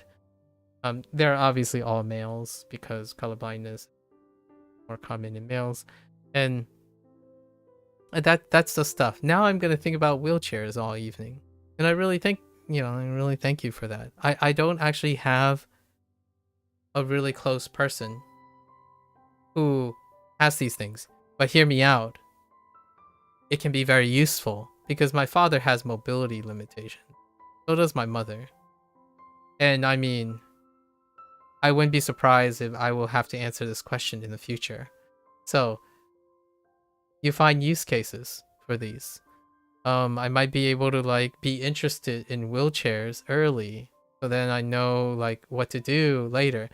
I can't tell you how often I say this to my parents. Whenever my parents like ask me for something, like I have to do something, usually I know something about it because I interact with older people when I was younger quite a lot. So most of the time, the stuff that happens that they complain about or things like that, I find interest in them so that I know that when my parents encounter those things, I'll be ready for it. Not because I'm preparing for the worst, more so that I'm genuinely interested. So then I don't have to make an effort to learn something. Here's one that I share all the time. I'm the guy who deals with customer service. Like in my family, when someone asks me to do, like when things are getting done, the person who's making the calls, who like quote unquote communicate with customer service, it's me. And the last 3 times I called customer service, I talked to them about what they're doing in the day. Like I talked to them about their day before we did the thing. So when like they're like waiting, it's like, oh, please hold on. It's like, okay, no worries. Like I hope things are going pretty well. Like I'm not too busy, right? It's that time of year possibly. So you start saying these pleasantries that makes it so that at least I get something out of it and they also get something out of it. So even the worst times, I still remember one time I called a customer service and it was pretty clear. It was on, by the way, it was an emergency. So it was during a holiday. They were clearly at home having a barbecue because you could hear their children and you can hear someone yelling about like food, right? Like food's ready. And so, you know, we're in this situation. It's like, oh, I hope like I'm not interrupting anything because it sounds like you're remotely answering customer service questions, right? Hopefully you have time to spend the holidays with your family. I imagine you're having a barbecue or something. I just heard, hope the burgers are good because I just heard someone call out for burgers. So that's how I go about it. Like customer service, no problem. It just means talking to another human being. At least I think. Sometimes you talk to robots. That's fine. Answering machines are pretty convenient. I do understand. Like, I can't. If I had $1 for anyone who chooses to talk to a human being versus an answer machine or an automated service, I would say I would lose the bet 9 out of 10 times. 90% of the time, someone would rather choose to interact with an automated service. Makes sense. I'm not saying it's a bad or a good thing. I'm suggesting that if you can interact with a customer service representative when you're talking to a human being, it's a great way to test how comfortable you are with talking to another person in a compromise situation. Because usually, talking to customer service, if you leave and both sides are really happy during customer service, oh man, you can knock it out of the park. Go into a room, into your colleague, like in your workplace, and you probably can light up everyone in the room. Like you can probably bring a smile to their face if you can do that during a customer service thing. Because usually customer service people, talking to customers is no problem for you. That's great. That's a great litmus test. When you're talking to customer service and you have no problems, like no visible problems, and it doesn't feel stressful for you. Yeah, there are a few things. Oh, talking to your mom on the phone is a bit more. Yeah. See, there are. I'm not saying like it's a solution for everything, but it's great training or opportunity to work on it. And I think talking to strangers online is a great way too. I know that might sound like strangers are now the guinea pigs, but trying your best is trying your best. You're not like half efforting it. So that is still trying your best. You got to start somewhere. There's a difference between treating people with less respect and value by trying less than you can versus trying your best because you're always working on it. Right?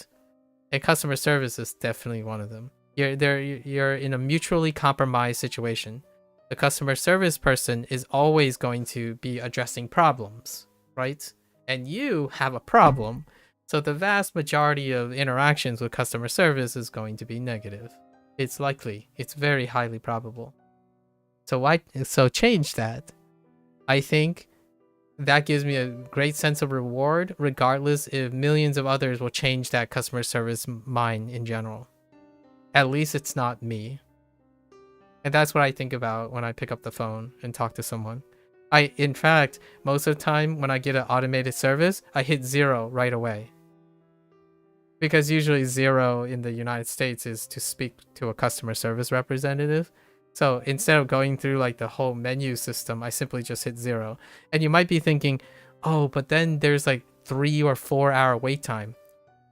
In the United States, when there's an automated service, generally there is little to no wait time for the customer service because most people would prefer to use the automated service.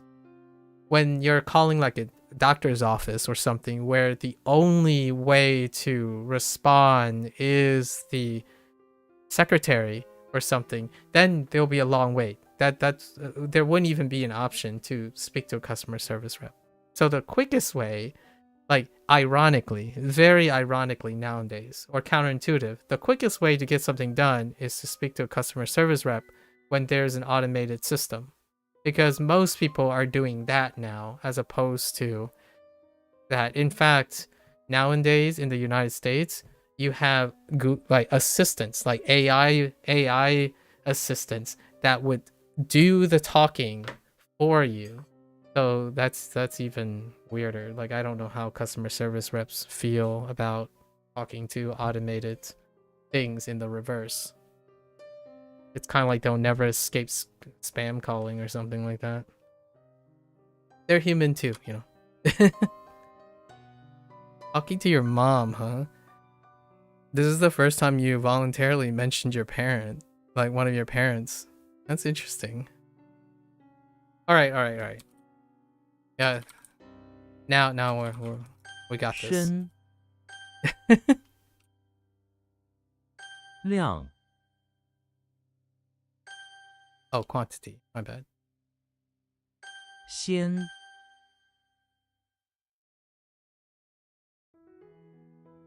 Don't worry. Don't worry. I'm just pacing myself. I have a lot of things to say, but I think we shared a lot today. Also, don't want to hold up your sleep schedule as well. I think it's mutually acceptable between me and 2 or 3 people that basically our sleep hygiene goes out the window when we start talking.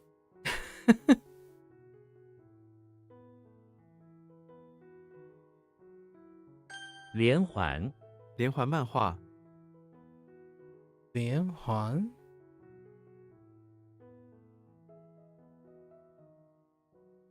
A chain? Or serial? You'll go to sleep now and you can focus on the task. Starting to get a little tired, 5 a.m., but had been a very nice... It has been a pleasure. It has been a pleasure. Hopefully you get some great sleep. Do something super interesting. If I don't hear from you, no obligations. If you come back like a month later or 2 months later, I would love to hear what you did during those months. That would be awesome. Like, hit me with those hot takes, you know? Hit me with things you think like, oh, did you know? I probably won't. Like challenge. It would be a fun challenge to yourself to come back with a list of things that try to challenge me to see if I do know these things, because I don't know a lot of things, especially when it comes to not living a life like yours. Yeah, so until then, it was a pleasure. Thank you for conversing. Thanks for hanging out. Hopefully you're getting a usual sleep.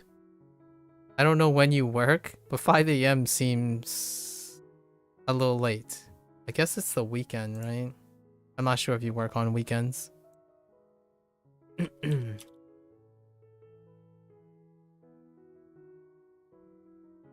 House. And tombstone. I thought this was like to the side. 这是我们固定的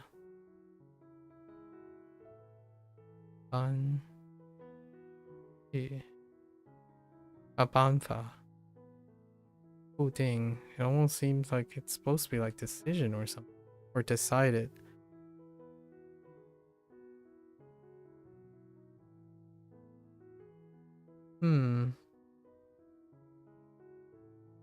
Like prepared.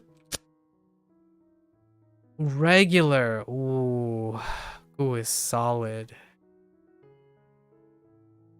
Solid.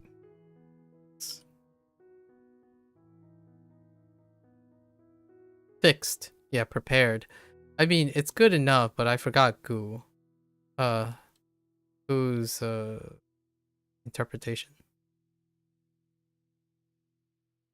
You assume you will be back sometime. You're on Twitch. Thanks. On Twitch a few times a week. You only work weekdays. Okay, 9 to 17.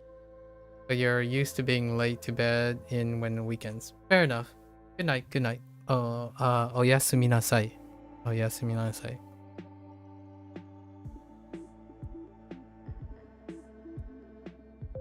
All right.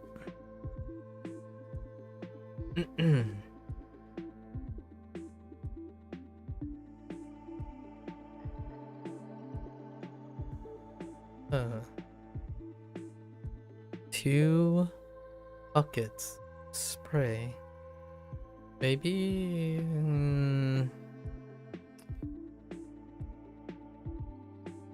满 It was man. Man. Got it. Okay. So solid.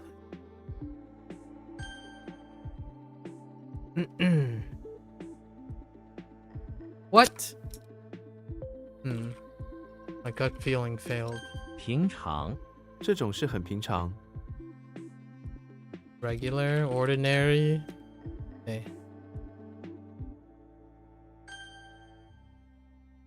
Hemp is a type of weed. That's why I typed weed.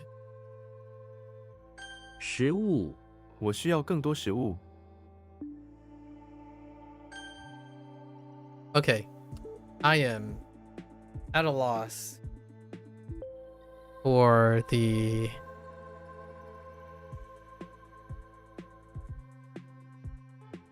why.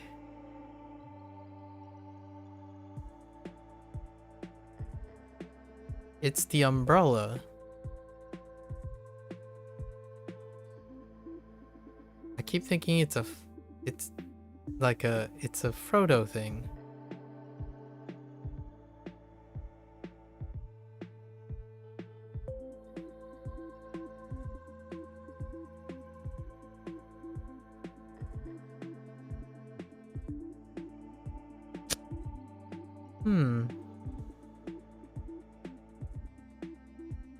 Oh, this is being used as something else. It's not a key. It's probably a saw or something.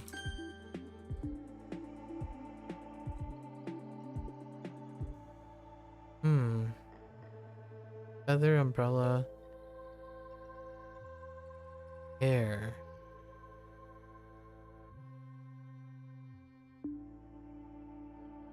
Nope.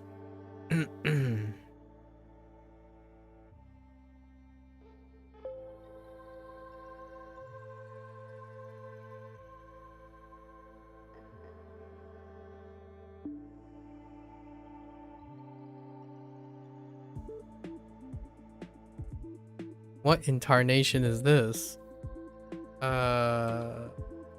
YOLO? 胸， Okay. Oops.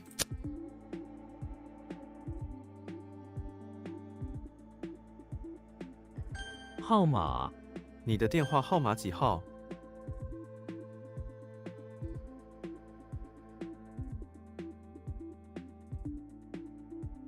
前戏，今晚是婚礼前夕。 What?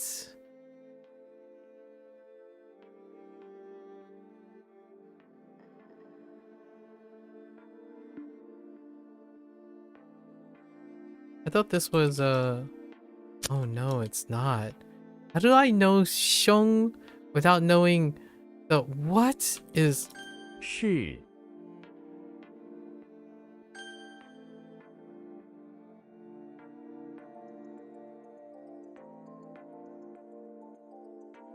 冷淡，他的态度有些冷淡。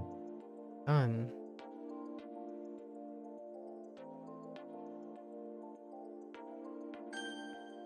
Oh, like indifferent.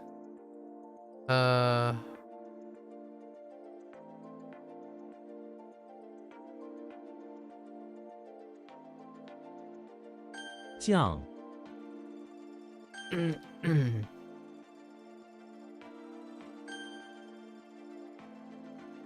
That is saw, right?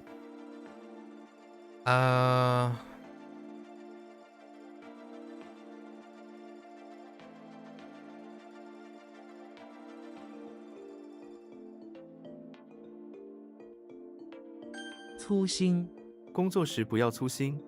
粗心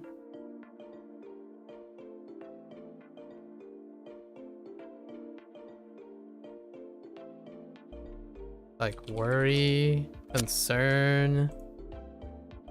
Oh, careless. Oh yeah, cold.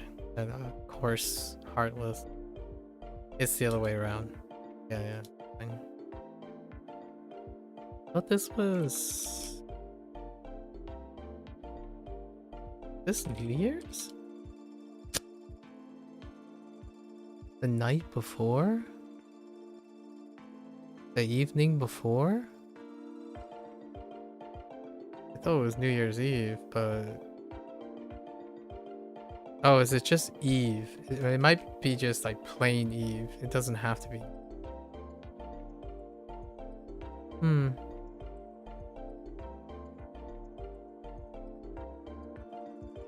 Oh no.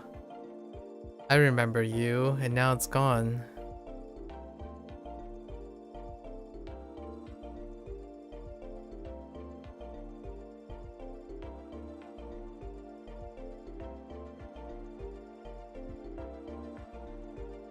Uh, wait.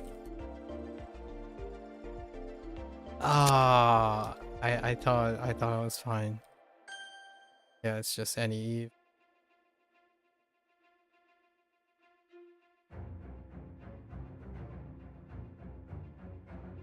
How does this work again? Embrace.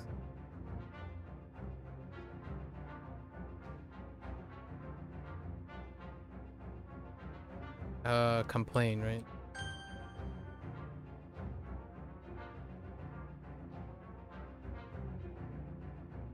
That's not fool.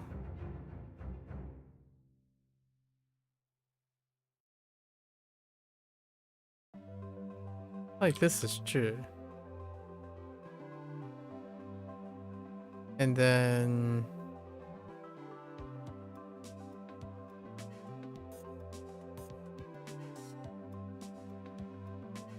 Dang it! Ah. Ah. 怨气，他对老板满腹怨气。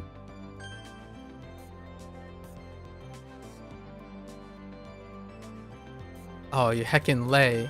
眼泪，他努力地忍住眼泪。 Or... Tears. Sorry, tears.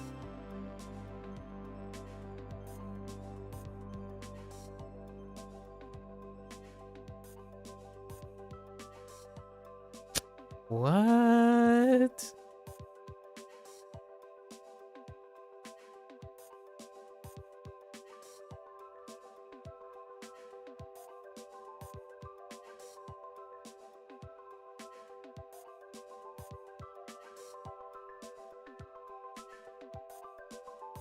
"没 I don't remember the right one. "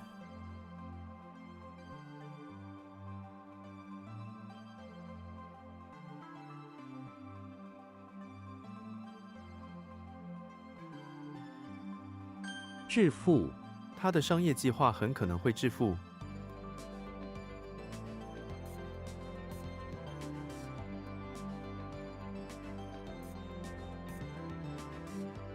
What?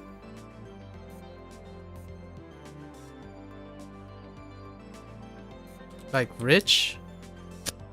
Or like important, filled with value? Okay, it is still rich. Okay.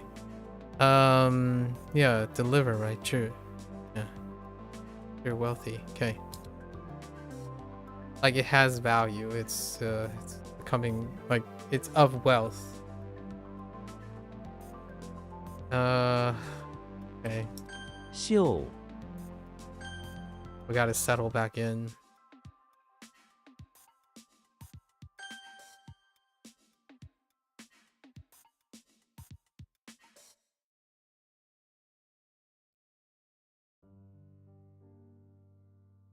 飞跃，科学的飞跃让生活更加便利。 We'll only be able to do one Inktober prompt tonight. It's fine. 焦土，火灾让森林变成焦土。 Ah! I forgot the earth part. So what happened here? Xiong. Oh. That's why I thought of Xiong.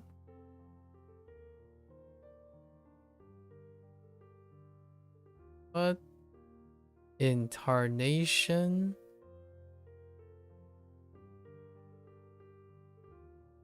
起诉，我会起诉你。 What? Tell you? Notify is pretty okay. Right?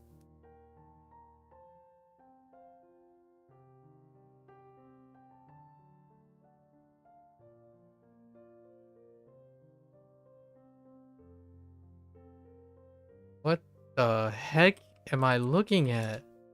What in the...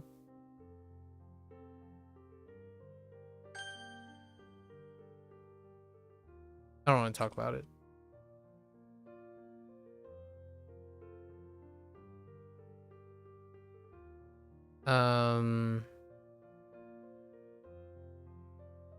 昌盛，科技发展让社会更加昌盛。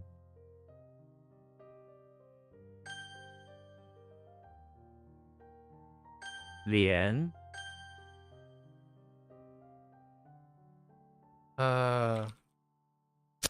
It's like bring up to oh my gosh. Oh yeah, it's Sue. It's fine. It's an aggressive one. Will be. 决策，我们必须尽快做出决策。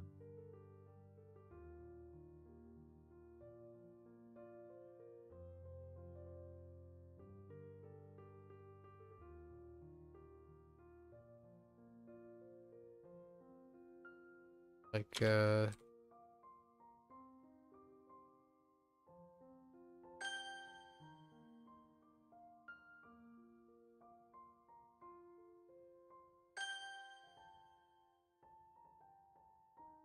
雨伞，他没有带雨伞。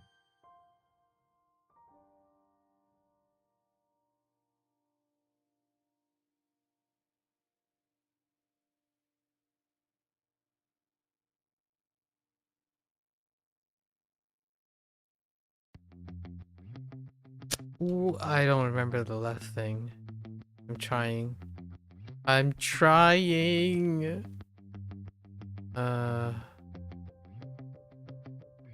养，甜点，这家餐厅的甜点很有名。审查，政府需要审查这份报告。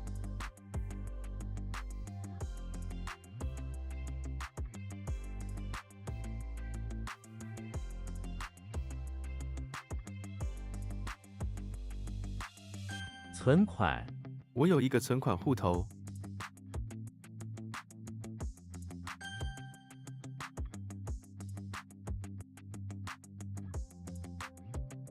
容，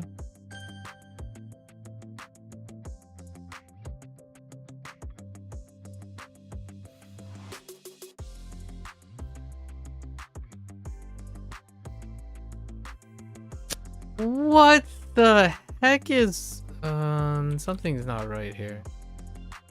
Oops.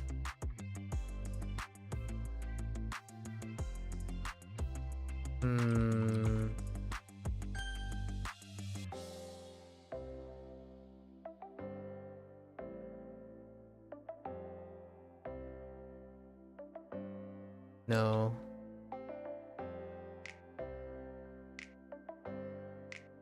What is going on? New inspiration? And somehow no.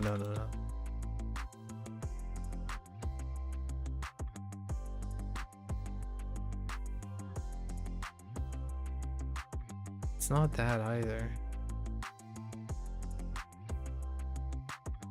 It feels like it's the bathroom.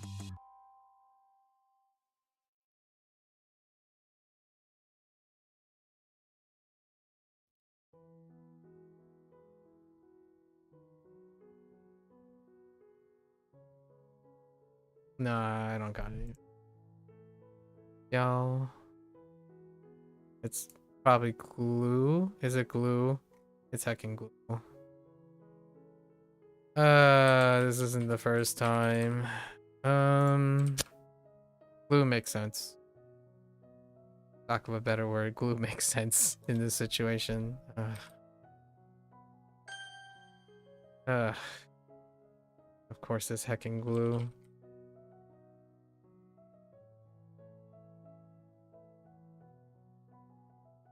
屏障，我们需要一个屏障来保护。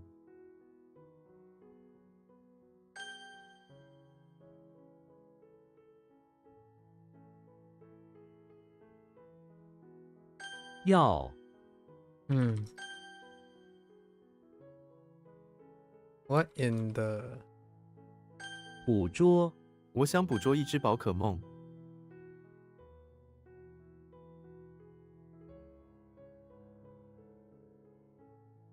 Heck! Oh wait. That is the wrong location.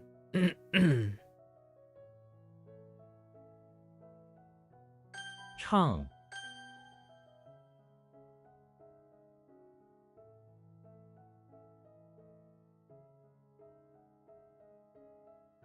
This isn't great. 教 I don't like this. When I'm looking at it, it doesn't scream Jimmy Neutron to me.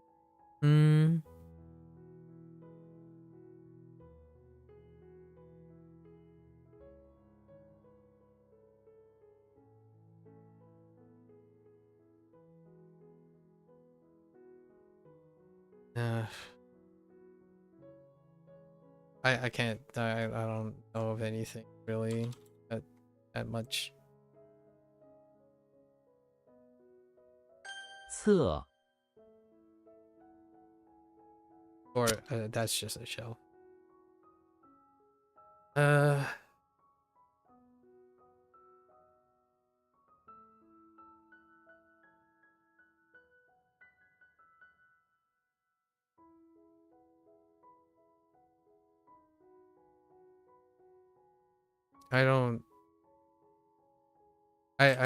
I don't know what's going on.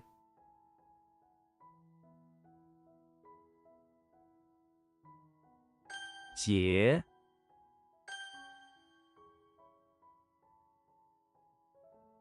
Oh no, wait. This is just a booklet. It's all of those things though.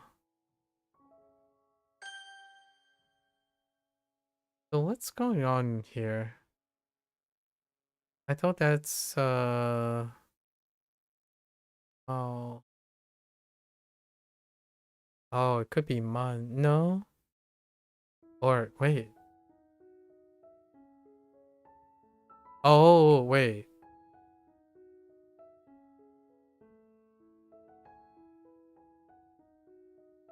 No, that doesn't sound right. Oh. 仿冒品购买仿冒品可能会违法。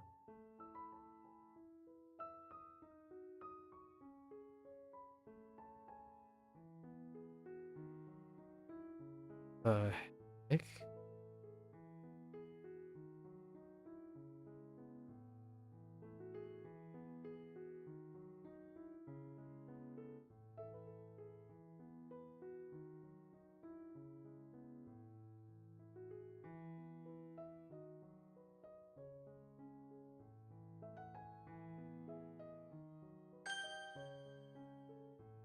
I don't actually know how. Oh, imitate.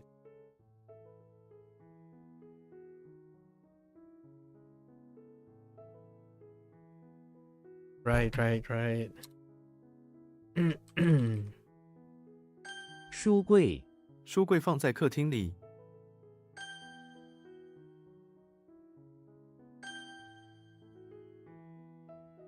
搞酱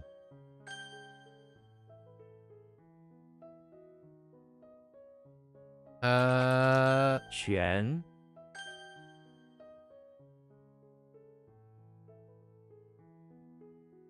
Ah!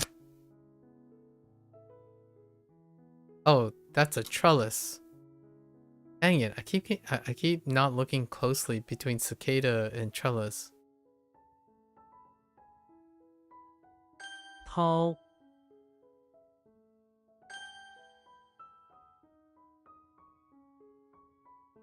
Your what face? 挡 It's a dodge. Wait, is it a dodge?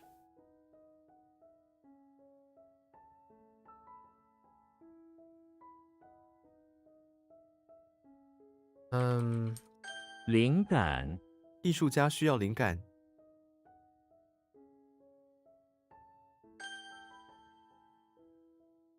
Why? Why is this so difficult? Hang on. Hang on.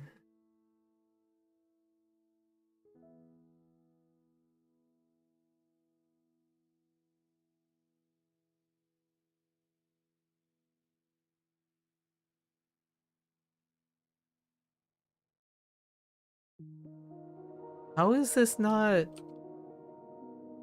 Man.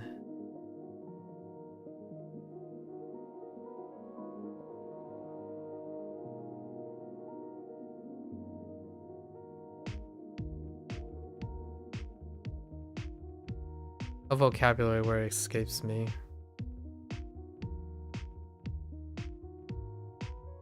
What? Oh, typo.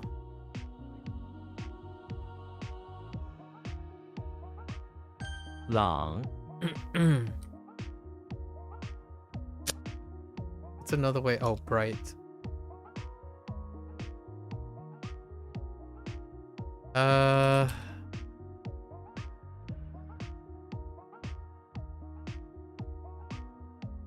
I'm pretty sure that's gloomy or something like that.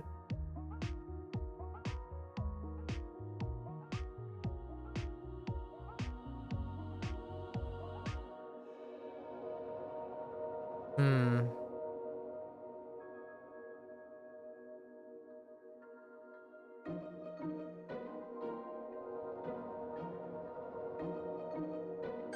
Hu.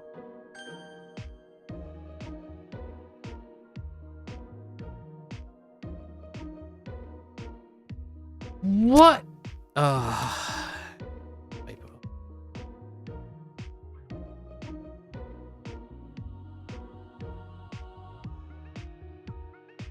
Ta.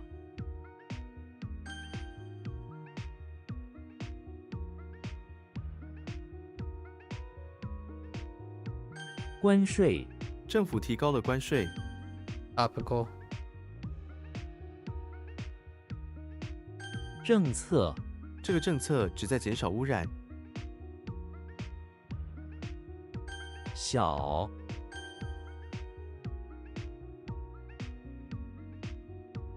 Oh boy.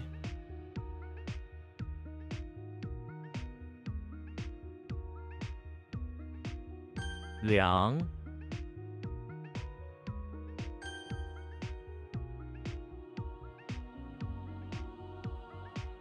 长毛。被杀死的怪物掉落了一只长毛。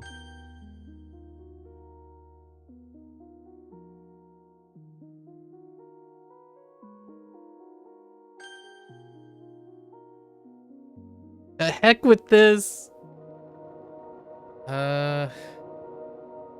Again, Chinese mild and dirt. Too difficult. I'm getting it confused with.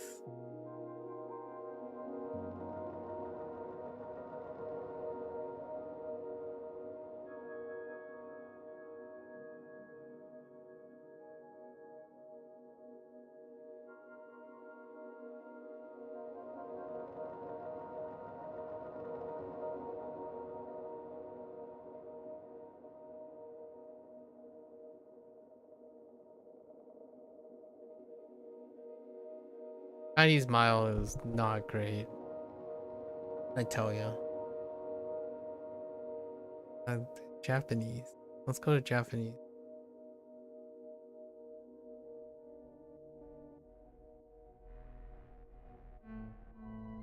That gives me the same conclusion.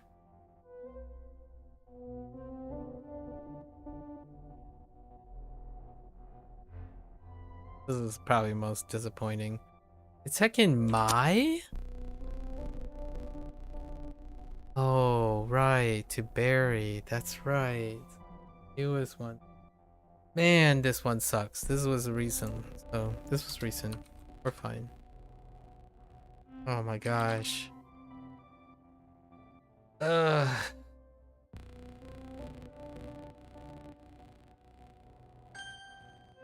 买。 Oh, that's pouch.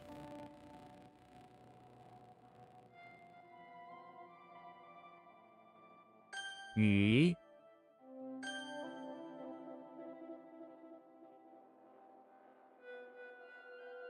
Heck. 税收。今年税收很低。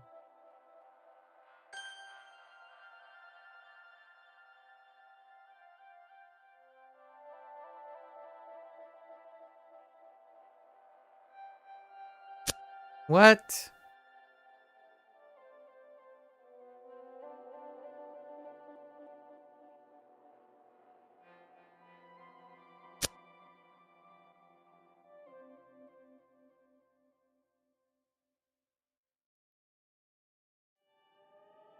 What?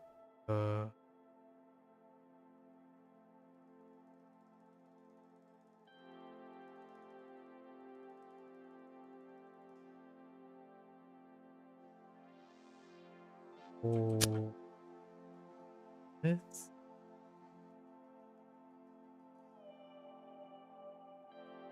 Ay, ay, ay. That left character is kicking my butt.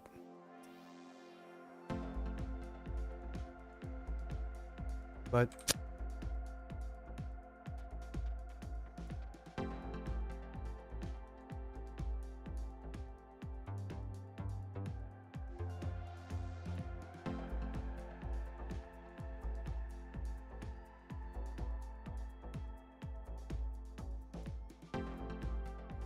I thought that was block, but clearly it's not.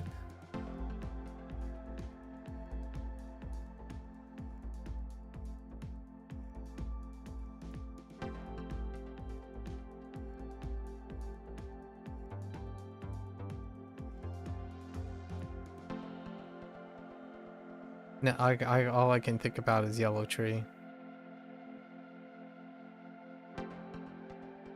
Doesn't help.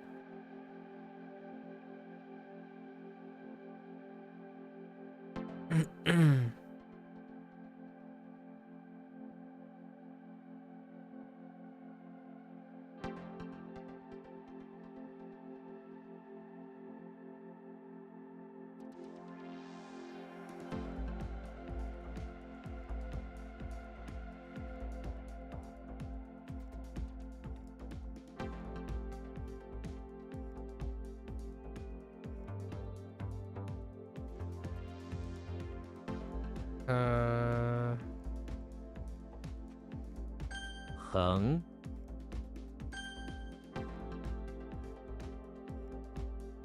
平短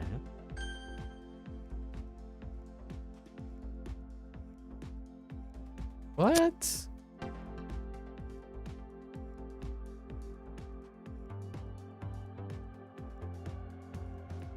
厉声妈妈厉声叫了他的名字。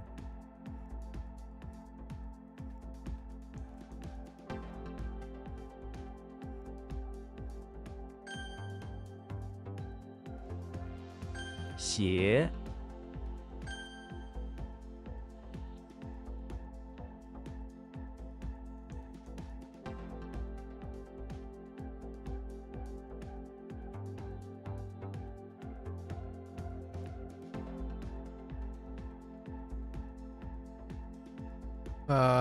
why am I drawing? No, I'm drawing a blank on such an obvious,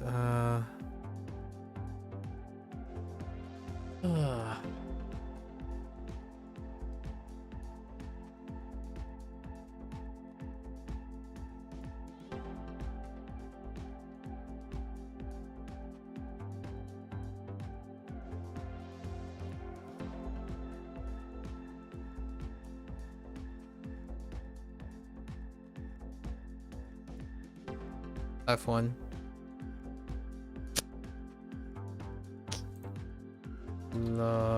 Yi. I actually have no idea how that's Yi anymore. Oh, heckin' healing. Doctor. Dang it. Ugh.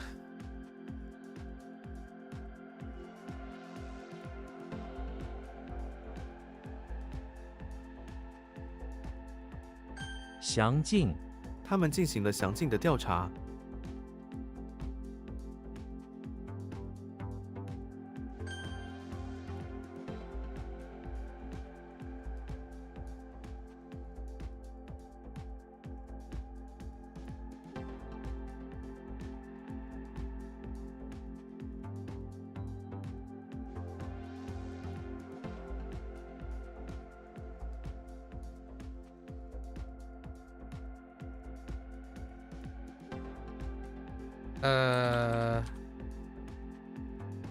How? What?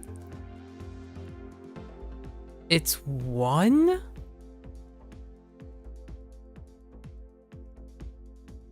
How's that 1? Oh my gosh. Okay. Hold up.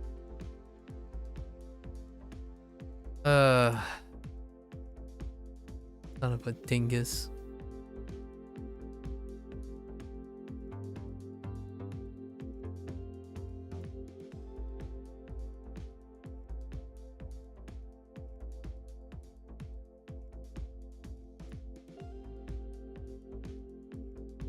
Yeah, unfortunate. That sucks. There's no, I can't think of it. It's gloomy though. Wrong tone.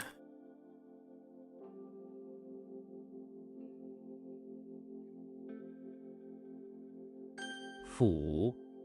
Annoying. So annoying. I'm really annoyed.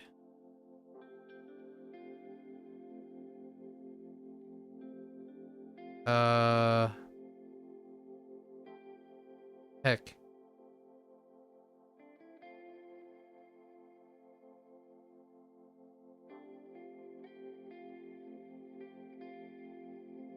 屋顶。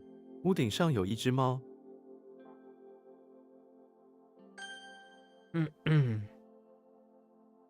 Annoyed.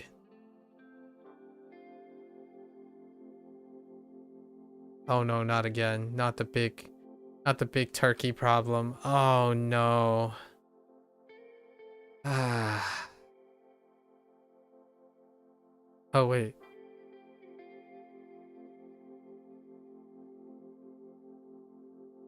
勤奋。他在学业上非常勤奋。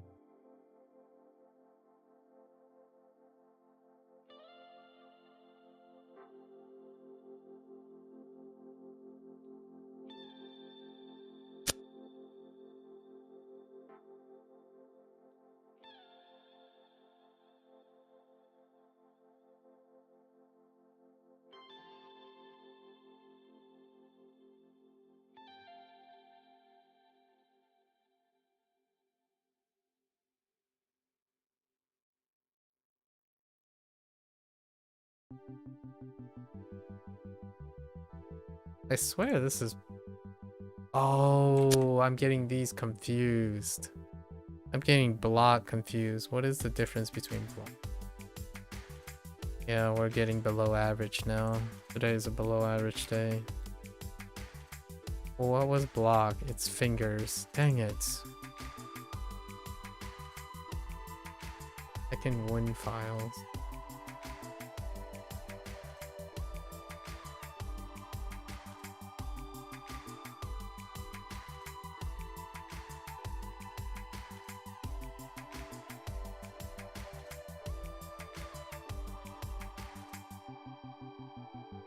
Oh, that really grinds my gears.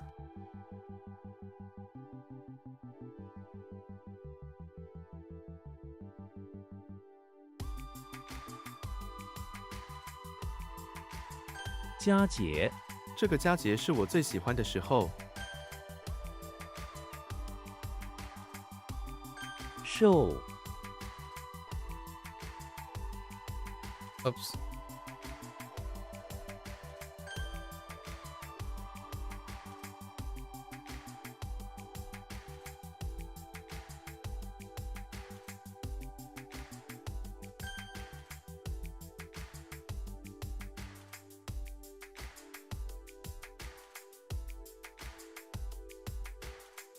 债。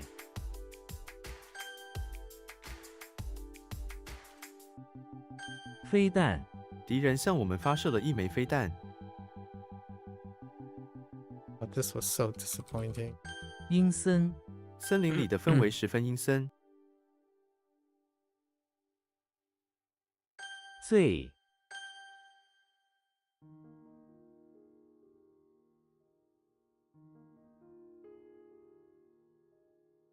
尊敬。 I don't know 他 what I 非常 typed 尊 the 敬 first 父 time. 母。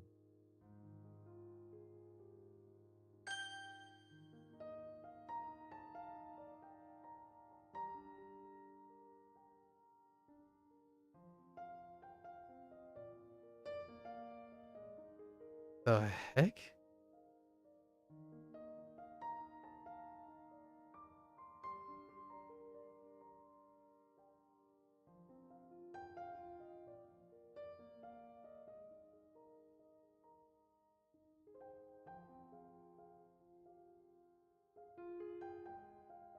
What the?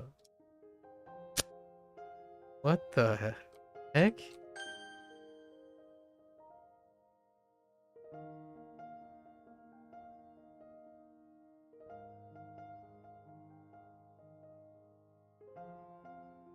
平衡点，找到你的平衡点可以让生活更轻松。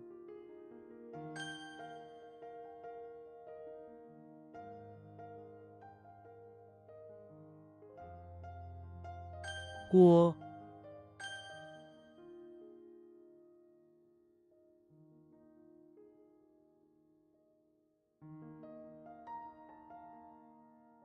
炎热，今天天气炎热，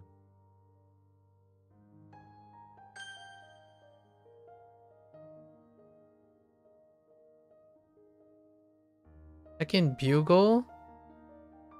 What the heck would bugle and say? What? What the bugle?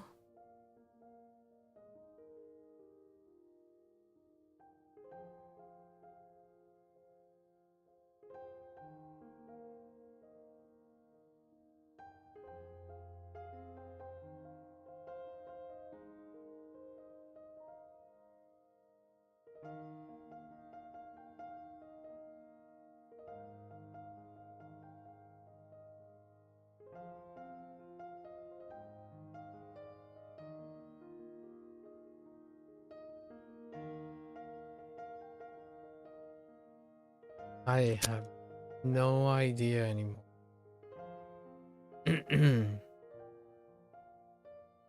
That is so annoying.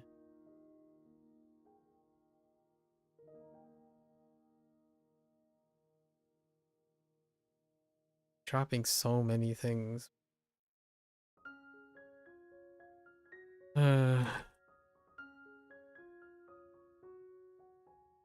奉献，这本书是奉献给我弟弟的。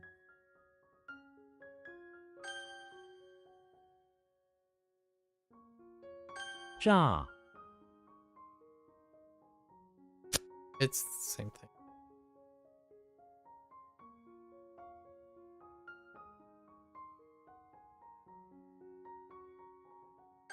红， We practiced that. This was super 医 disappointing. 疗，医疗费用很高，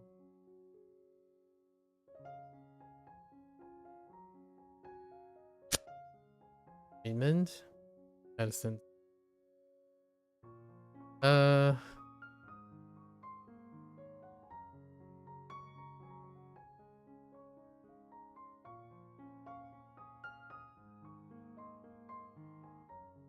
Dang it. I was doing a shortcut. «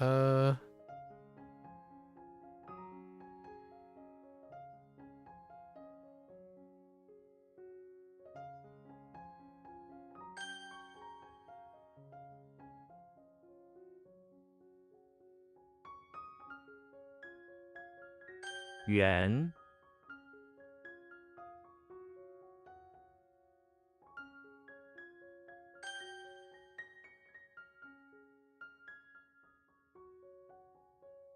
公吨，这块石头有1公吨重，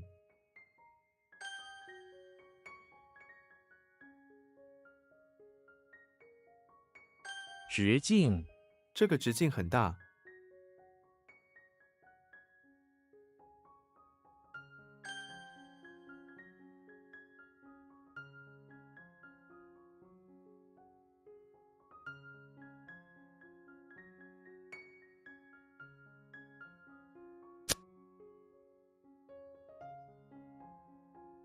帽子，我喜欢这顶帽子。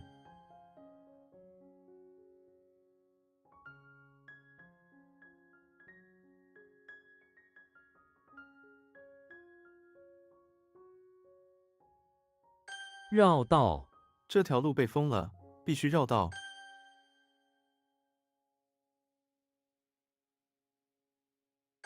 视频，你看过这个视频吗？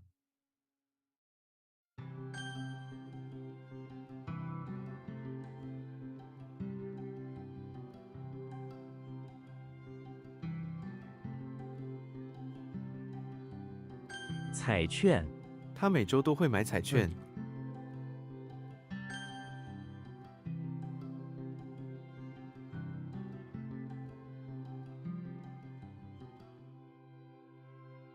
望，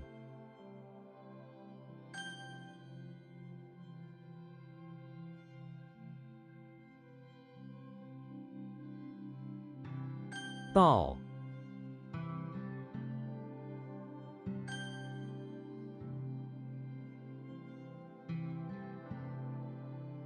客户，请问您是我们的新客户吗？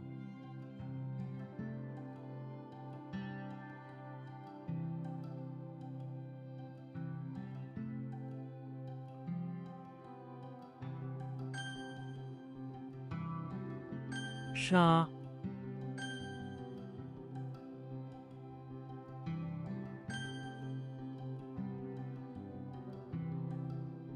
Heck.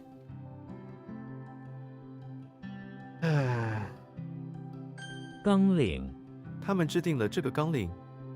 Oh, whoops.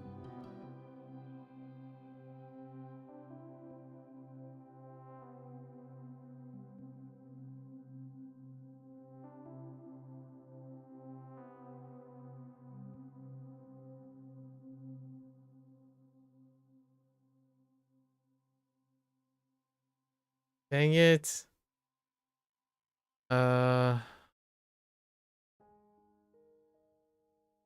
Dang it. I legit forgot what this is. Oh my.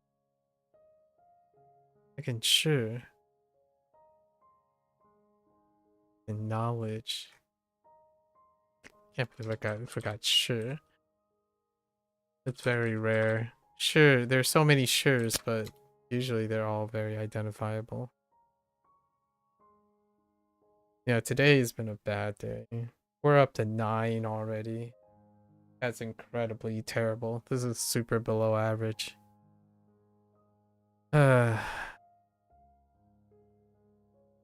Falling off the horse here.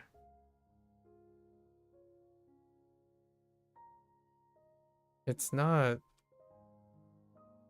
下， Oh, it is Xia. And what the heck is.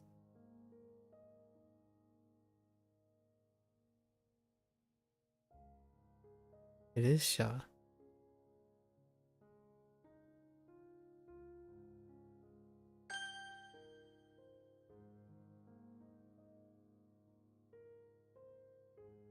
Oops, that's cool. Cool.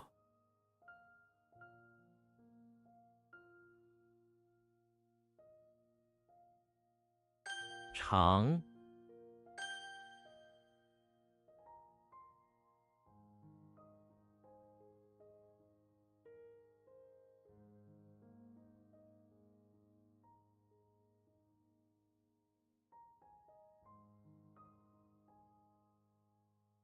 师傅，师傅教我如何修理汽车。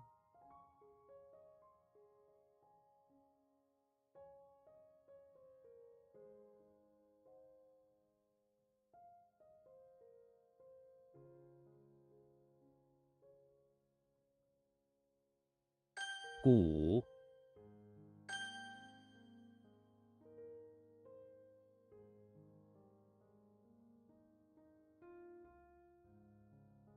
循环，血液在全身循环。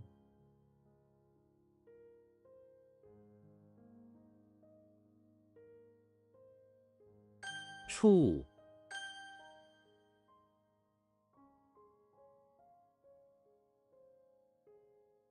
电风扇，电风扇的声音很舒服。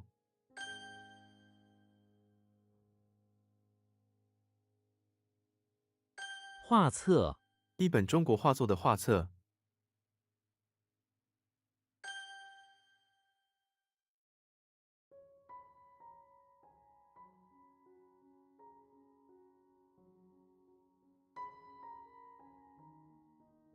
抵抗，他们勇敢地抵抗了敌人。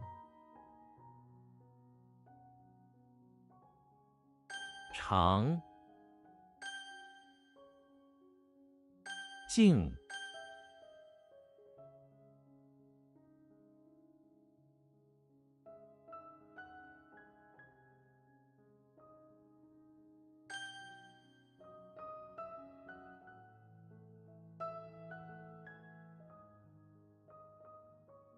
搜索，在我的记忆中搜索答案。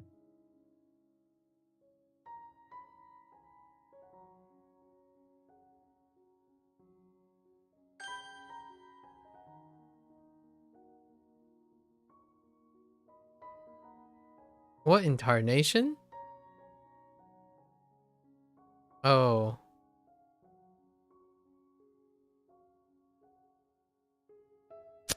Really?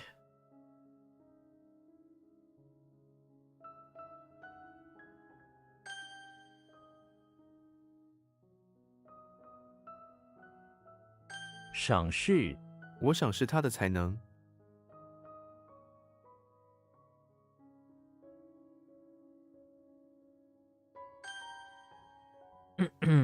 Sure.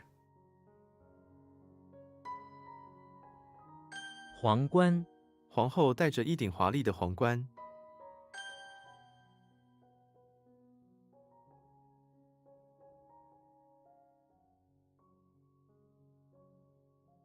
喷泉，这座喷泉晚上会发光。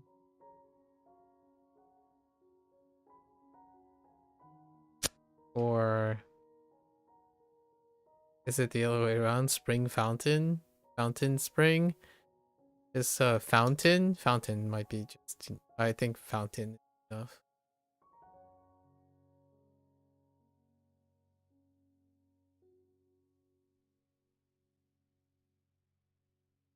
What the deuce?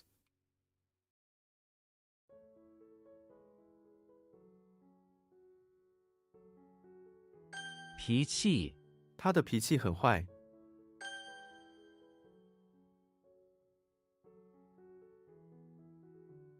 Oh man.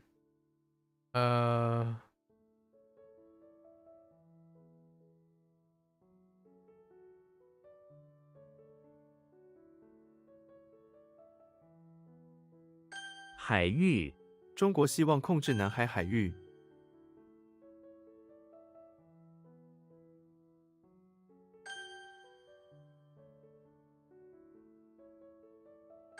佛，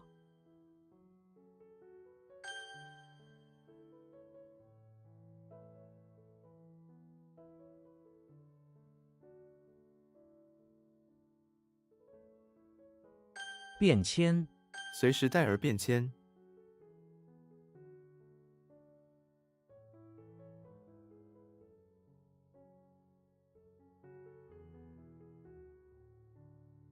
how is that? How does that happen?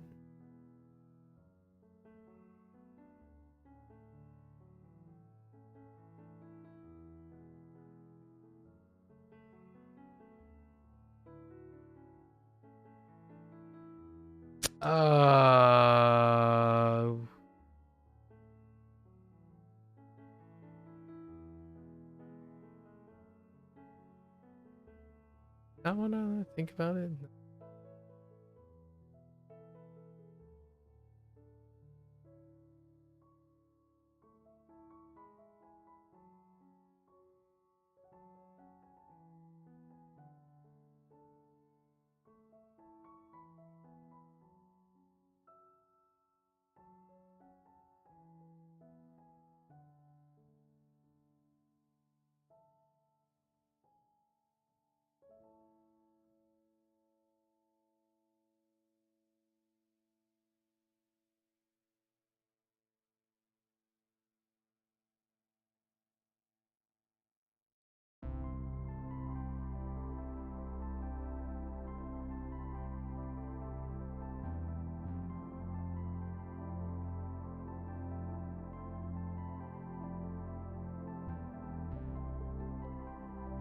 Can't seem to figure out what the right one.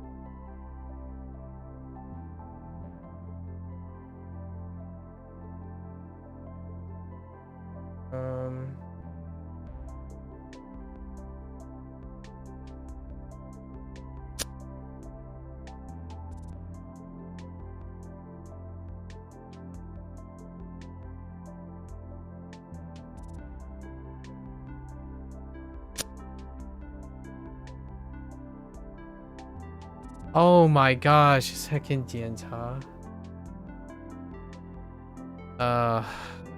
My lord. I'm passing on this. Fine. Oh, package and moon. I thought this was... Oops.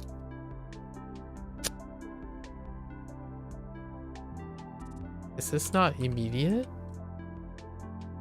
Oh no, it's not.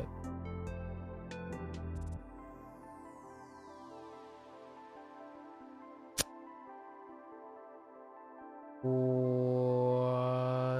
is going on?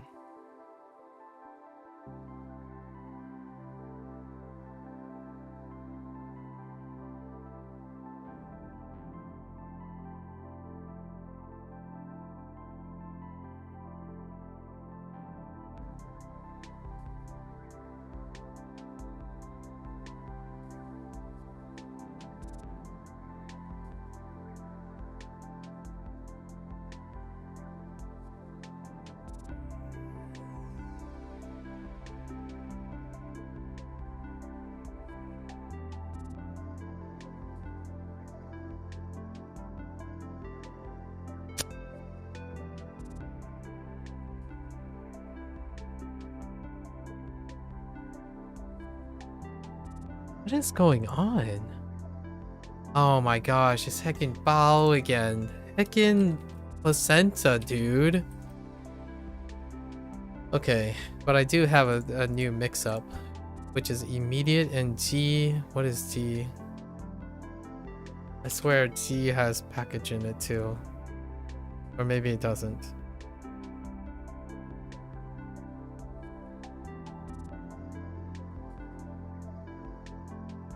Was it G? It doesn't. That's postage. That's where I got the...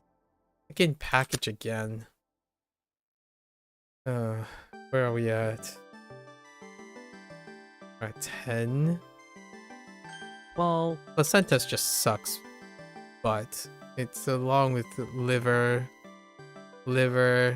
guts, spleen. I think we just got a spleen once in a different context. What is Jingcha? Oh, I keep saying Jian. Oh my gosh, I've been mistyping that. Or skipping police off. Actually, 警察 我害怕警察。 I did forget the examine thing. And why? What is hanging up on this? Incense. Incense is hanging up. Because I only think of bunker. I lost incense.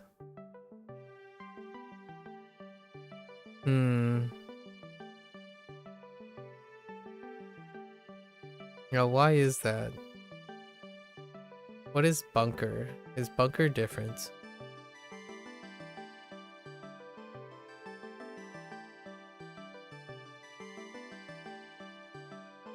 Bunker is different. That's why.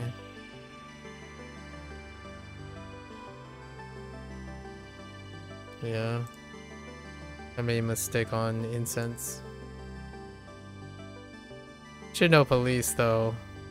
Somehow I thought of Jimmy Neutron, but I couldn't figure out why I keep thinking it was the pawn shop as opposed to the Englishman. Yeah, it's Salute. Salute is weak. It's so unique. There's not many things quite like it. No dice. Might as well just add this to the pile of garbage today. So many things today. Where did I lose it? Oh, I thought this was Xiang. What was Xiang? I was thinking Echo.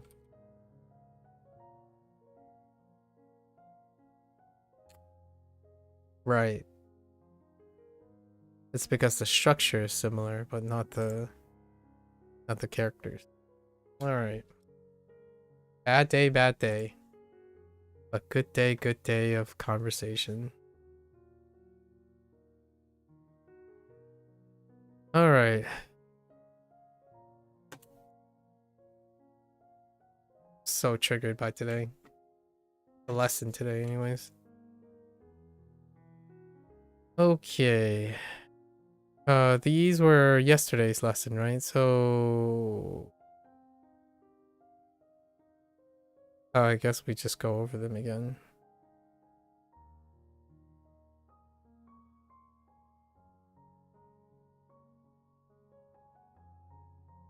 Jung.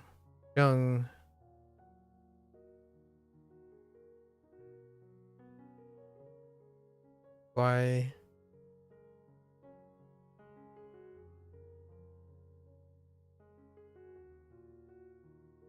Bien. Dao. Che.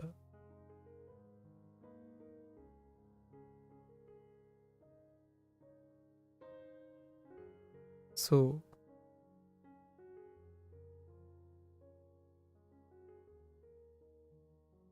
Jiang. And to expedite things a little bit here. To expedite, I'm just gonna write what they are.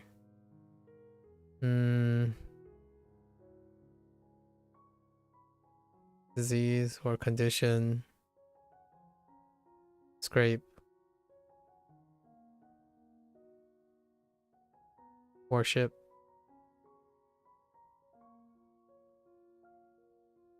Island. Remove. Vegetarian.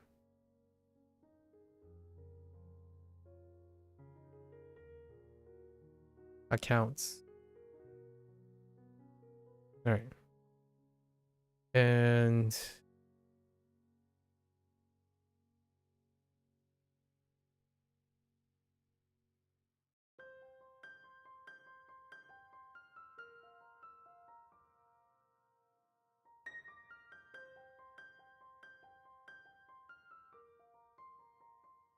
Phaeton.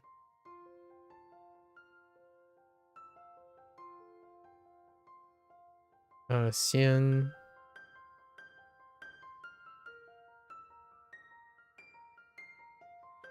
Xian Feng.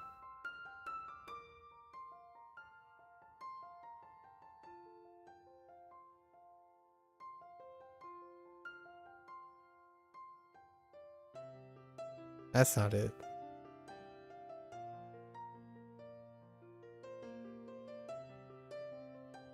Hong Shui.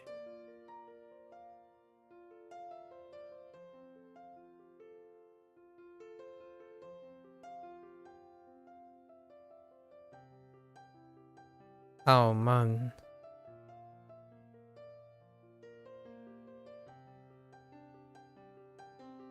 Guo Quan.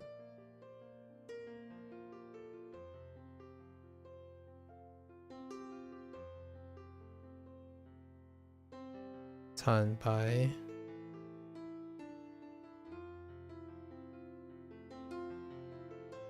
Yao Ben.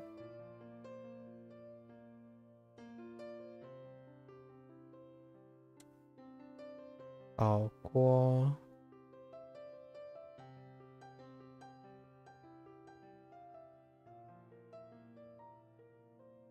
Guo Da.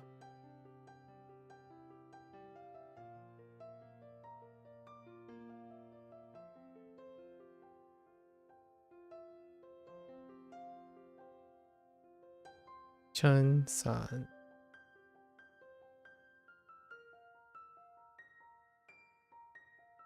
Chao Fan.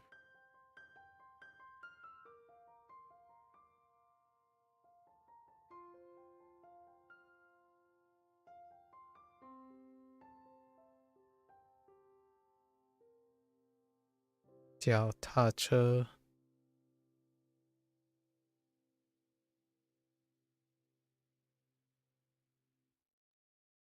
Hong Liu. Hong Liu. Okay. Alright, let's go over the laundry list of butts.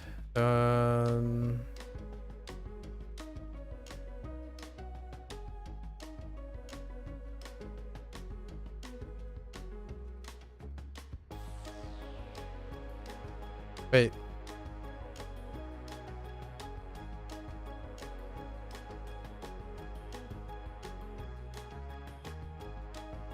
That's not one of them, is it? Why did I write this?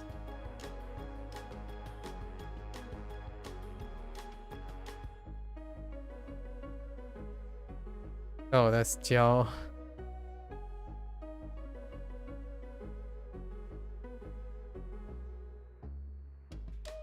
I was actually thinking of Yi. Yi is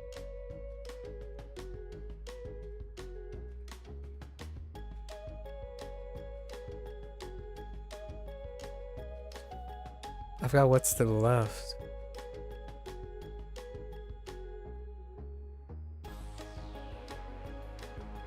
I know it's this. Oh. Yeah. Friendship.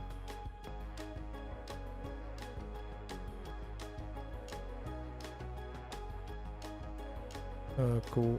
Ooh.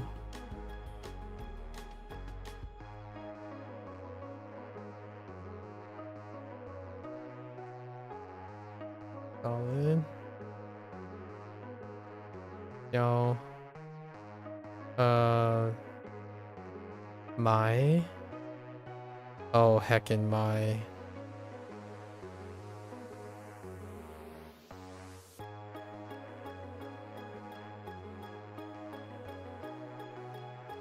Very. Yi. Oh my gosh. Yi. Honestly, I don't even remember the top. Oh wait, I do kind of.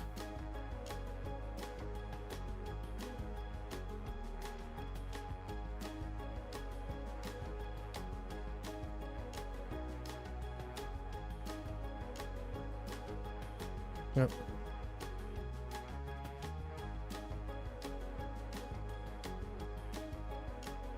Is that Yi? Dang it, it's a heckin' missile. Weapon. Dang it.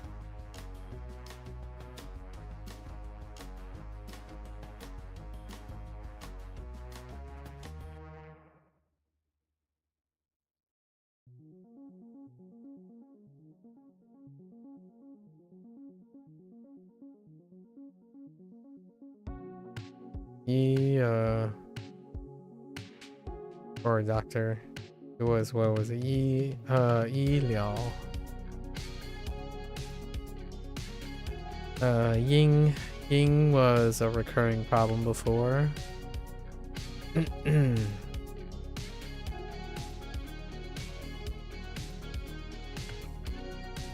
Oh no. I don't remember what the top part is. Was it like sun? No, I think it's this.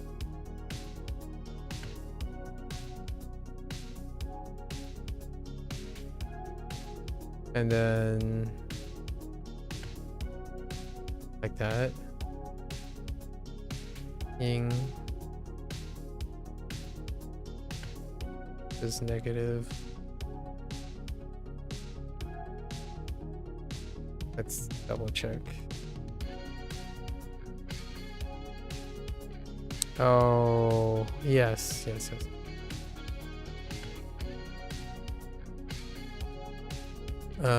Dong, I got mixed up. Oh, I even wrote it mixed up immediately.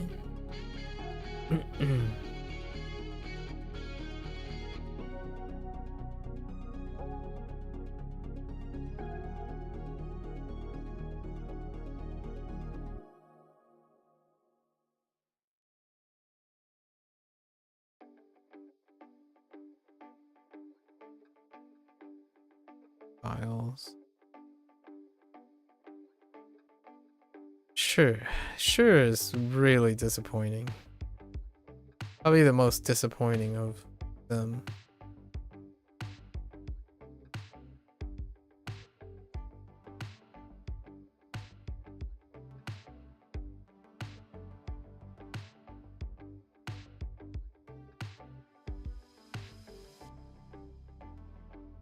Easily most disappointing.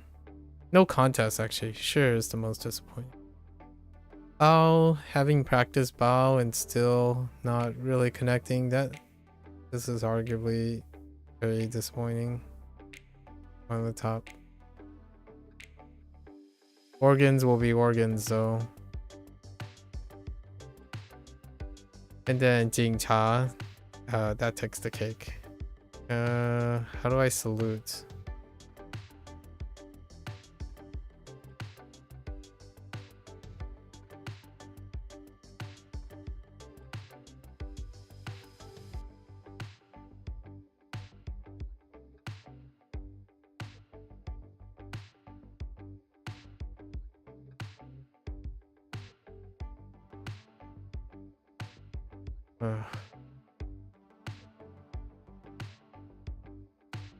I feel like I'm missing something.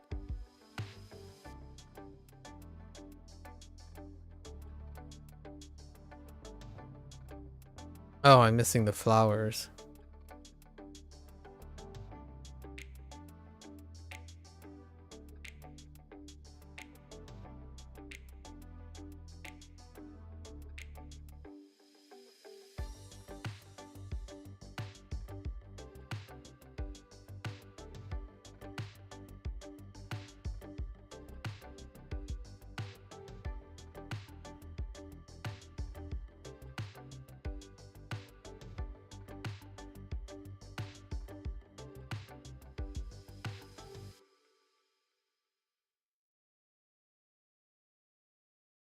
Cha.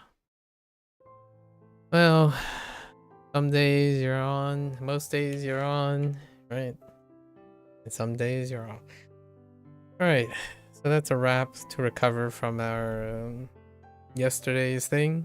Today, I'm only going to do one prompt, unless I do it very quickly. We'll see. Alright, that's a wrap for HanziHero today. 2 long digression days in a row.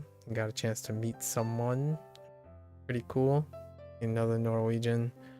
Had a bunch of discussions. Practice what I preach. Situation. That's a wrap for our HanziHero session today. If you're gonna watch this later, share. As always, feel free to follow along, pick up HanziHero, give it a try for yourself. And let me know what you think. You're always welcome to stop on by, settle for a yap session. Right. Exchange anecdotes, stories, express each other, express and exchange ideas, keep each other motivated and interested in each other's lives or in your own life, right? Always welcome. So until next time, 大家下次见。感谢观看。See you guys next time. Thanks for watching. We're gonna end the day with one prompt, one Inktober prompt. Do I feel great? We'll end with 2 Inktober prompts. So I'll be back. I'm gonna get up, walk around, stretch a little bit before I come back for that. Thank you.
Alright folks, welcome back. We are doing our 10th prompt of Inktober. One behind. Had another buy day yesterday. Had a really wonderful discussion during one of the earlier language learning sessions. Now we're playing catch up. However, today we also had a really wonderful digression, and I'm gonna try to complete one of these. And if I'm feeling very, very great, I might squeeze in the second one. Today, I feel like I'm gonna do a black and white. Kind of a black and white. Like an action panel kind of thing. The prompt is sweep. So today's prompt is sweep. Let's try and hone in on it. Alright, we start with our typical whoops.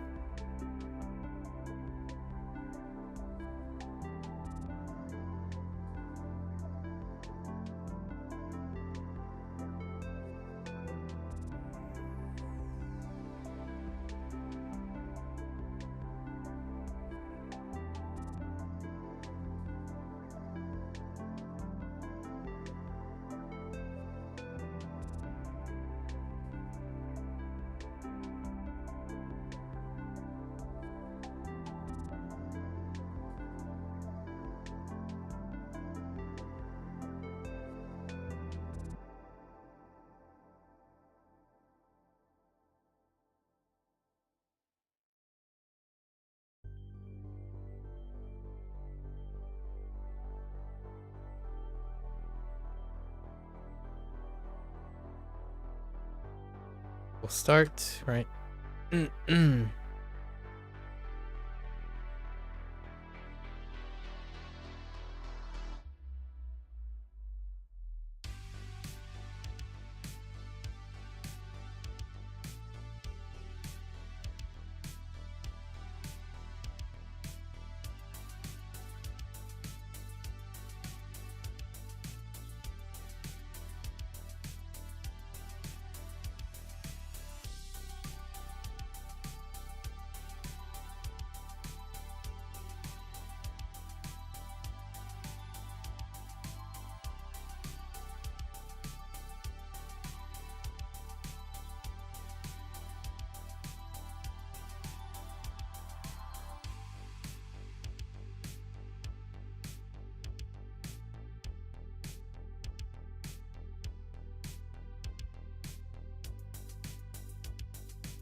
Oh, that is a little bit. Try this again.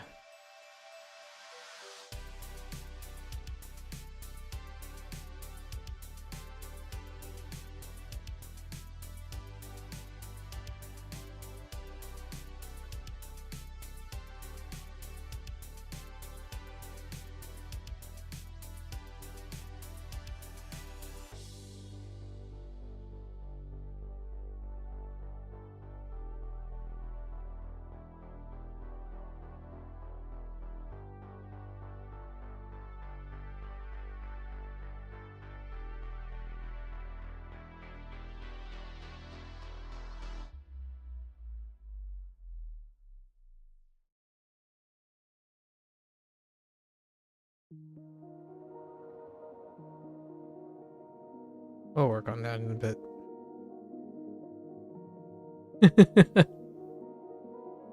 That needs a little. That needs a lot of help. But before then, let's try.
Okay.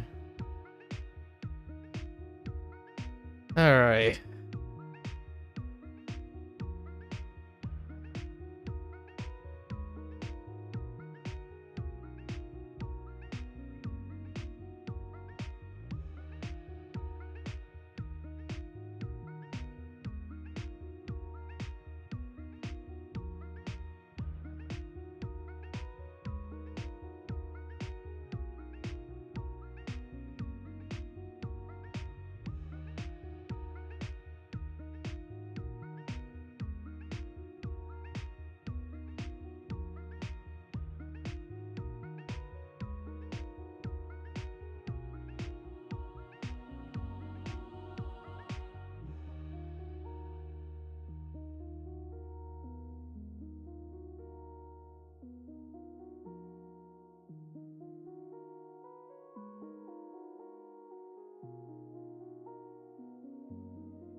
Ugh.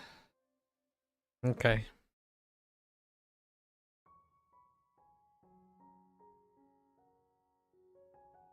Hmm.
Ugh.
Heck.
All right.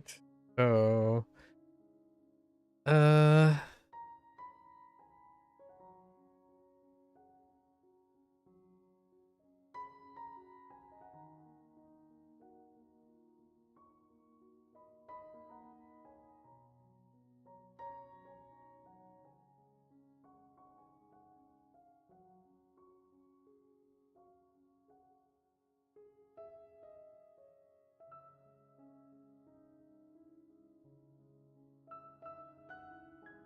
all right.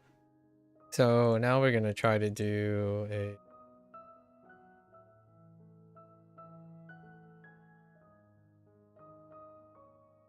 black and white, huh? How do I do this?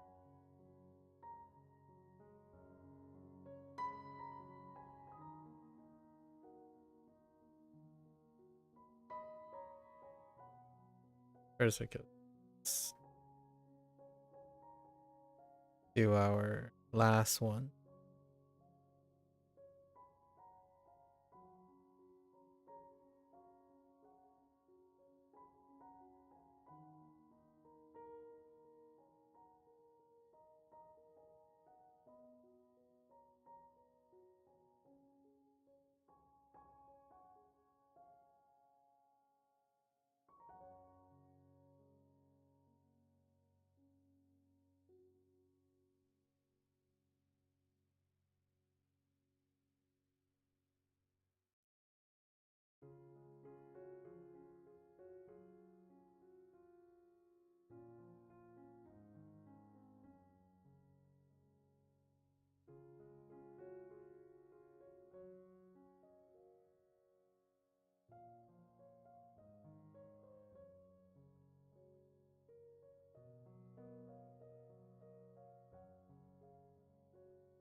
All right.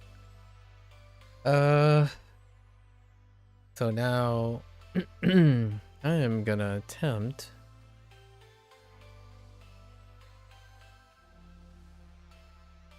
just do like a shading thing as opposed to a line thing. So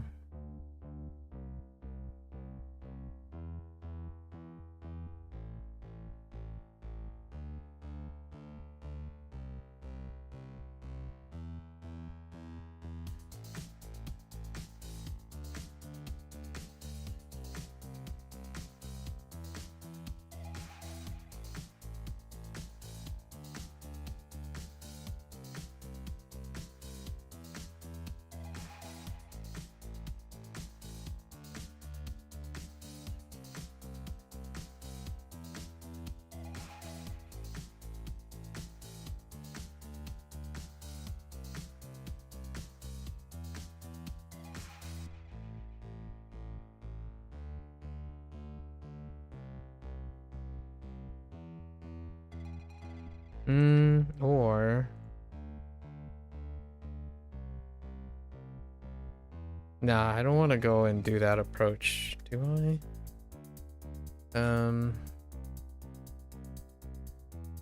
Probably easier if I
Hmm.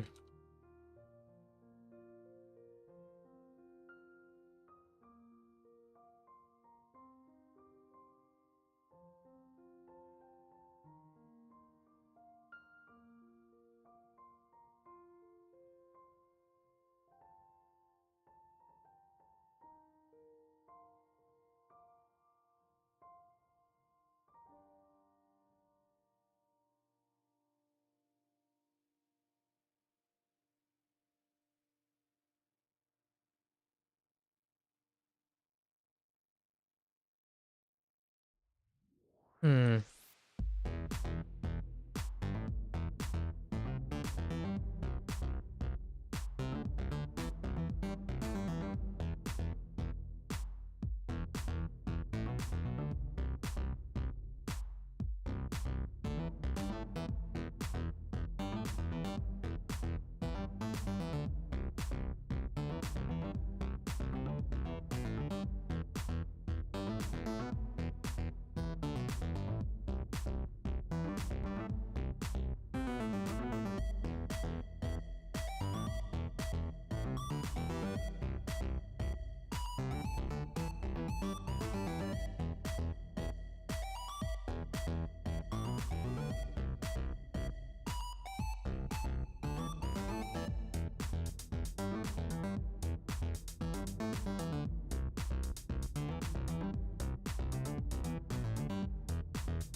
Ugh. Hmm.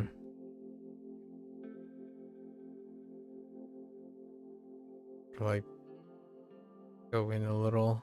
So uh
mhm.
Mm.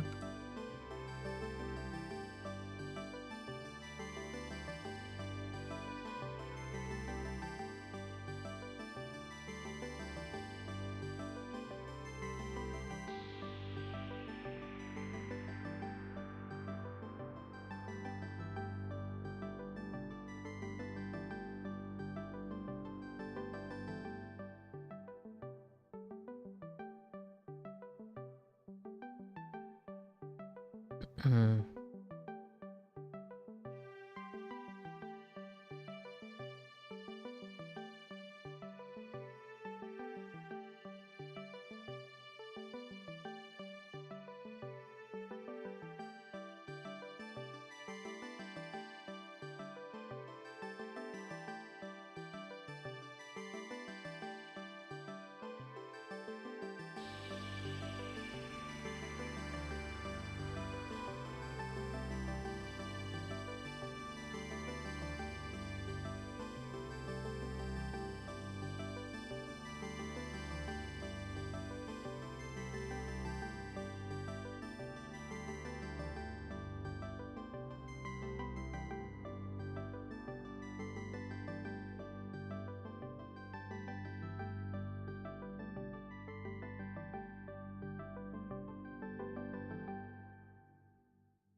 Hmm.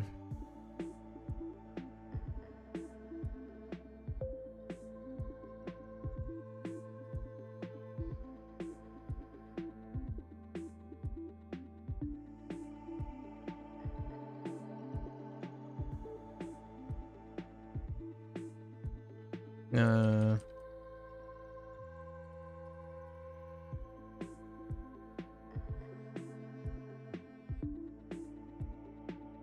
Ugh.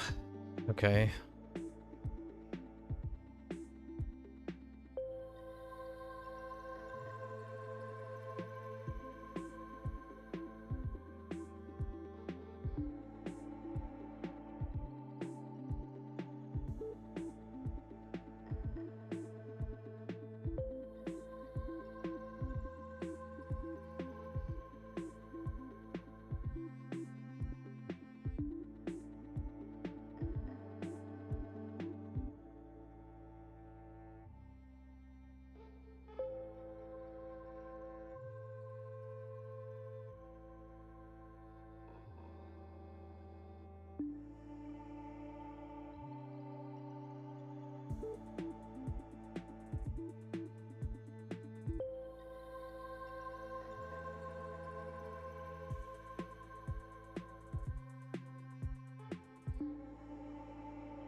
I can't do this. Good enough.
Hmm.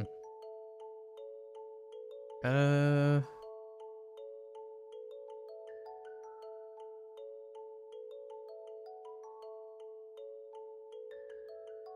No, that's good enough. That's almost. It's almost been 2 hours. I just complete. What do we got? Hmm.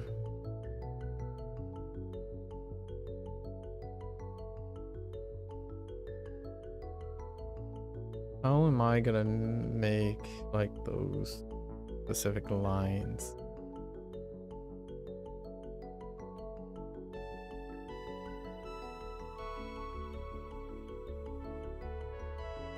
Oh, it could. Maybe I just do.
Holy heck, that just doesn't work out, huh?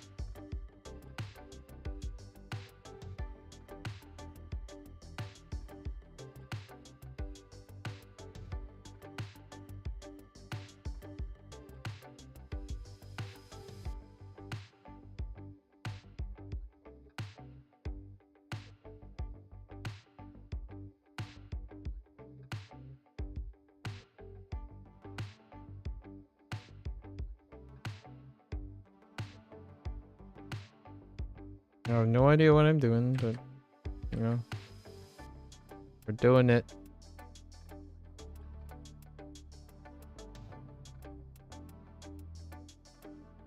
I'm sure there's a pattern to this, but we'll just stick to this for now. Could use a different pen.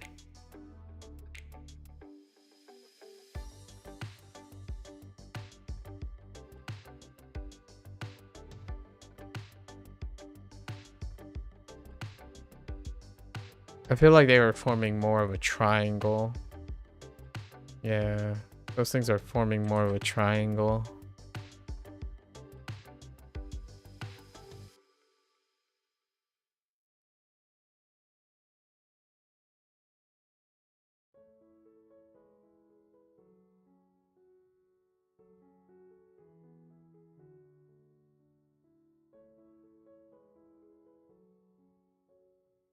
Can't do it. I tried.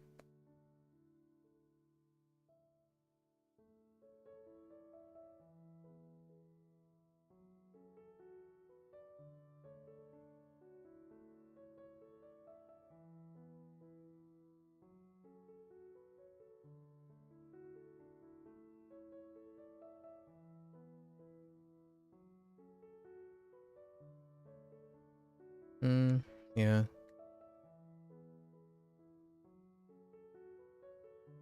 I think next time I would do something like this, where form the strong lines and then fill in the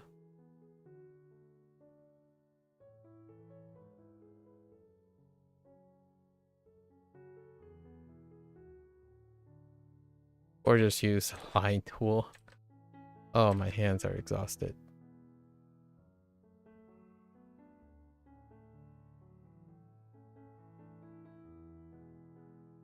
Ugh, that was not worth. I don't know how they do it.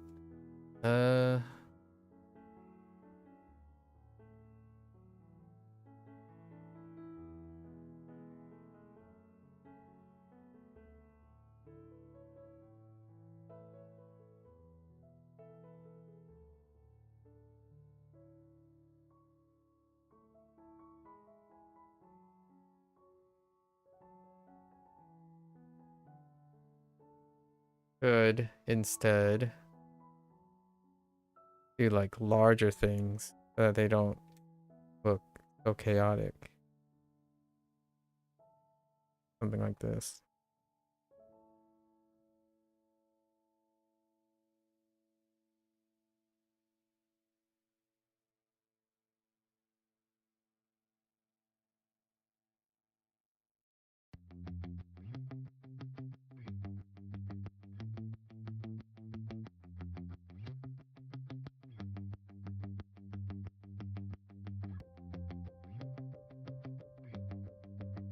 My hands are shaking from all that.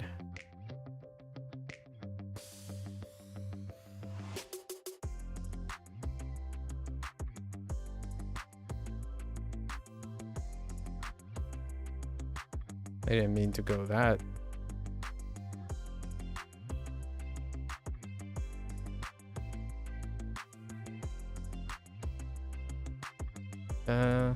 Okay.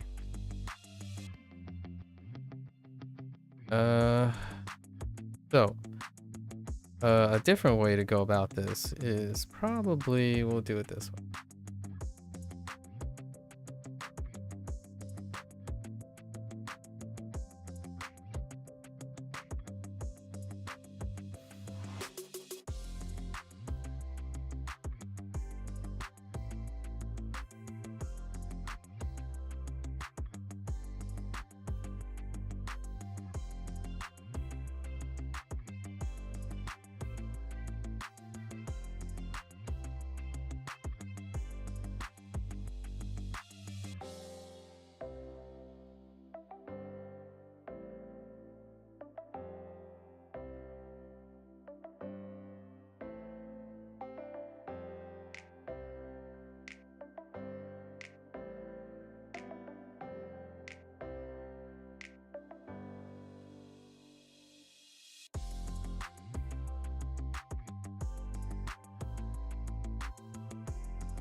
Probably won't, and don't. These probably don't make the cut anyways.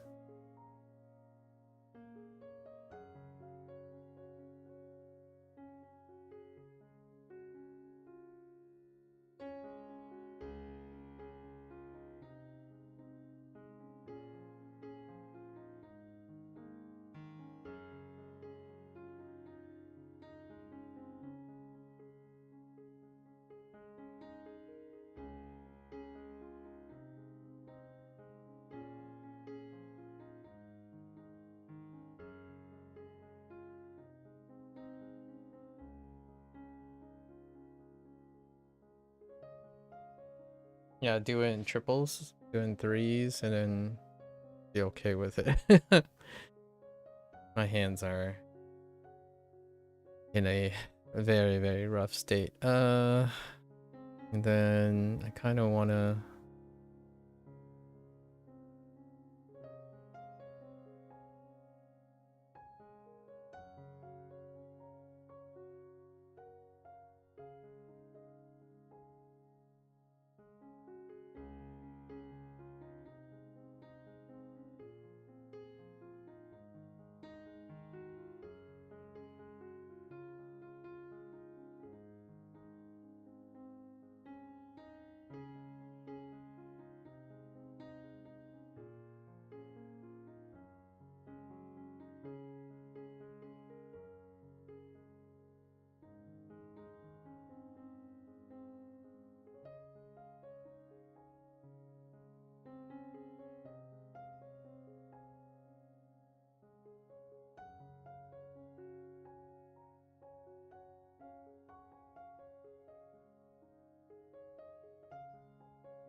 Where is it?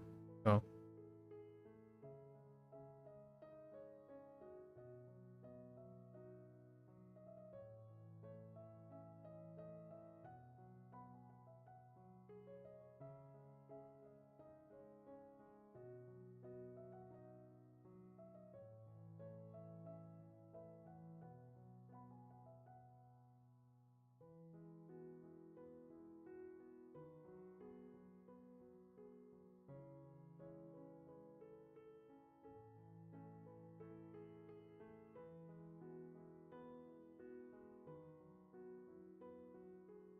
Hmm.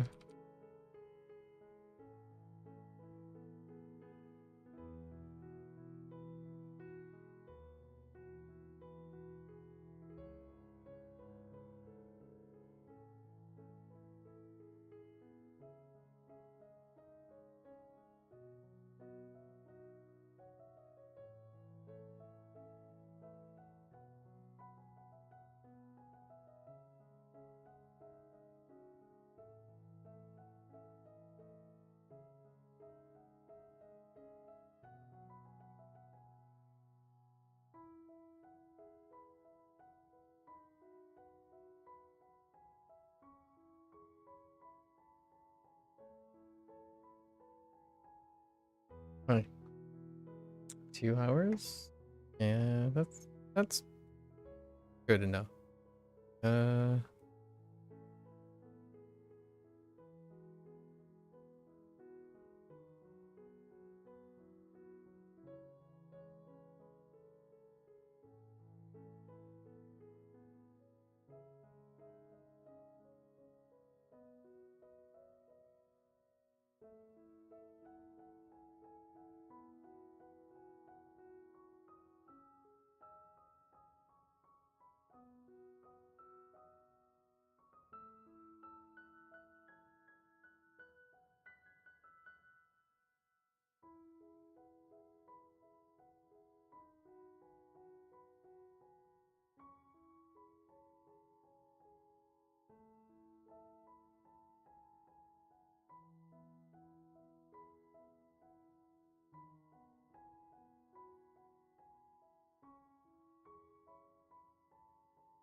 Okay.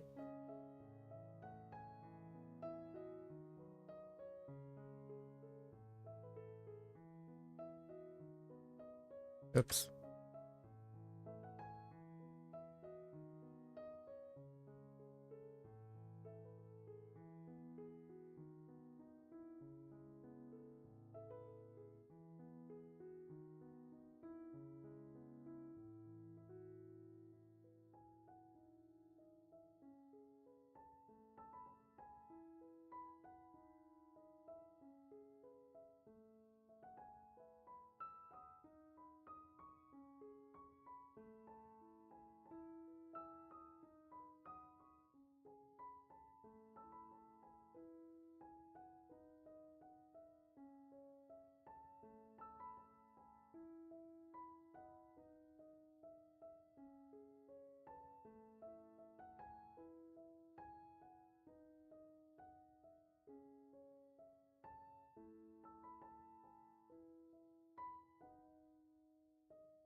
What?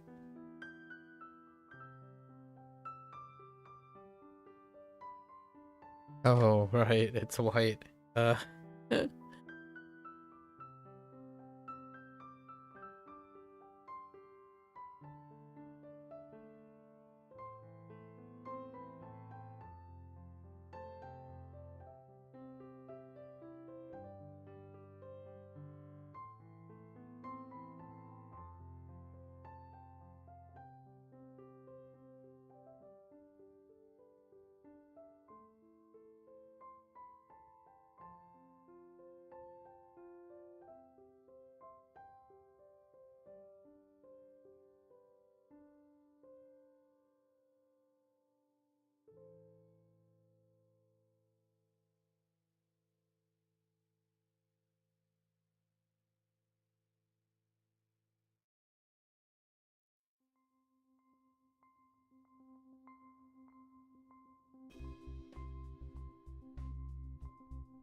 Hmm.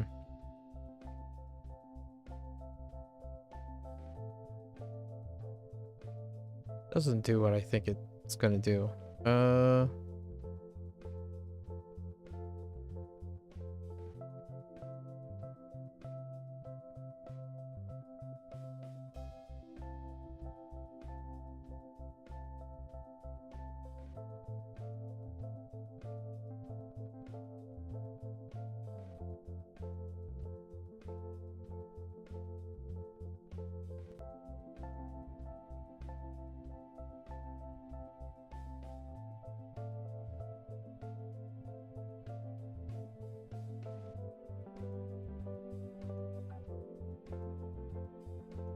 Nah, no, no, no. We're gonna stick to what I originally planned.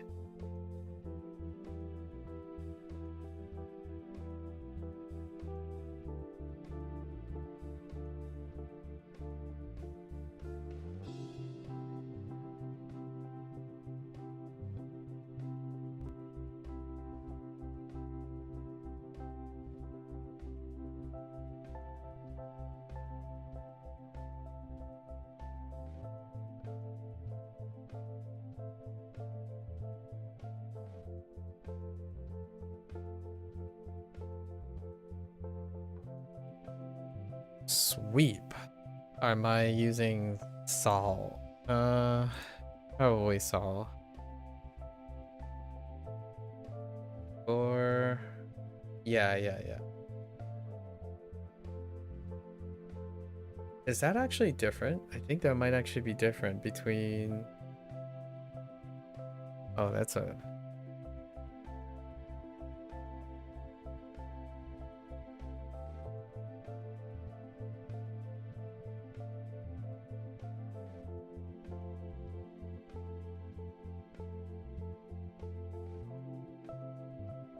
Hmm. Yeah, it's like, oh no, no. Wait, we can do this. This one more.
Oh, this part might not be spaced out properly for me to...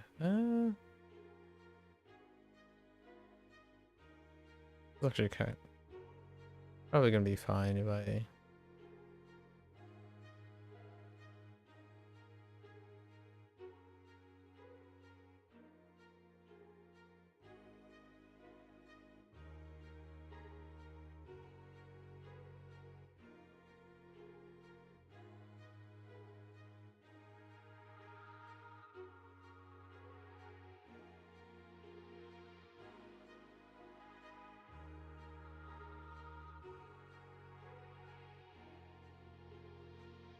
That's kinda ugly.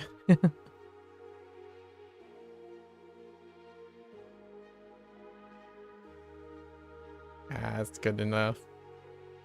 Why is it? It's very tall. Maybe unnecessarily tall, but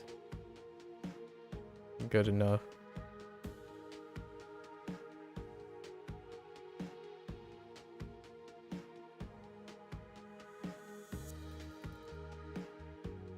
Yeah. Good enough. Dang it. Let's try again. A little too tall. Maybe I should use screen, like, in the future I will use like lines. The only thing I have to gauge my squareness is the corner, is the right angle of this. Which does the job for the most part.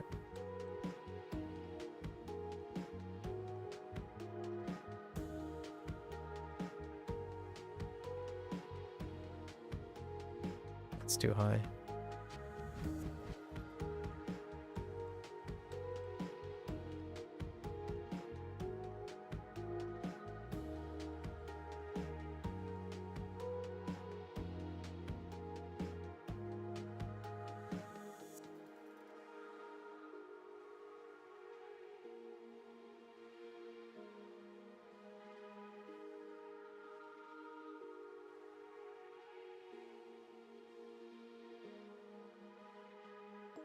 It looks better.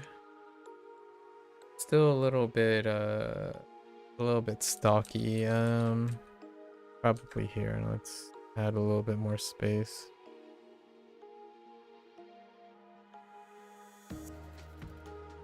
Or not a bit more stocky, it's a little bit too tall.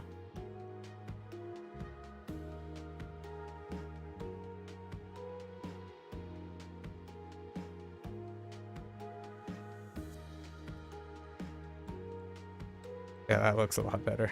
Okay. Oops.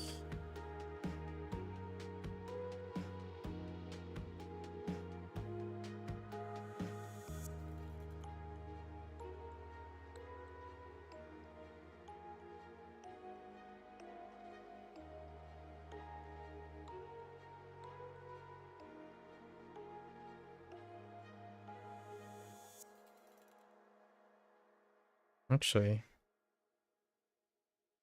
probably the best I can think of is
oh, right.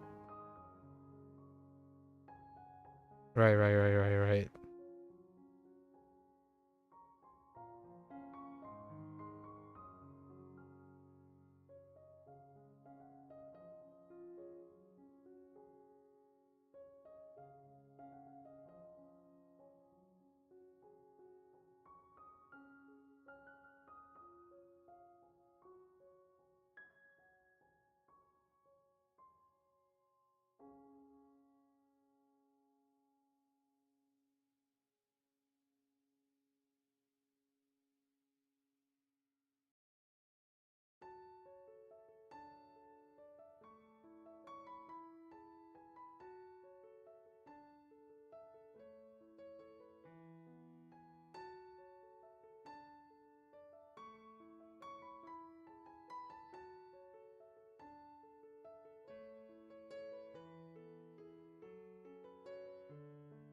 I am.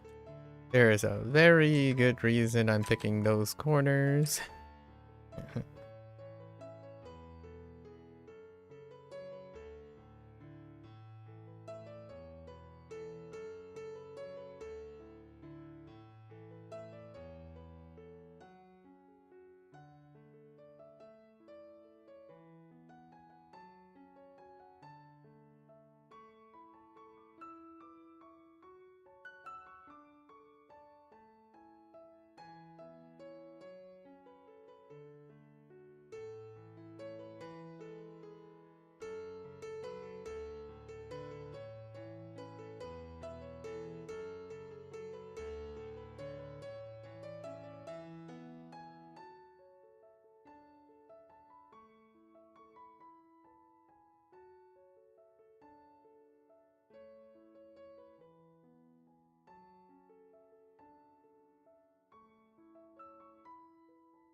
What the? What is happening there?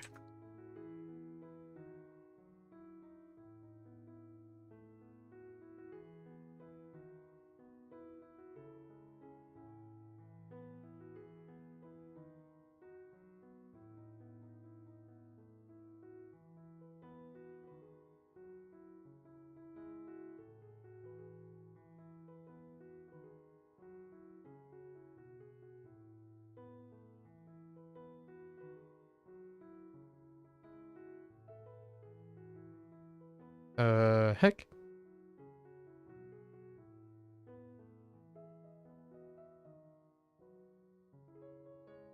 Oops.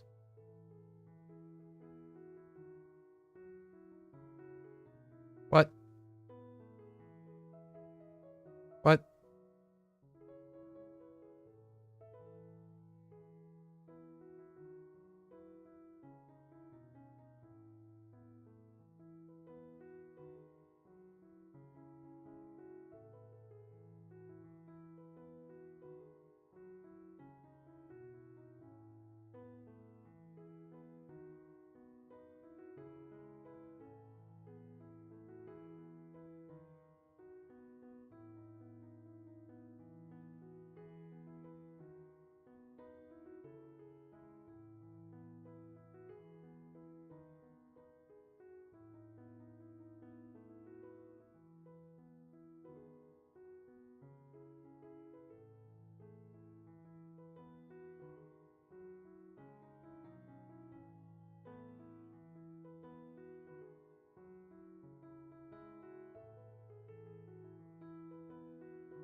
Right.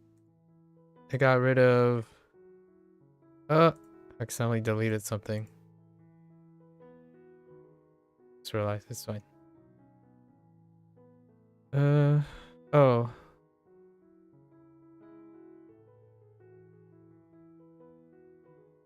Wait.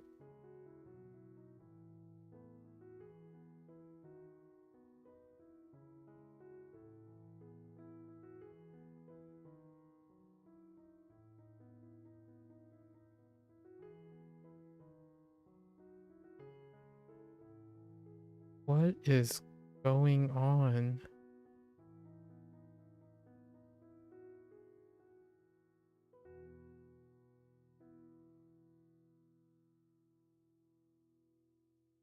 Oh, okay. There we go.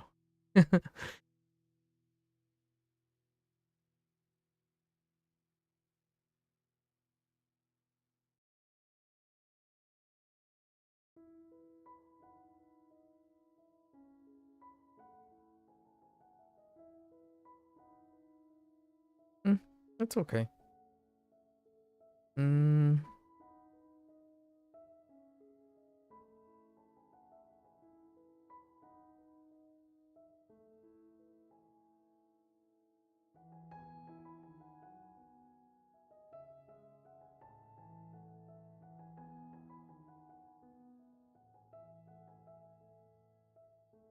All right.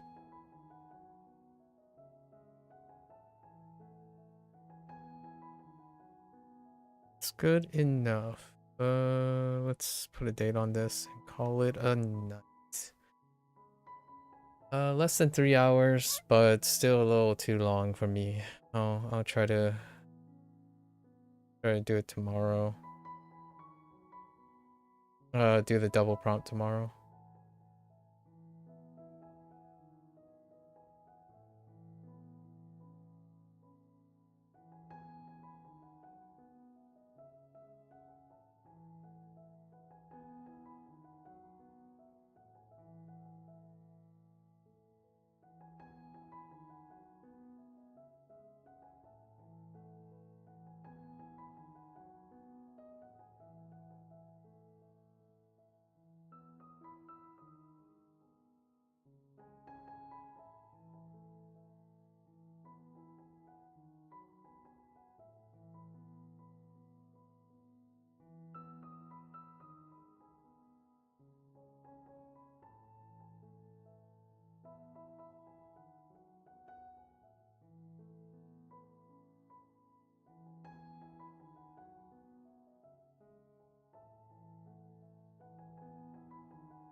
Where?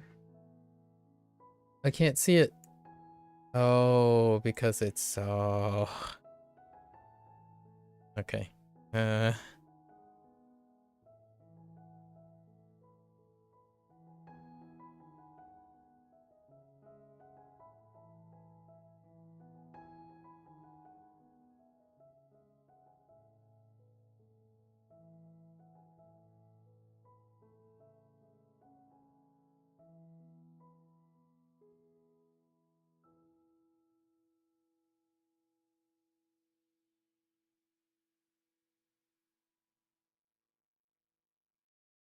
Oh, right.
Or why do I do it this way? Why am I such a pep? Let's take this.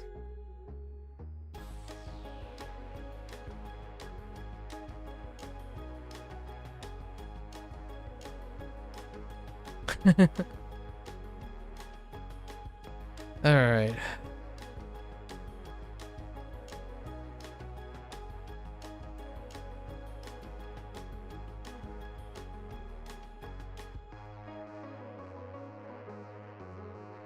I feel like making a noisy, slightly noisy, darker color for certain places would be good.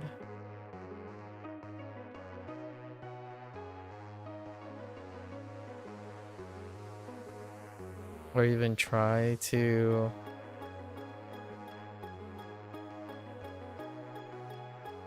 like 20 minutes.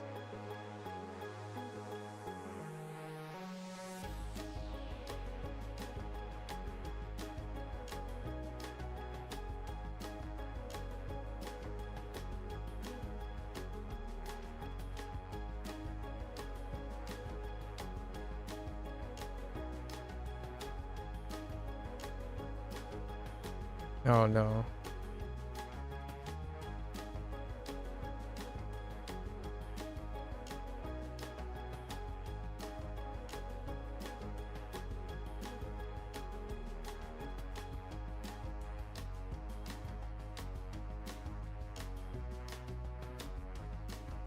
Nah, nah, nah.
Yeah. Because I have to separate the whites from the darker coat color. Yeah, that's closer. In terms of volume, what I want.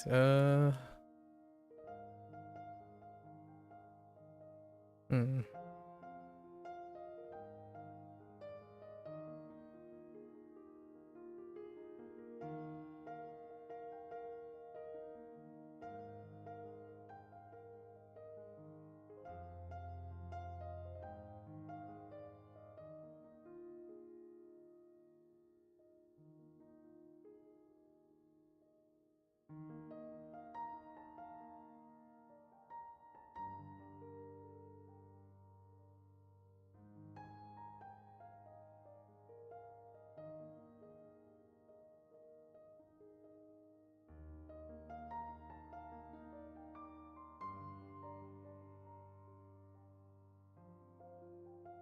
Never mind.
Alright. Good to go. Close this. Sweep. Sweepa, sweepa, sweepa. Okay.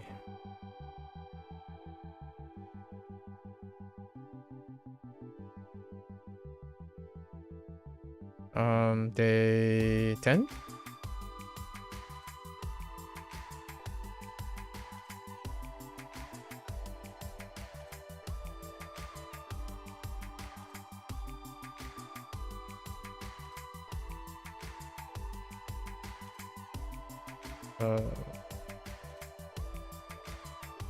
What is today? Day 11?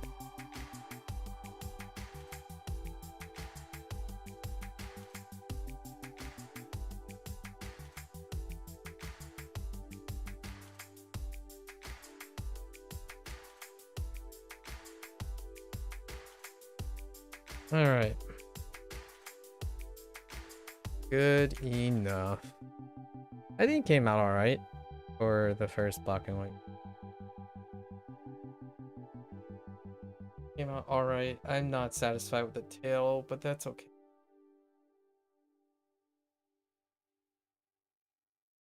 The most important part was like, eh. And I think his head is a little too big on the left side. Wait. But I can kind of fix it though, right? Hold up.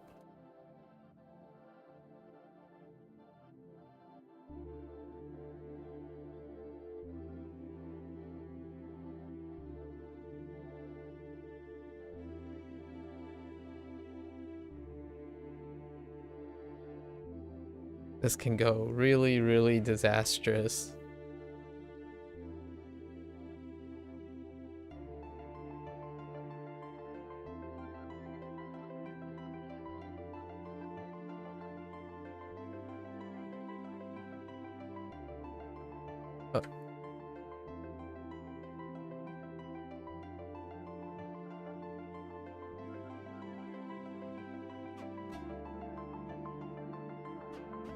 That's kind of okay. I'm okay with that. I don't want to like destroy my computer or something. Doing what I just did can sometimes cause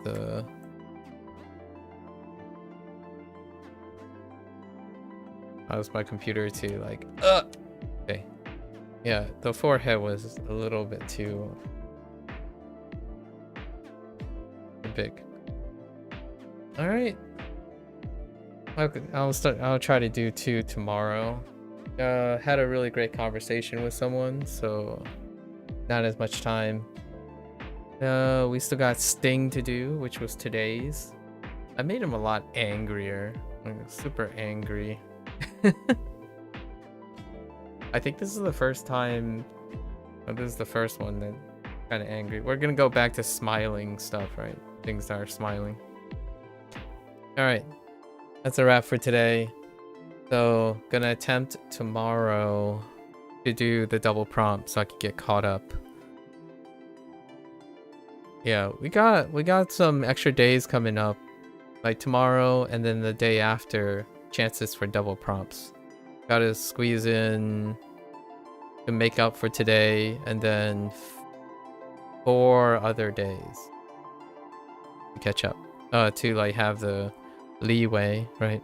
So whenever I see an opportunity to do a double prompt, I'm gonna attempt to do the double prompt to get ahead, so that we can kind of feel out, be able to take breaks and feel out the stuff. But this one was pretty good. It was relaxing because I didn't have to do with color and stuff, and it kind of alleviates the need for background because I was kind of doing more of a panel situation. I was trying to do an action thing. I'm not great with action, so action frames. I could definitely be more aggressive with darkening and creating edge and stuff.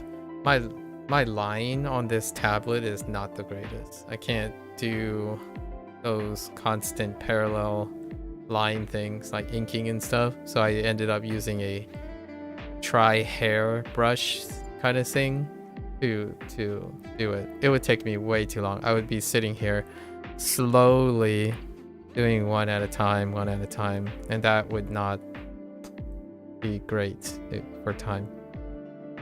Ideally, that's what I would do. I would take a pen and start drawing each individual line, maybe even throw in some cross-hatching. I still need to do cross-hatching, so it would be fun to do a cross-hatching one. There's also a completely black background one, doing like inverted. There's still a couple of things that I've done before that I haven't done yet. This one was pretty good. Alright folks, that's a wrap for our 10th Inktober prompt. The prompt was sweep, and we're using Sal. Or Ha? This is Haku. The character Ha in Haku. They both mean sweep. Right. So until next time, feel free to follow along or join in the fun. It doesn't have to be every day. You set your goals, have the intent of doing it, and it feels great, right? Encourage each other. You're more than welcome to come on by, to share some experience. Tell me how you're not creative, and I will attempt to try to convince you you are creative.